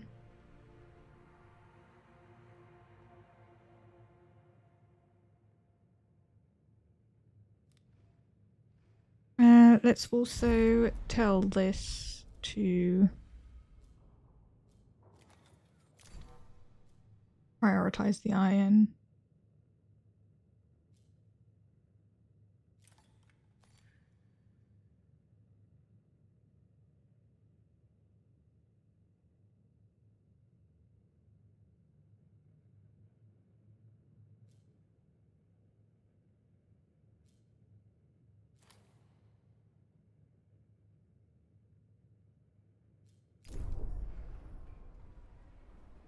We don't have anywhere to store iron.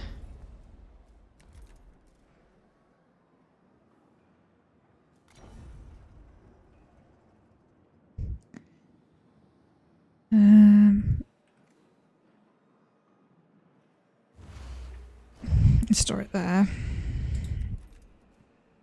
Steel mill doesn't fit anywhere.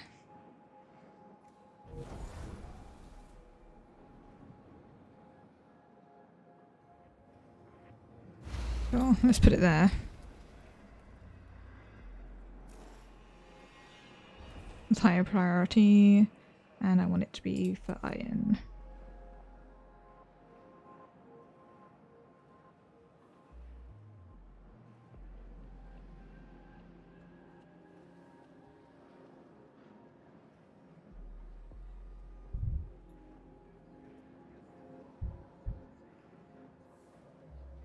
Probably look at wrapping up soon.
And that there.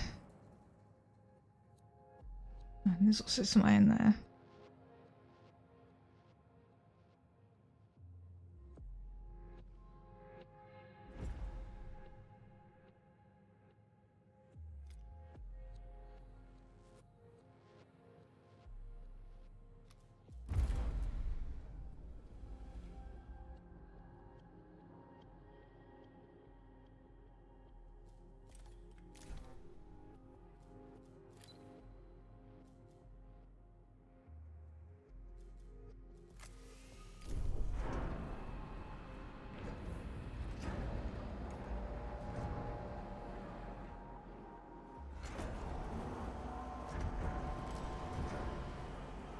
A side ship has arrived at its destination.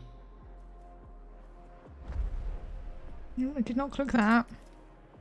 Clicking the notification. We have verified the data several times and can confirm the existence of a vast debris field covering an area of several thousand kilometers At the centre of the field is a colossal artificial structure, which, even in its ruined state, makes the Tychon look like an insect. No signals have been detected. We have identified 3 areas for investigation. The core of the structure, a secondary structure that looks to be the remains of a destroyed loading dock, and a particularly dense area of the debris field close to the other 2 sites.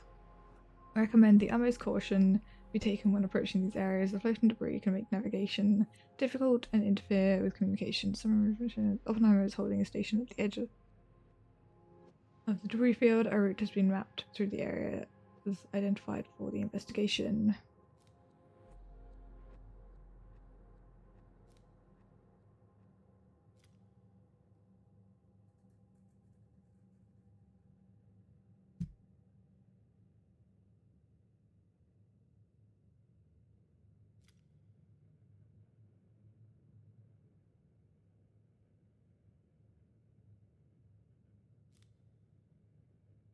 The core. I'm assuming I can do more.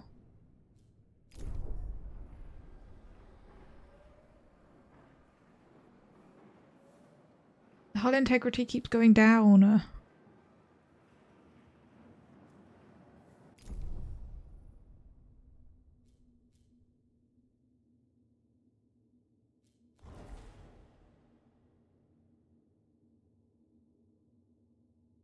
Okay, why was it not repairing the hull?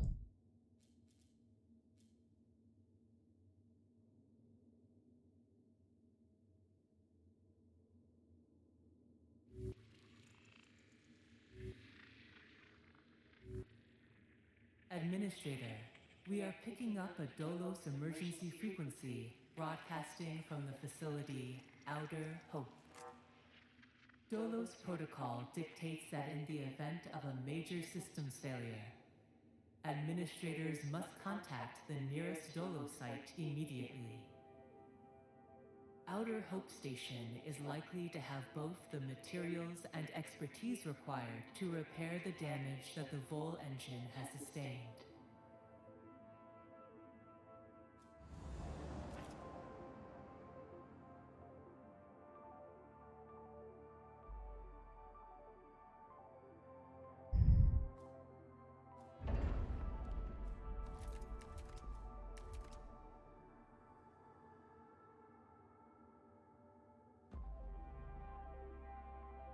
Okay, the hull integrity is going up now.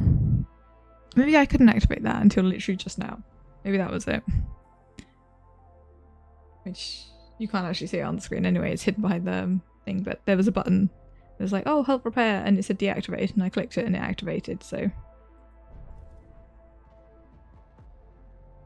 A science ship team has completed a task.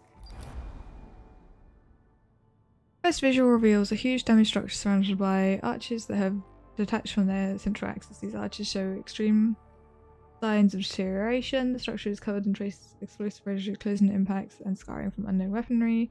After exploring the few areas of the structure that remain accessible, the team of the Oppenheimer spotted a number of salvage resources near a ruined assembly area. Further analysis is possible, but will take time. Oh wait, we found people! Investigate room assembly area.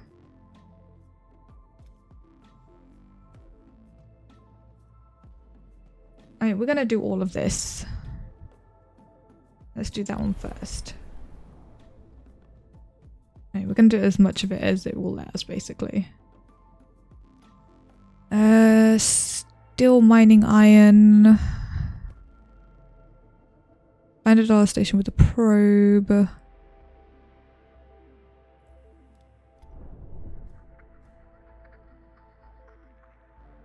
Related point of interest.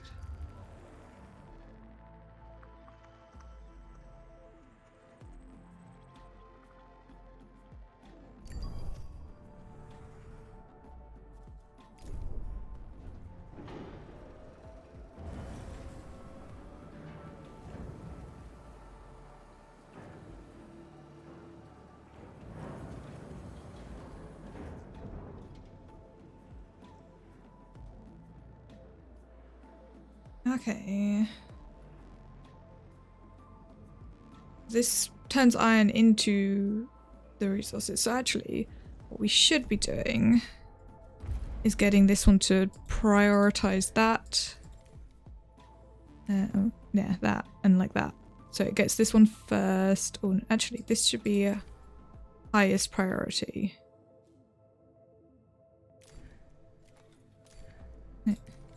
Yeah, lower priority.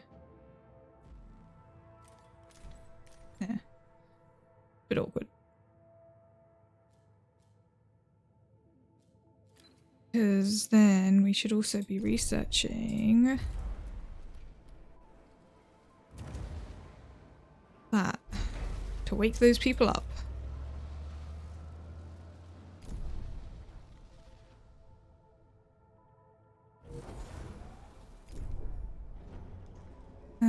Health integrity is slowly going up.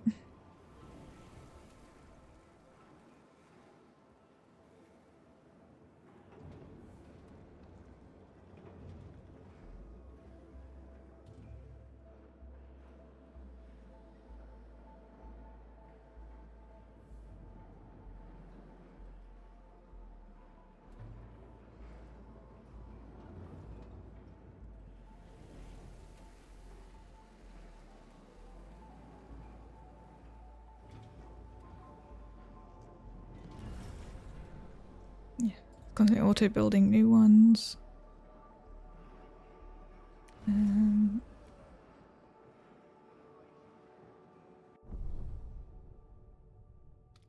Yes, we did find it. So once the ship is done, we'll go over there. Well, I think I should wrap up the stream. Honestly, I'm enjoying this game. I would definitely want to play it more.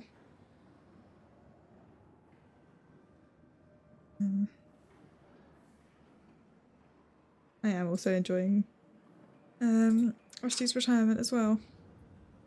A science ship team has completed a task. Frozen human remains constitute the majority of the debris that surrounds the loading dock. Evidence suggests that the area experienced depressurization after a structural breach. The dock itself has been looted and partially dismantled. Several cannons have been left behind, arranged in helical shapes and erected using makeshift materials. The team did find new resources and these have been prepared for extraction. Not a huge amount.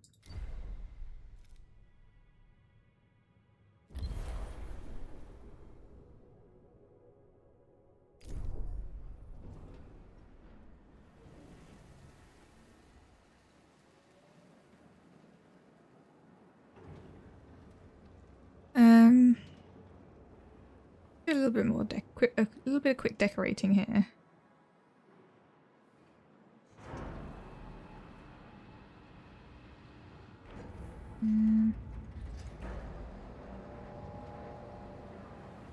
Yeah, let's put some like pretty bushes.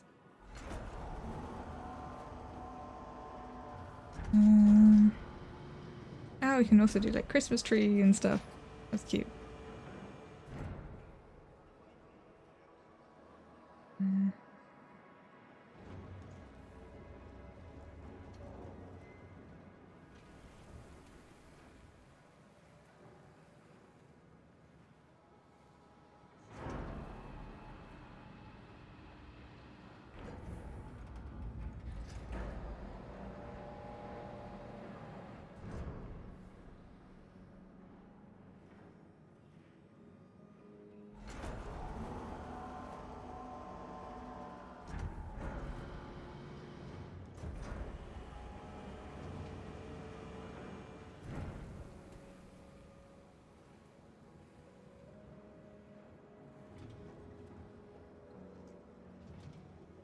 It's a little bit more decorated.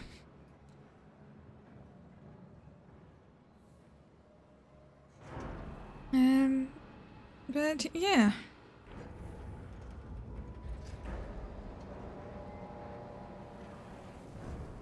I think I will stop there for the day.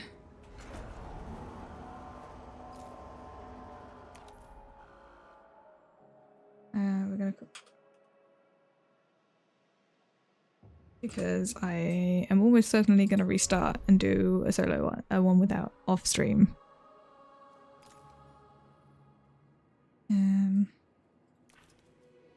But yeah, hope you guys have enjoyed watching. I checked out a couple of games there. So this was Ixion, and then before that we also played the Royal Writ. And we've also been playing Rusty's Retirement the whole time. That's 3 collection games we've been doing. Yeah. So on Saturday we will be doing some Euro Truck Simulator 2 with a bunch of gobs and grams. Looking forward to that. And then on Sunday we'll be doing D&D, a little Christmas campaign, or Christmas like one shot. The Christmas Adventure Pack from Roll and Play Press. That's on D&D Beyond. I got access to it through the Kickstarter that they did for One Shot Wonders Volume 2. They had the Christmas Adventure Pack as an add-on in that, so I grabbed it. And if you'd like to name one of the NPCs or enemies for that D&D game, you can donate £10 and pick a name. Otherwise, we will also have a bunch of fun incentives on the day. That would like change things that happen in the actual game. So giving advantage, disadvantage, like temp HP, giving dice rerolls, or adding enemies, or maybe even a deck of many things draw. Also maybe some wild magic surges. But yeah. I think I will just end the stream there. I don't really feel like trying to find someone to raid right now. Also, we've been going a while. And probably need to go and get dinner in a little bit. I am absolutely going to play Ixion some more. I am actually quite enjoying it. Royal Writ was alright. I'm not really a massive like card battler person, but it's honestly a really good game. Like I could definitely see myself playing it. We might stream it some more at some point. Might stream this some more at some point. Maybe if I'm ever like not sure what to play, I'll just play one of them. But yeah. I mean, definitely check out the donation link there in the chat. If you wanted to get some of these games, you can also donate £35 or more and get Ixion, Rusty's Retirement, the Royal Writ, and a bunch of other games. I didn't get a chance to check out Tower Unite because we were playing the other games too long. I was going to play that at some point, but well. We checked out quite a few of the games. There's also like a bunch of other ones that I haven't even looked at that are like super popular. Corekeeper, Dungeons of Hinterberg, Gatekeeper, Mouthwashing, Old World, Rogue Waters, Spiritfall, Tactical Breach Withers, one of the Warhammer games, and a game called Wild Bastards. And from what I've heard, they're all great games. So you can get all of those for £35 if you donate. But yeah, I'm going to disappear now and go chill. And yeah, I will see you guys on Saturday. Thank you very much for watching, everyone. I hope you all had a nice time here today, and I will see you all next time. Bye-bye.